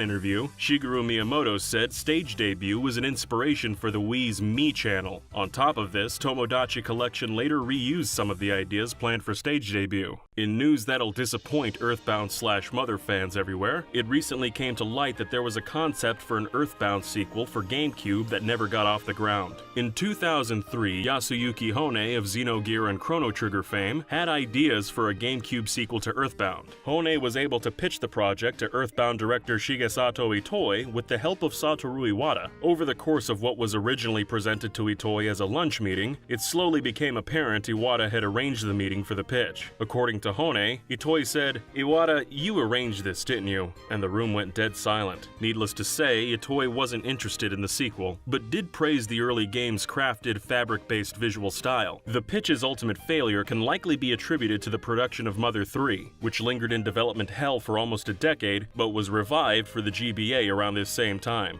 While not a sequel, Factor 5's reboot of Pilot Wings was another game from a familiar franchise that ran into difficulty. The goal was an immersive open-world Pilot Wings game on the GameCube. Factor 5 experimented with head-tracking glasses that affected what was shown on screen in relation to the player's position, giving the illusion of depth within the display. Originally, the Pilot Wings reboot had a more serious tone, but it gradually shifted over development until it was more in line with the past Pilot Wing games. In time, development shifted to the Nintendo Wii, as Factor 5 later made the project its own IP. It went through the names Wii Flight, Wii Fly, and finally Wii Fly before ultimately being scrapped. Nintendo is nothing if not thorough, and appears to have wanted titles of all genres on the GameCube. Nintendo Pennant Chase Baseball seems to have been conceived after 2K Sports acquired exclusive rights to release the MLB games. The agreement halted EA Sports' MVP Baseball series, which had released the majority of its entries for the GameCube. This would have left a hole in Nintendo's sports gaming catalog. As such, Nintendo Pennant Chase Baseball was likely being made so the GameCube could have a baseball title. When 2K announced their MLB 2K6 would release on the GameCube, Pennant Chase Baseball was delayed and then ultimately cancelled, likely due to its redundancy.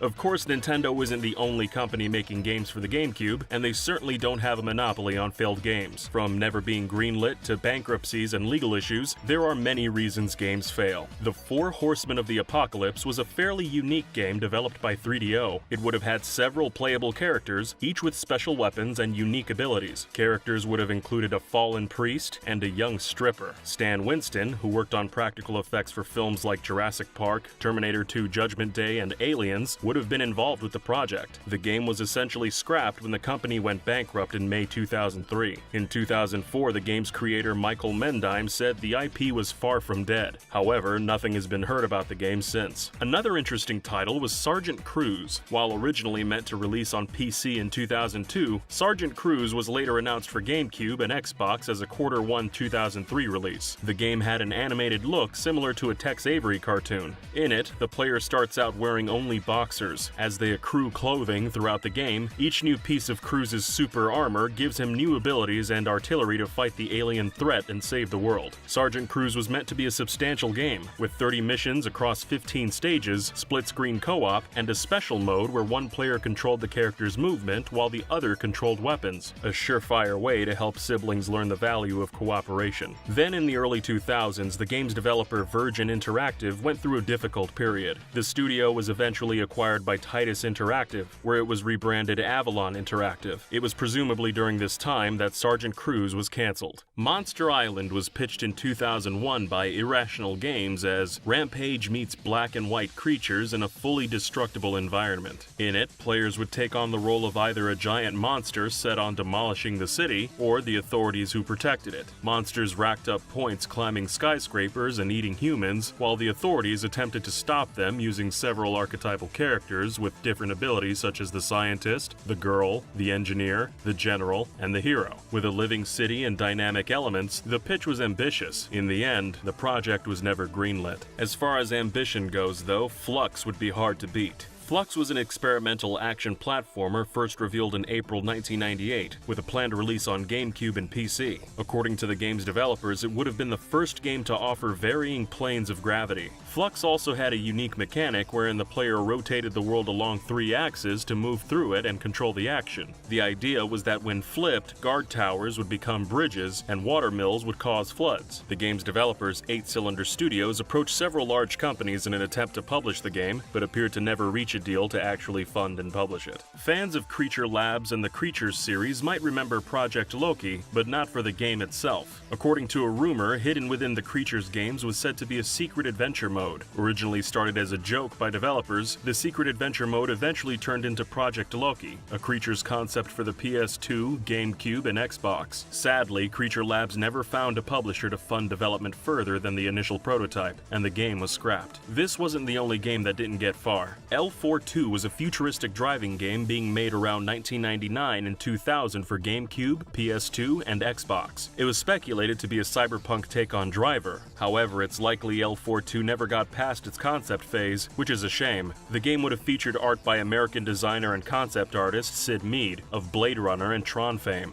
Another sci-fi inspired title, Ion Runner, was a racing on rails shooter developed by Attention to Detail. 2 complete levels of the game were programmed and demonstrated to many publishers. publishers. Unfortunately, a deal wasn't reached before the company's funding was pulled, and in August 2003, production came to a halt. Many in the industry had seen Ion Runner's demos and were reportedly surprised the project was never finished. Though never officially announced, the arcade-like racer Stunt Pigs was discovered in 2014 when game collectors found its documents on a disc that previously belonged to M4 Ltd. While investigating, they found a game where players would drive around the city performing crazy stunts and collecting bonuses. According to a developer, Stunt Pigs was frantic and featured dark humor. It appears the game was canned when M4 failed to find a publisher. 12 Volt was also an arcade racer, first revealed in October 2004. The game was inspired by toy slot cars and would have been similar to Micro Machines. Players could race their tiny cars through houses and gardens. It was developed for GameCube, PS2, and Xbox, but there was also a GBA version planned, which would have been fairly different. It's unknown why this project was never released and how much was completed before it was canned. Another racing title was Backstage. This title was developed by Caraspace and was first revealed in 2003. Players became scooter rider Zach as he whizzed around an LA-like city performing different tasks like deliveries, taxi rides, collections, races, and even photography, all in an attempt to break into the film industry. One of its main features was its sophisticated traffic system. Zach never got his big break, and the game never saw daylight. Some may remember a 1990 MS-DOS racing game named Stunt Driver, in which players made their own tracks and raced them, either alone or with AI opponents. At some point, a new Stunt Driver was planned for the GameCube, and was even one of the earliest games announced for the system. It was also planned for PS2, but both versions were cancelled. Yet another driving game was the deceptively titled Knights, which wasn't a medieval fantasy game, but rather a combat car title. Developed by Eden Games and planned to be published by Atari, Knights would have released on GameCube, PS2, and Xbox. However, in May 2002, Eden Games was sold to Infogrames, and Knights vanished without a trace. Doomsday Rescue was one of the more unique car combat concepts out there, starting off with a deadly asteroid shower hurtling towards Earth. Humanity's only hope is to relocate to Mars via rockets within 24 hours. Players are in charge of this effort, transporting scientists, doctors, politicians, and a few ordinary people through riots and disasters to the safe haven of the escape rockets. If the player accomplishes all of this, they too will be whisked away from Earth to start a new life on Mars. Doomsday Rescue was in development by Beyond Games in 2002, but was cancelled along with its other games, presumably because the company went bankrupt. Although the GameCube had some standout horror titles, it could have had even more. Nightmare Creatures 3 was a survival horror game developed by Callisto for GameCube, PS2, and Xbox in 2002. The game's original concept involved a heroine exploring 19th century Prague as a human during the day and merging with a raven to transform into a beast by night. As the beast, she would battle the monsters of her occultist nemesis, Adam Crowley. Ubisoft obtained publishing rights, but before the game could be finished, Callisto went out of business. Ubisoft then took over development. Reportedly, they threw out the previous concept and redesigned the game from the ground up.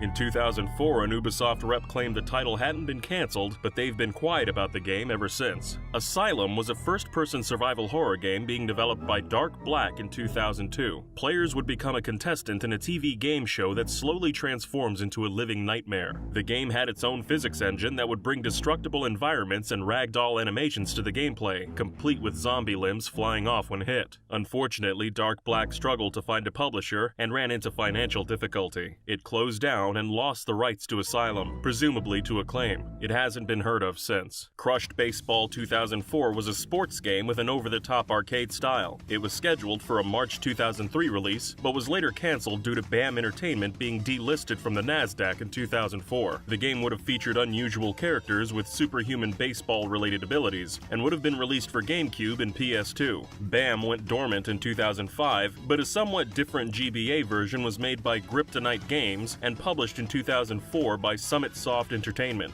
And then there was Extreme Pool. The game was developed for the GameCube, PS2, and PC. It was entirely finished, yet developers' graphics state for some reason struggled to find a publisher for it. It's a shame, as Extreme Pool featured a large set of background locations including an inner-city basketball court, a plane cruising at 30,000 feet, a Caribbean yacht, a city rooftop bar, and a Japanese Japanese Garden. It had several modes, with some supporting 8 players at once. Another sports title was the boxing game by Climax, Title Defense. It boasted several technical achievements, including a full-on facial damage system and motion capture boxing animations that used 5,000 polygon models. It was inspired by Ready to Rumble Boxing and was planned to release on GameCube, PS2, Xbox, and PC. When it comes to other sports games, there unfortunately isn't much to be said about Ignition Entertainment's International Golf and Tennis. The title was announced for a May 15, 2005 release on both GameCube and PC, but when the date came around, the game was nowhere to be seen. NFL Quarterback Club 2003 was a licensed sports game being developed by Iguana Entertainment. It was meant to be published by Acclaim Entertainment, but never materialized. Some have speculated the game was cancelled due to EA's purchase of the NFL license. Upon closer investigation, however, EA didn't actually purchase the license until December 2004, which could point to other issues being involved. But there is one thing we know for sure. NFL Quarterback Club 2003 really did exist. One developer mentioned making a mini-game for the title on their LinkedIn. The action-adventure title, Lady Sia, was planned to get a GameCube sequel named Lady Sia 3D. The game's prototype was developed around 2002 and 2003 for the GameCube and PlayStation 2. It was a sequel to the original Lady Sia, which was released for the GBA in 2001. In 2003, its developer RFX Interactive closed down. The publisher, TDK Media Active, was acquired by Take-Two Interactive, thus putting an end to the project. Rather than a sequel, Extreme Force Grant City Anti-Crime was a third-person shooter spin-off of Namco's Dead to Rights games. It took place in the same city, but had a heavy focus on stealthy gameplay. In Extreme Force, players assumed the role of an elite cop attempting to stop a terrorist plot before the events of the first Dead to Rights game. It was also known as Strike Force and First Strike Grant City Anti-Crime. After nearly a year of development, Namco canceled the game, citing time constraints as the reason. Picasso was a stealth thief title developed for the Dreamcast and first revealed in 2000. An extended development pushed it towards GameCube and PS2 instead. Despite this, only one playable build of the game is known to exist, with most of Picasso's gameplay ideas never implemented. Halfway through development, Picasso was radically changed. It shifted from its original idea into a stealth action hybrid in which two super rich people get into a bet about who could gather the most valuable art collection. The player assumed the role of a hired art thief competing against another thief to be the first to steal the art. Initial screenshots of the game show a male protagonist, though later screenshots show a female protagonist, indicating the main character may have been switched. However, Promethean designs went bust in the early 2000s and the game was cancelled. Ricochet Rick, meanwhile, was originally revealed as a GameCube exclusive in 2001. It was later also developed for the Xbox. Had it been released, players would have piloted the skies around legendary landmarks like the Eiffel Tower and the Great Wall of China. The project was cancelled early in development, likely because it was also developed by Titus Interactive. You see, Titus had another GameCube game that met with a terrible fate. Revealed in 2002, Tankers Smoking Barrels would have featured 6 different playable anime-style tank commandos in a futuristic Japanese setting. Players choose a character and set about smashing barricades, crushing army and police vehicles, destroying buildings, and generally causing chaos. But you could also free hostages, so really you're still a good guy. The game was meant to release in 2003, but never saw the light of day.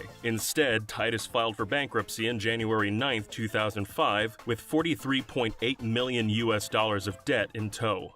Don't Call Me Max was a fairly strange game that followed the story of Max, a kangaroo who runs away to join the circus his father once belonged to, only to discover it's been cursed by an evil ringmaster. Max must travel to magic realms to stop the ringmaster's curse, his only companion, a magical staff containing his father's spirit. This crazy game, developed by Prolific Publishing, never saw the light of day. But perhaps the most bizarre description of a game goes to Unity, which was described as a kaleidoscopic shooter. First revealed in 2003 to be published by Lionhead Studios, it was in development from early 2003 to late 2004 when its cancellation was officially announced. Both Jeff Minter, the game's developer, and Lionhead Studios cited the game's ambitious and experimental nature as the primary reason for the project's end. Peter Molyneux, Lionhead's co-founder, later added they believed the game wouldn't have finished on time. However, some of the game's technology may have later been reused for the game Space Giraffe on Xbox 360 and PC, so Unity may live on in some some form. Speaking of long development times, Armada 2 Star Command was in development for so long it was originally meant to be a Dreamcast game. A 3D space shoot-'em-up, it eventually began being developed for the GameCube and PS2 under several names, including Armada's Revenge and simply Armada 2.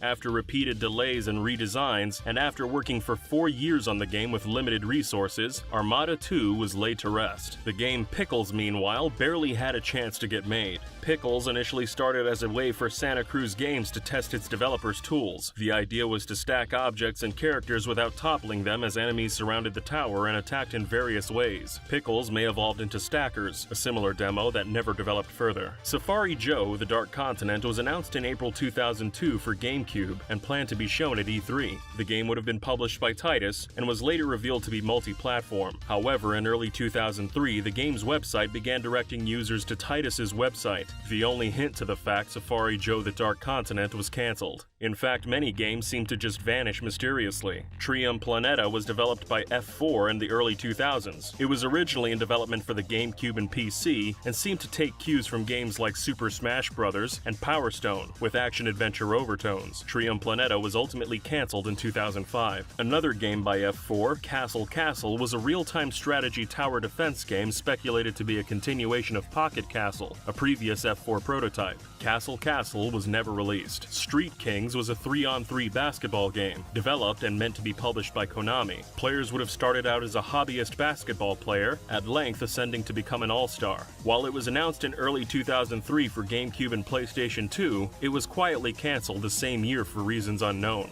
The ill-fated Kid Ninja: Spirit of the Dragon was developed by Asylum Entertainment, originally meant for release for the GameCube, PS2, and Xbox in 2003. The project was scrapped, but the game was later revived, this time for development for the Wii. This game, too, was scrapped, leaving the Spirit of the Dragon a simple ghost. Another cancellation was Savage Safari Hunt, a hunting game announced for GameCube, PS2, and PC in 2004. In it, players would explore African jungles where dinosaur-like monsters reigned. Players could hunt 20 beasts across 10 missions with 10 weapons and other survival gear. The game had a running prototype, but Savage Safari Hunt was mysteriously cancelled. Both developer Coresoft and publisher Crave Entertainment continued to make games for many years after the expected release in 2005, making this a bit of a mystery. Another game that would have been interesting to see was Dead Rush, which was announced at E3 2004 with a 2005 release date. In it, an amnesiac named Jake must discover why the town of Eastport is riddled with zombies after an earthquake destroys most of humanity. Rather ambitiously, the devs wanted the game to have only a single loading screen on boot up.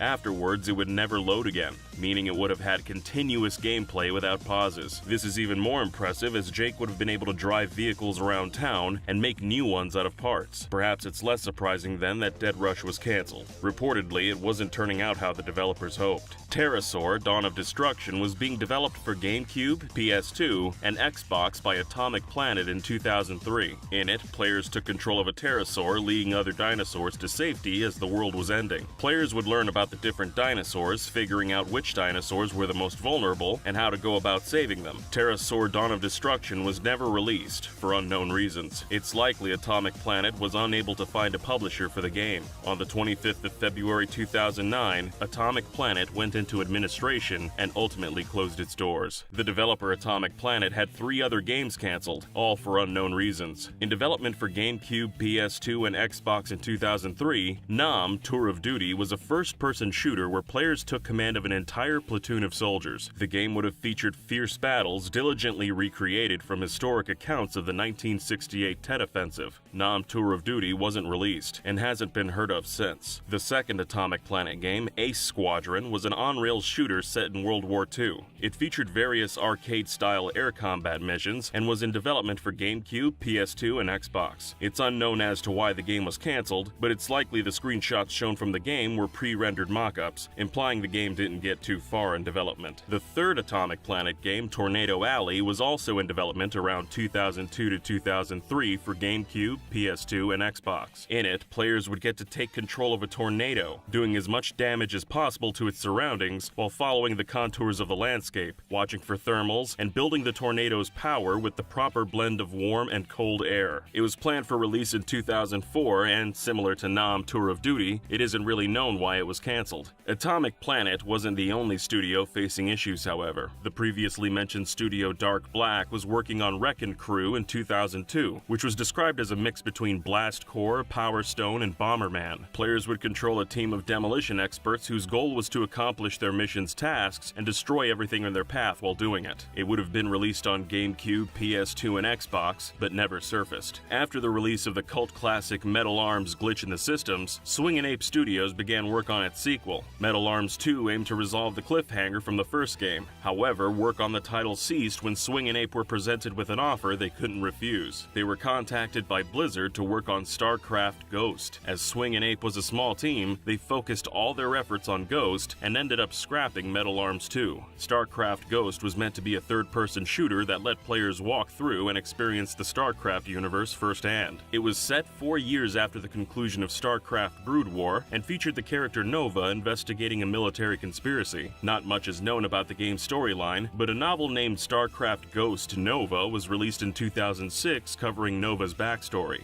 The game was originally announced in 2002 to be developed by Nihilistic Software for the GameCube, Xbox, and PS2 before Swingin' Ape Studios took over development. Ghost's GameCube version was cancelled shortly after in 2005, and production on the game has been on indefinite hiatus since March 2006.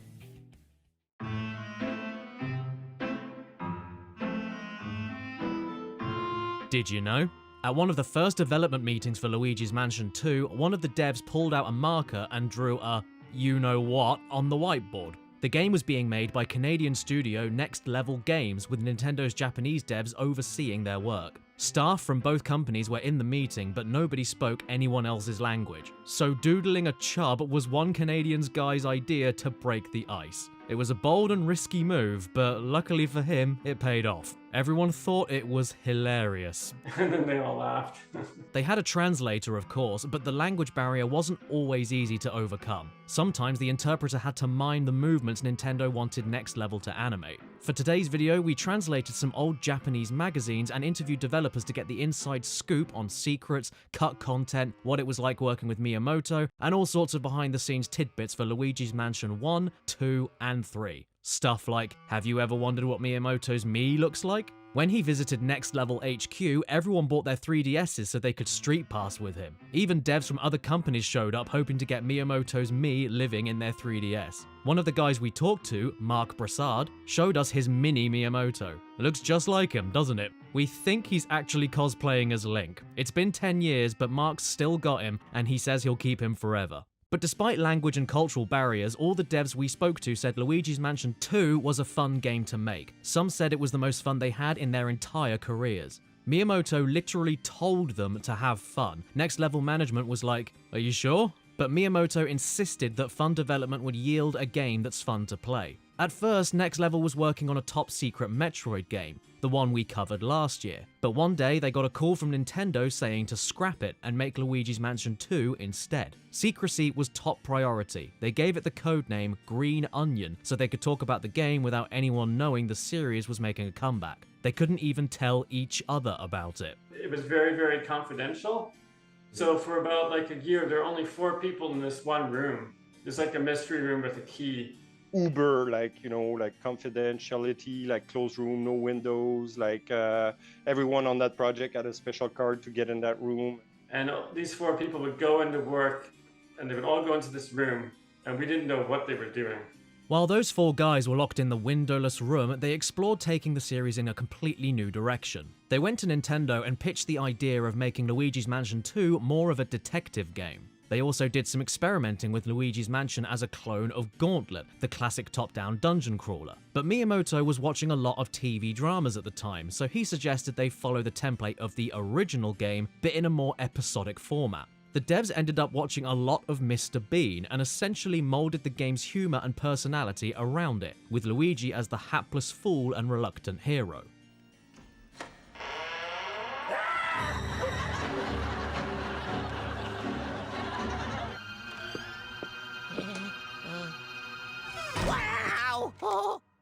Secrecy was so paramount, even Next Level's owners were kept in the dark about some things, like what system they were developing for. They thought it was going to be for the Nintendo DS, but one day they were flown to Japan where Satoru Iwata literally pulled a sheet off a table revealing, ta-da, the 3DS. Even after the team got a lot bigger, up to a team of 20 devs, they were still locked in a secret room with no windows, signing piles of confidentiality agreements, and forbidden to tell their co-workers what was going on. It was extra high security for that project. And because we were all so close together and it was so secret, it was kind of fun. If Nintendo demands that level of secrecy for a handheld Mario spin-off sequel, you can imagine how locked down they keep even bigger projects. We've got more exclusive developer secrets for Luigi's Mansion 2 coming up, but it wouldn't feel right if we just skipped over the game that started it all. The development of the original Luigi's Mansion is pretty well documented these days, but there's still a handful of facts that aren't widely known, and some secrets that are unheard of, at least in the West. We found one such fact buried in the August 2001 issue of Japan's 64 Dream magazine, which we had translated for this video. This issue chronicles 64 Dream's coverage of E3 2001, the year Nintendo came out guns blazing and revealed their GameCube launch lineup, Luigi's Mansion included. 64 Dream managed to get some FaceTime with Miyamoto and got him to spill the beans on the upcoming games. He talked briefly about Luigi's Mansion's origins, and it seemed to be a long time coming. The staff had been long saying, "Mario again? We want to use Luigi." And we got those people together to start working on this game as something to play before the next Mario. But we still wanted to include Mario somewhere, and I suggested his hands could be sticking out from under a bed holding a box, but that was rejected.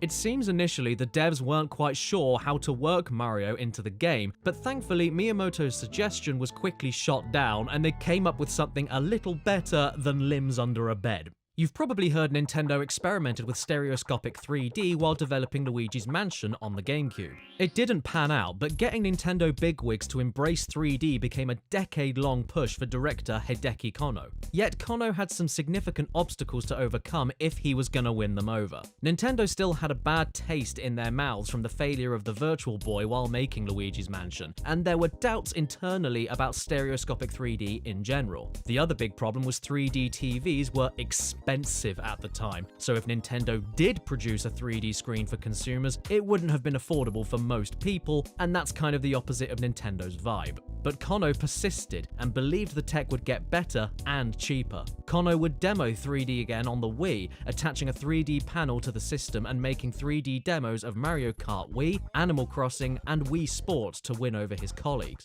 Kono told Edge magazine, "In Japan, there's a maxim. A glance is better than 100 words. Even with words, I wasn't able to convince anyone. So I presented the demo to Miyamoto and Iwata, and they were stunned and agreed to take it in that direction." This 3D Wii demonstration in part led to the creation of the 3DS, where Luigi's Mansion would finally be playable in stereoscopic 3D. So Kono's experiments with Luigi on GameCube eventually led to the creation of the 3DS, where those 3D experiments were finally realized. However, this isn't the only feature cut from the original game that ended up in the 3DS remake. The devs planned for the original game to have a multiplayer mode where Luigi met another Luigi. After Luigi's Mansion 2 was greenlit, both Kono and Miyamoto said the sequel absolutely had to include multiplayer, and it made its way in. Then, when the game released on 3DS, they made sure multiplayer was added to it as well.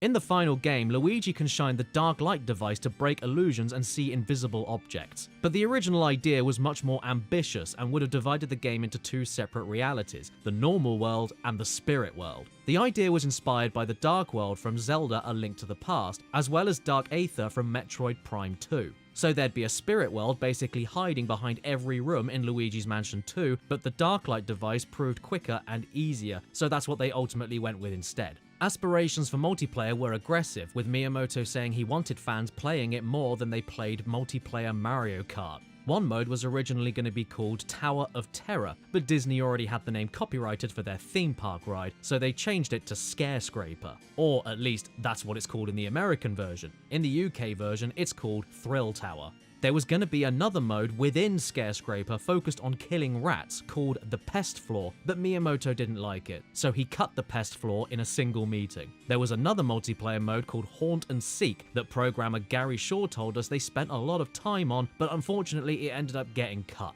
Gameplay was basically online Pac-Man, where one player's Luigi collects keys and 3 others are ghosts who can fly through walls. Instead of a top-down view like Pac-Man though, it would use standard 3D camera angles, and there was a unique mansion instead of the traditional Pac-Man stage. Ghosts could steal keys and scare Luigi, while Luigi could stun them with his flashlight and suck them up with the poltergust. After Haunt and Seek got scrapped, a simplified version made its way to Nintendo Land as a minigame called Luigi's Ghost Mansion. One aspect of the game that saw a lot of cuts and reworks was its bosses. In an Iwata Asks interview back in 2013, director Bryce Holiday mentioned that the Haunted Tower stage wasn't always planned to have a stairway boss. It was originally going to have a plant-based boss that tied into the level's botanical theme, but Miyamoto thought that it was too ordinary and upended the tea table. That's kind of Miyamoto's thing. If he doesn't like how a game's progressing, he'll just tell devs to start over, a metaphorical table flip. So instead of a plant, Miyamoto suggests that they make a boss out of the stairs. So they did. In another interview with IGN, Holiday said Miyamoto's tea table upending went even further than this. At one point, he threw out all the bosses of the game and made us start over. From our angle, that was kind of a tea table flip. Thankfully, this was still early days, and the team hadn't started modeling most of the bosses yet. They'd only made one, and the rest were just concepts. Miyamoto felt that the bosses should be unmistakably Luigi's mansion in the player's eyes, so anything cliché or ordinary simply wouldn't do. Some bosses got tossed out multiple times, like the icy secret mine boss, which got tossed out about 4 times before the final design was made. Gary Shaw told us about one of these unused boss concepts, which was a mirror-based boss he said the team worked on for months. The player would have seen the boss through a mirror, but there was some asymmetry between reality and the reflection, and the player would have to exploit those differences to beat the boss. Gary couldn't remember the exact way you defeat the boss, but he thinks that you'd beat it by tricking it into falling off a cliff. It's a clever, interesting idea, but in the end it just didn't work. We mentioned earlier about Miyamoto's first time visiting Next Level. He visited their Vancouver office one more time, but things took a turn for the worse. The city's hockey team made it to the NHL Championship for the first time in 20 years, but they ended up getting massacred by the other team 4-0. Hockey fans started tearing the city apart, all while Miyamoto was there for his visit. The riotous result left the city broken and burning. One Next Level dev who wanted to remain anonymous told us that, unfortunately, the Canucks lost, and there was a riot downtown. Next Level's offices are right in the middle of downtown, and we were trying to get him around, and there was literally cars on fire like outside our office. I recall that being an issue at the office, making sure Miyamoto was okay in the middle of this city, on fire. All the windows were smashed around our office, cars were being flipped over. Needless to say, after that, Miyamoto wasn't especially keen to visit Vancouver again. But Next Level had proved themselves to Nintendo and were tasked with making another Mario game, Luigi's Mansion 3. This project was originally aimed at the Wii U. However, with the console failing to sell and Nintendo ultimately abandoning it, work was shifted to the Nintendo Switch and serious development began after Next Level shipped Metroid Prime Federation Force for 3DS in 2016. When Luigi's Mansion 3 entered pre-production, secrecy was back on the menu, with a few guys closed off in a small room for 2 or 3 years brainstorming ideas. Some of them didn't end up being used, but were pretty interesting. One unused idea was a sort of fast travel system where there's TVs all over the hotel and Luigi can warp into one and out of another. According to producer Kensuke Tanabe, this wasn't fully realized because they weren't able to put a TV in every room, so the mechanic ended up getting downsized to only existing on the 8th floor Paranormal Productions. Tanabe also said they'd been thinking about how Labo could be used, but didn't reveal how exactly. By the time the game came out, Labo was kind of on the way out anyway. Oh, and just as a brief aside, while researching this video, we found out that Luigi's Mansion 3's lead technical character artist, Jeffrey Zoern, was, get this, the art director for Hotel Mario on Philips CDI. Somehow, old Jeffrey managed to make the art for the 2 hotel-themed Mario games 25 years apart. Sorry, but we just had to mention that. Can you blame us? Anyway, the final game takes place in a 17-story hotel, and initially, the devs thought about replicating the kind of hotels you'd see in Hollywood that have roller coasters running through them. But, quote, it did not ultimately get used. We wanted to make things even weirder, so we moved away from that. Despite them wanting to get even weirder with the concept, part of the reason that they set the game in a hotel all stemmed from something boring and monotonous: floor layouts. In most hotels, the layout of the rooms and corridors are the same no matter what the floor is, so room 202 is directly above room 102 and so on. Early in development, the devs thought about concentrating on puzzles that spanned rooms that were side by side. Then they realized a repeating floor plan would make visualizing an entire building a lot easier, and meant they could also make puzzles that spanned rooms vertically, like across rooms 102 and 202, without much confusion. Tanabe gave an example of the kind of puzzles they were making via the Switch's Nintendo News channel, saying that if players saw water dripping down from the ceiling, they'd realize they should probably explore the room directly above them. Tanabe gave this example about 4 months before the game's release, so you'd probably expect his example, or something like it, to pop up in the game a few times. But the game we got was noticeably thin on puzzles that crossed floors, so what's the deal? Well, it turns out those kinds of puzzles are hard to develop and maintain, and they confuse players. Like we said, one of the reasons they decided to set the game in a hotel was to implement those kinds of puzzles, but it seems that the team bit off more than they could chew.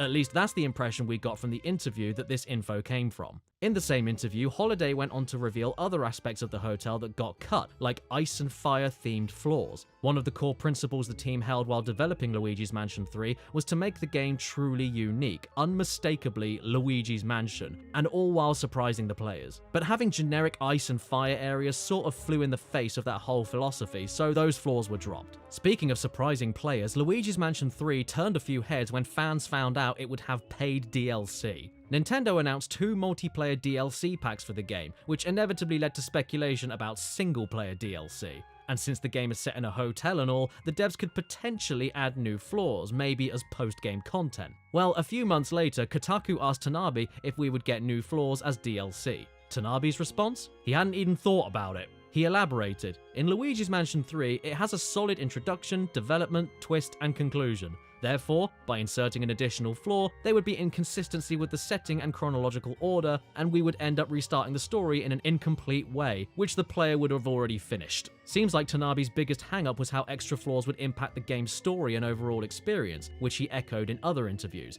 But the team at Next Level had a different view, at least for a time, and wanted to make a single-player expansion from the very beginning. However, this desire apparently faded pretty quickly, and they turned their attention to multiplayer DLC instead. Bryce Holiday told Kotaku, making story mode games is a difficult and slower process, development-wise, than multiplayer modes, so we ended up pushing multiplayer content to DLC. An additional benefit is that the cut single-player ideas can be saved for something else in the future. Something else in the future. Well, if all of Luigi's Mansion 3's content were made under the core principle of it being uniquely Luigi's Mansion, and the team plans on using cut content for ideas on a future project, should we be expecting a Luigi's Mansion 4? In an interview with GameSpot, Tanabe spoke a little about the creative process at Next Level, and just casually name-drops a 4th game like it was something already on the docket. Even when I'm creating something, I'm constantly thinking about the next thing. Even as we're wrapping up development of Luigi's Mansion 3, Next Level Games is like, what about Luigi's Mansion 4? What's going to come after a hotel? And to be honest, making Luigi's Mansion 4 is kind of a no-brainer. If you look at the series sales, every new Luigi's Mansion has basically doubled the sales of the last, and there might even be more Luigi's Mansion projects on the horizon. Luigi was a prominent character in the 2023 Super Mario Bros. Movie, which as of the making of this video is the 16th highest grossing film of all time, earning about $1.4 billion globally. And the voice of Luigi in the movie, Charlie Day, has publicly stated his interest in doing a Luigi's Mansion movie with Nintendo on several occasions. In a comicbook.com interview in March of this year, Day was asked point blank if he wanted to do a Luigi's Mansion movie, to which he said, "Yes, I do, big time. You're not the first, but like, let's get that out in the zeitgeist. Let's make this happen, okay? I am in."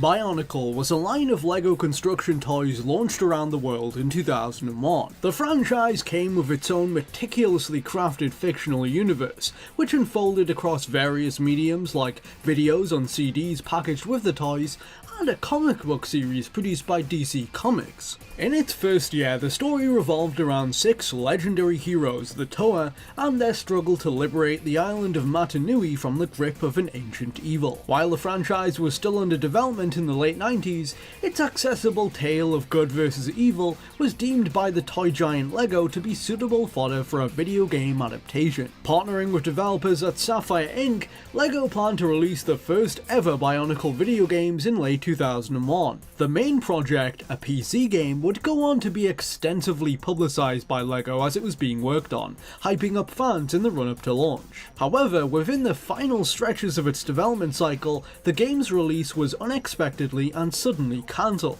With only limited information to go on, fans around the world were left to wonder, what was this game, and why was it never finished? 17 years on from its development, memories of the project have been kept alive by avid Bionicle enthusiasts such as those belonging to sites like the Biomedia Project. With assistance from them and Bionicle community The Beaver House, I've worked to demystify the circumstances surrounding its development. Revealing more of the game than ever before along the way, I'll be sharing with you the inside story behind the original LEGO Bionicle video game.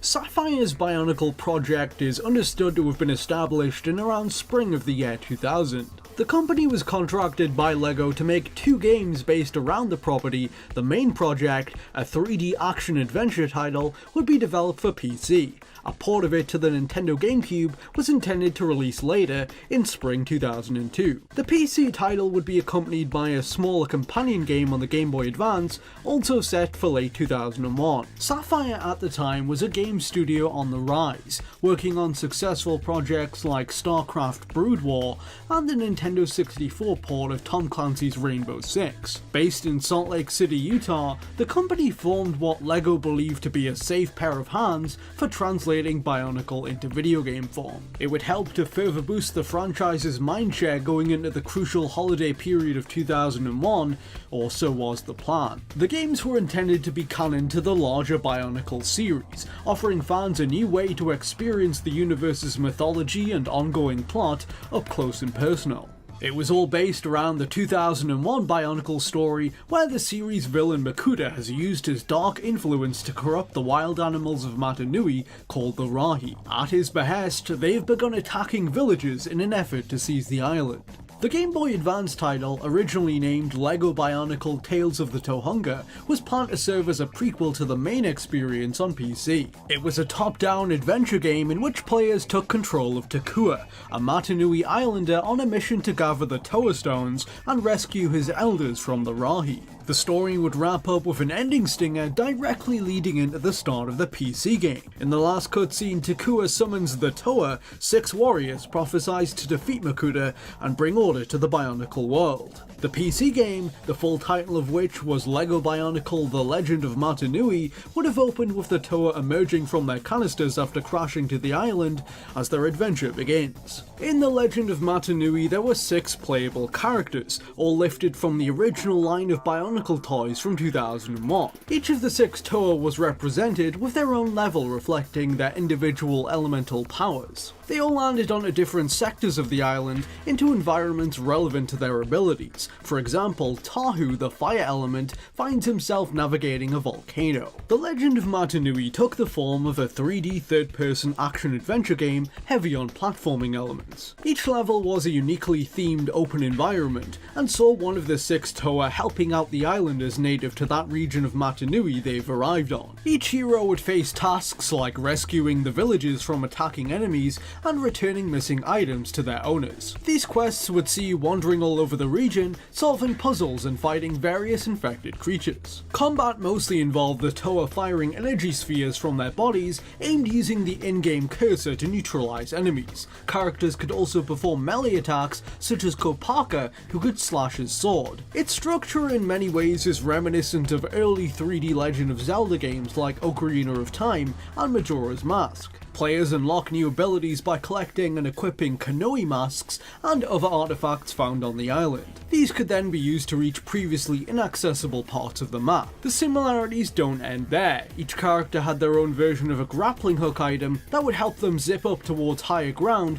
which functioned in a manner very similar to Zelda's hookshot. The game featured a wealth of different items like this that would grant special powers. The first you would have used was Onua's mask, the Kanoi of strength that allows him to move heavy objects. Others could enable such traits as a protective shield, super speed, temporary invisibility, mind control, and even telekinesis. These masks could be cycled through on the fly at the push of a button. In addition to these, each Toa could perform character-specific actions that were unique to them. Onua could dig through soft dirt using his claws, Gali was able to swim underwater, Pohatu could kick Koli balls and ride wild animals, Kopaka could snowboard down hills on his shield, Lua could swing from tree to tree using vines, and Tahu lastly could surf on lava. Once they've gathered the Konohi and completed tasks for the villagers, the elders of each area would eventually deem the Toa ready to face their last test. They would face a monster based around their elemental power, one of 6 disciples of Makuta. Once disposed of, the boss would leave behind a Makoki stone for you to collect. As the Toa moved on to a new area, you were intended to see a transitional cutscene where they meet the next character you would be controlling. In these cinematics, the player would get to see the two Toa briefly interact before passing on the Konohi masks they've gathered to aid the next character in their journey. This storytelling device meant that players would get to keep the abilities they have earned from level to level. Ultimately, after destroying the elemental bosses and bringing peace to each region, the 6 Toa would finally unite as the endgame draws near. In an extended pre-rendered cutscene, we see them use the Makoki stones they've collected to open an ancient temple within which Makuta and his minions reside. After being transported inside, the 6 Toa split up to explore its mysterious inner workings. They happen upon pods that fuse the two groups of Toa into 2 merged beings, combining their strength to become the Toa Kaida. We see the Kaida battle some of Makuta's most powerful Rahi, the Manas, before turning back to their original forms. As the last section of the game starts to unfold, players would have had to explore Makuta's treacherous lair as each of the 6 heroes. In a test of what the player has learned throughout the game, each Toa had a room devoted to them. Players would be required to complete a platforming section as each character and escape their room before time ran out. Around this point, the Toa were intended to finally confront Makuta, although this part of the game was never completed. Former developers say the minutiae of how it would have played out was never set in stone. This is one of the few sections of the game that wasn't finalized.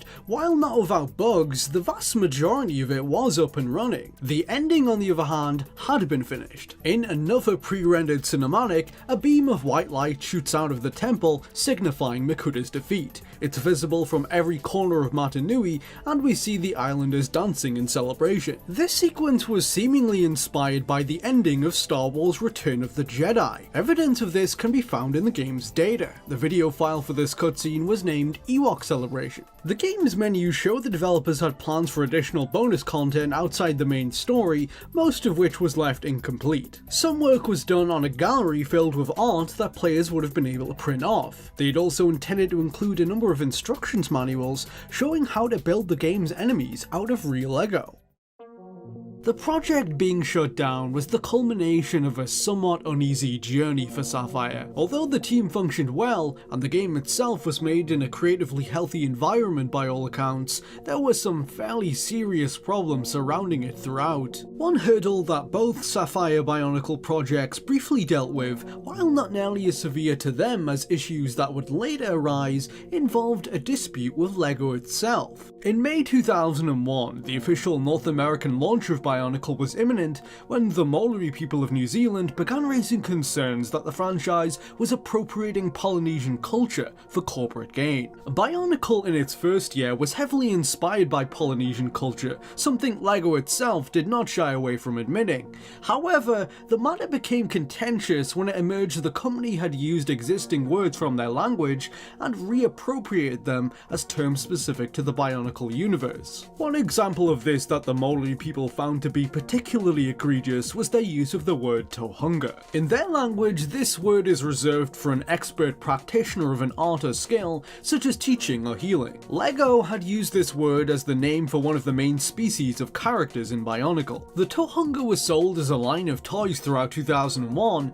and were planned to be a major part of their upcoming video games. May 2001 saw the Maori issuing a statement to challenge LEGO's appropriation of their language. In particular, their statement targeted the Bionicle video games in development and hoped the words in question would not be used by them. In summer 2001, LEGO instructed Sapphire to remove Tohunga and other offending words from their games. As such, all mentions of Tohunga were scrubbed from the Legend of Matanui's dialogue mid-development. The Game Boy Advance game was notably affected too, since it was all about the Tohunga characters, and up until this point had even been called LEGO Bionicle Tales of the Tohunga. Sapphire officially retitled it as Quest for the Toa, and LEGO would later rename the species in the Bionicle lore as Matoran. Aside from this, one major issue lurking beneath the surface during work on the Legend of Matanui was Sapphire's growing financial strife. Several developers I spoke to for this video shared that they experienced recurring problems with receiving payment for their work on the game. Former employees from Sapphire say that in the final several months of development, their paychecks were reduced without warning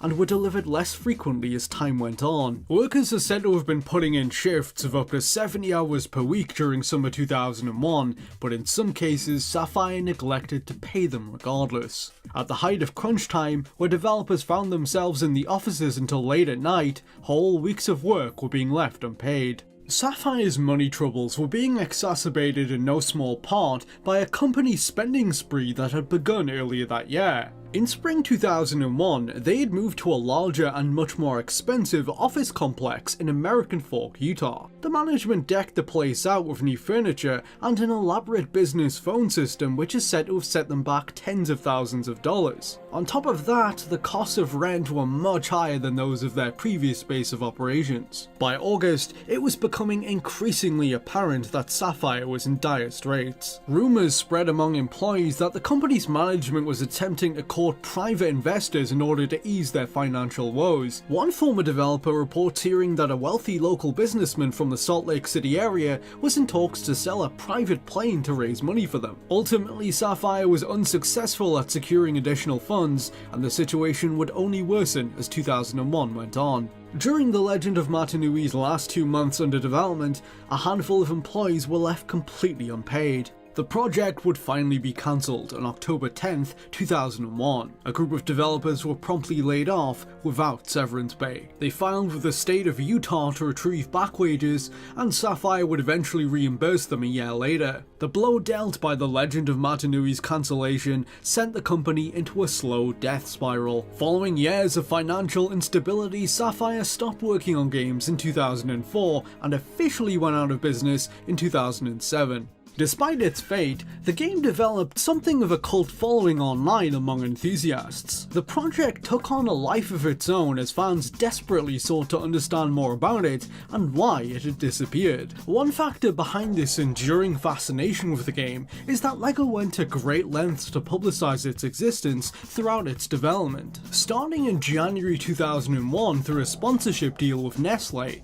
Bionicle branded discs were bundled with packs of Cheerios cereal. These CDs contained an early version of a pre-rendered cinematic from the game. The Bionicle comics repeatedly mentioned the video game in their back pages and later ran a competition where readers could win a free copy of it when it was finished. LEGO also had plans to bundle a collectible Bionicle mask exclusively with copies of the game. They began promoting the title on the official Bionicle website soon after this, and even put out a public call for beta testers. Fans in North America could apply to test the game and provide feedback. In return, they were promised a spot in the credits, a free copy of the game, and a complimentary Bionicle hat, but the tests never took place due to the project's unforeseen discontinuation. The reasoning behind the Legend of Matanui's cancellation has long been the subject of debate. One long-standing rumour alleges that the game was rife with glitches and therefore could not be fixed within a reasonable span of time. Some ex-members of the team, however, refute these claims and say that they were on schedule to release it in late 2001. A former programmer who worked on it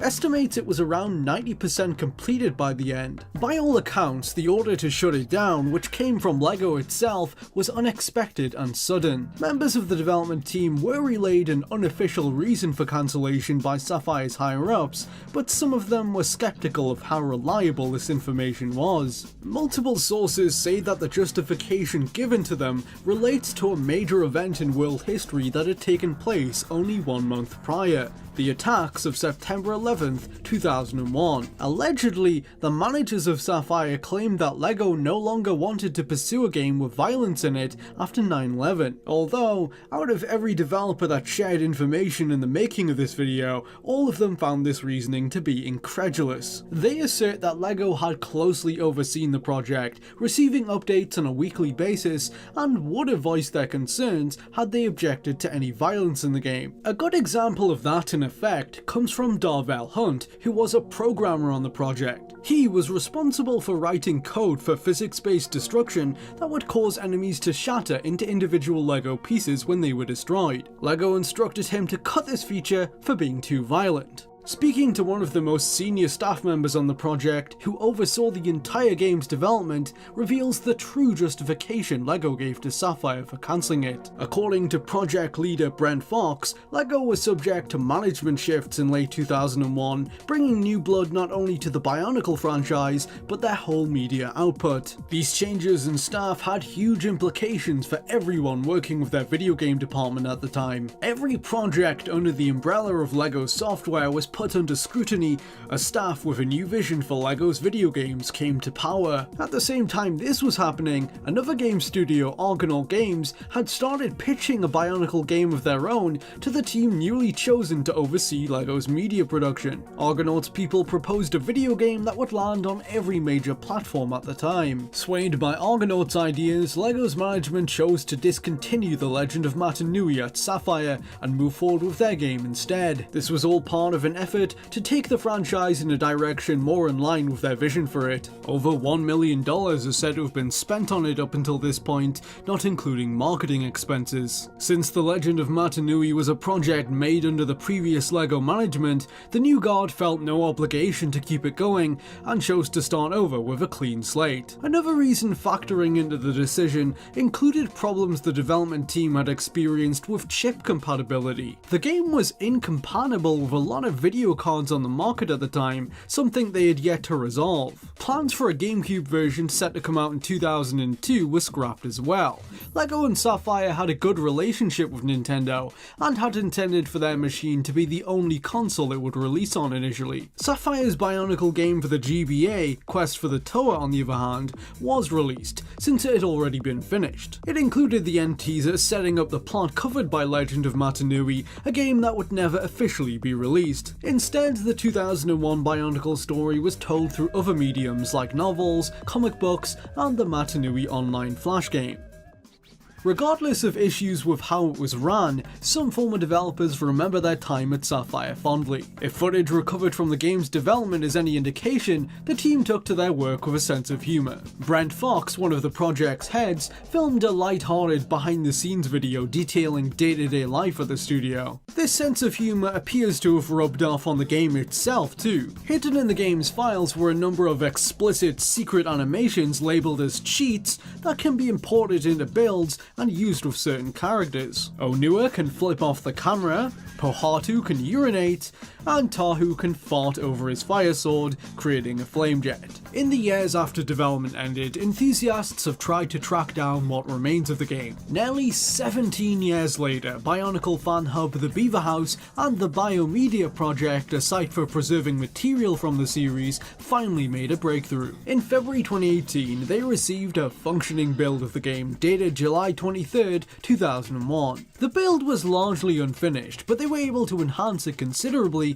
fixing bugs and updating its visuals to run in high definition. In April 2018, I was able to recover the most recent build of the game known to exist, which was taken on October 23rd, 2001. This was made possible by the actions of senior staff on the project in the days after its cancellation. They made copies of the final build on CDs and privately distributed them to members of the team as a keepsake to remember it by. I passed the build on to representatives of the Beaver House, who formed a new development team called Lightstone to update the game and bring it to the public. Thanks to their efforts, it can now run on modern Windows PCs in widescreen, HD, and 60 frames per second. The team has aspirations of recreating the planned game as accurately as they reasonably can, attempting to stay true to Sapphire's original creative vision. Lightstone plans to distribute the game for free via biomediaproject.com. With the birth of the Nintendo 64, Nintendo realized one problem with their new foray in the console space: third-party support. Many other consoles, particularly those working with disc-based technology, had a plethora of third-party developers helping build the catalog of games available on their systems. Nintendo, on the other hand, working with a more limited cartridge format, struggled to gain widespread support. They developed a new add-on for the Nintendo 64 called the 64DD, which would help improve the system's capabilities. Though this venture proved to be limited in execution, ultimately being released exclusively in Japan, Nintendo didn't stop there, also looking to help finance more independent studios specifically to release games on Nintendo's platform. Though more than 60 games were announced for the add-on, of the 9 games that did see a release on the 64DD by the end of its production, only one ultimately saw a port for Nintendo's next console, the GameCube. But it would not see publication in the United States. That game was Doshin the Giant. Doshin the Giant was developed by Param in partnership with Nintendo, who published the title in 1999 for the Nintendo 64DD, and 2002 for the GameCube. The initial DD release was exclusive to Japan, of course, as the system never left the country, while the GameCube port was published in both Japan and Europe. The game is presented through spoken narration by a native called Sodoru, from the island Barudo. Sodoru covers his face with a mask and tells a legend of a giant that rose from a sea as the sun rose in the morning, and would return to the surf at sunset.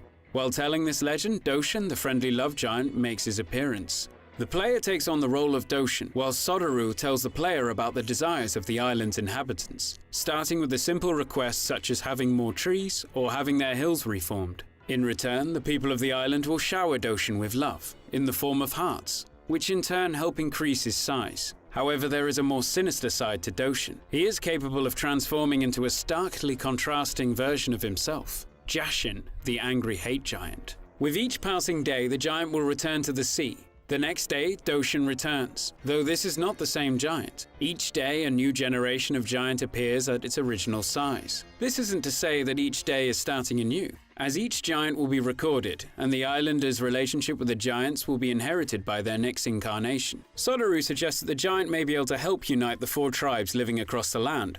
No small feat, and something which will take up the majority of Doshin's time.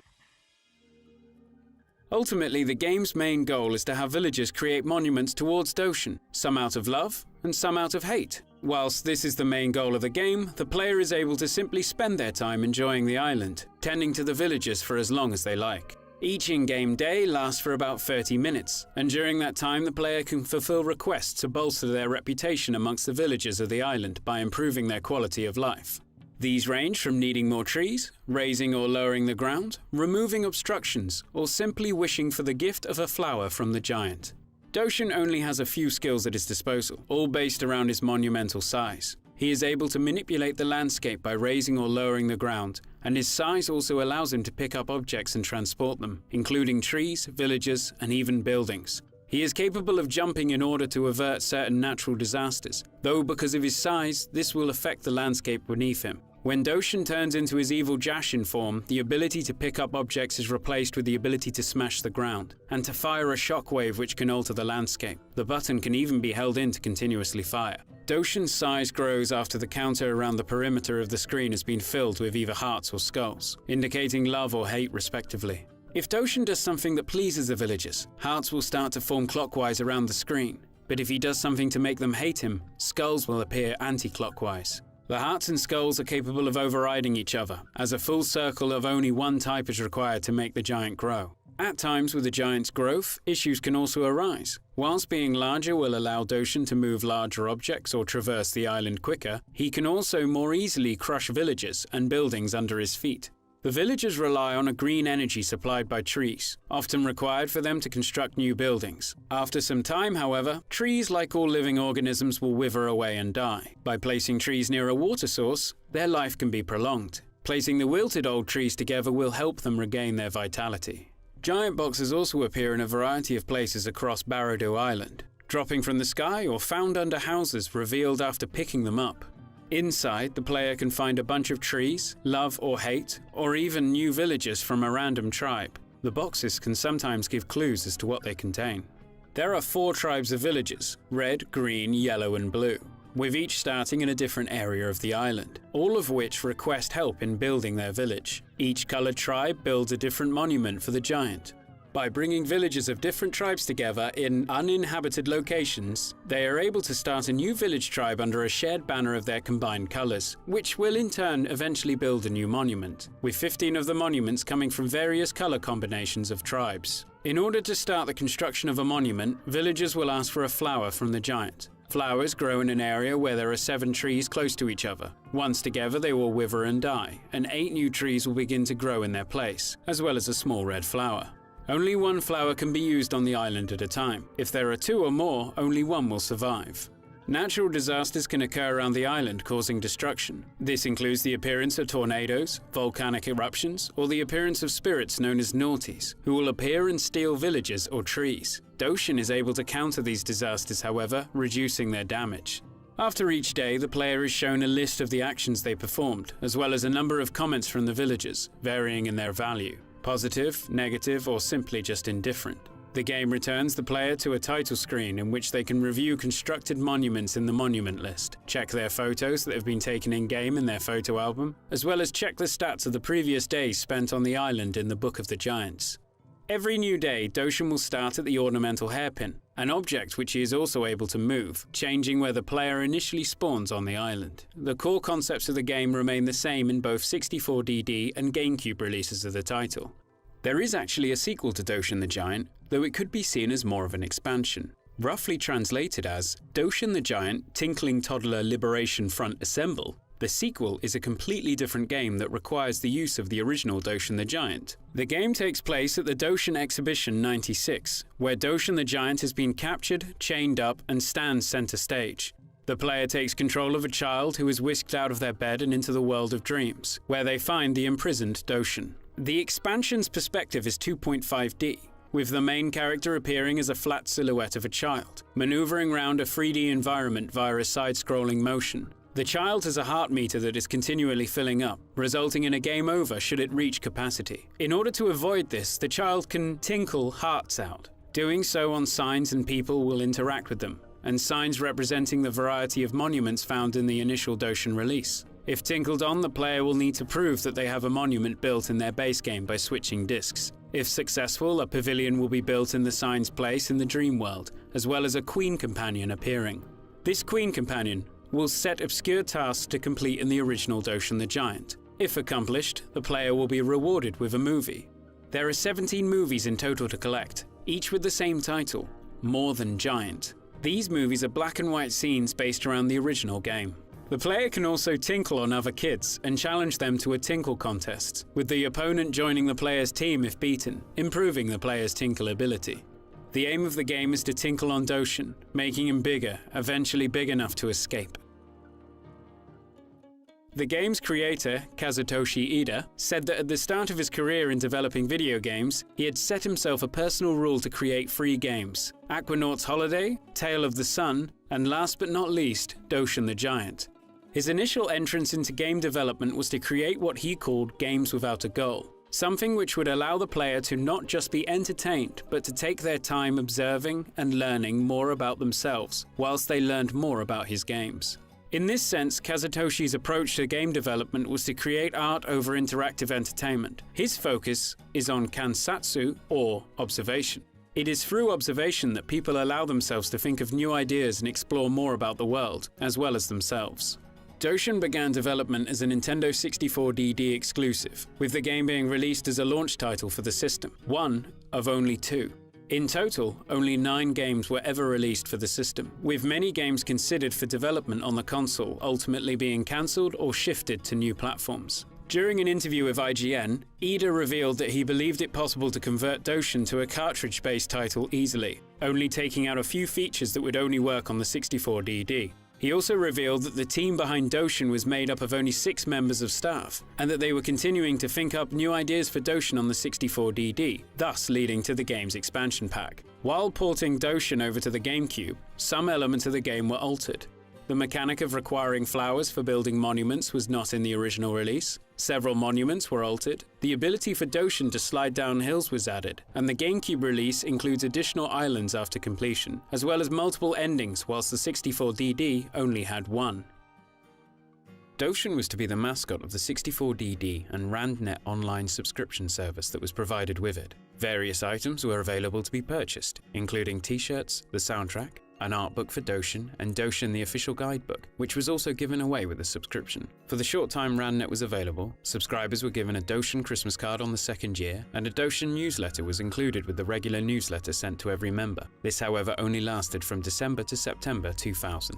Doshin made his first appearance in the US with the release of Super Smash Bros. Melee, as a trophy shown holding a villager in his hands. Jashin would also appear, though both would be known as the Love Giant and the Hate Giant respectively, rather than their given names.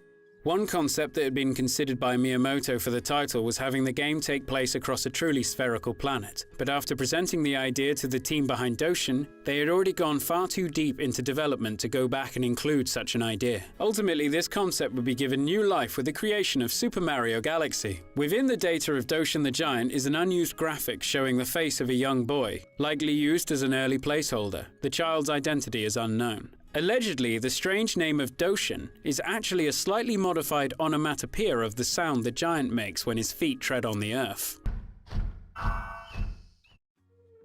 Param had told IGN in 1999 that the company was in talks with Nintendo of America to bring the original 64DD release to the United States in a cartridge format, as the 64DD was exclusively released in Japan, and thus would need to be converted to work on a standard Nintendo 64 console. Unconfirmed rumors also circulated that Infogrames were interested in possibly publishing the game in the US, but this also never came to fruition. Doshin the Giant's lack of GameCube release in the United States is actually related to the release of an entirely different game, one which wouldn't see release in Europe.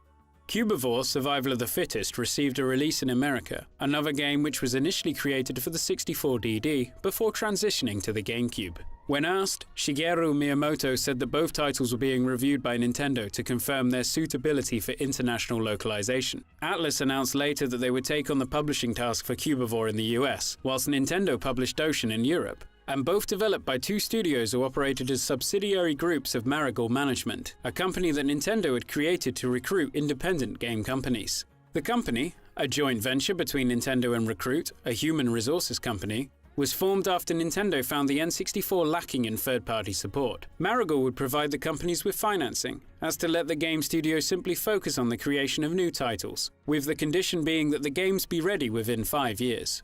The lack of American release for Doshin, but the presence of Cubivore in the region, suggests that Nintendo wasn't keen on publishing an extensive number of niche titles across the world, due to the risk of failure when it comes to returns on investment. Depending on your interests in gaming, it's either unfortunate for Europe that there was no release of Cubivore, or unfortunate for America that they would never be able to experience life as a giant just trying to spread a little love or hate.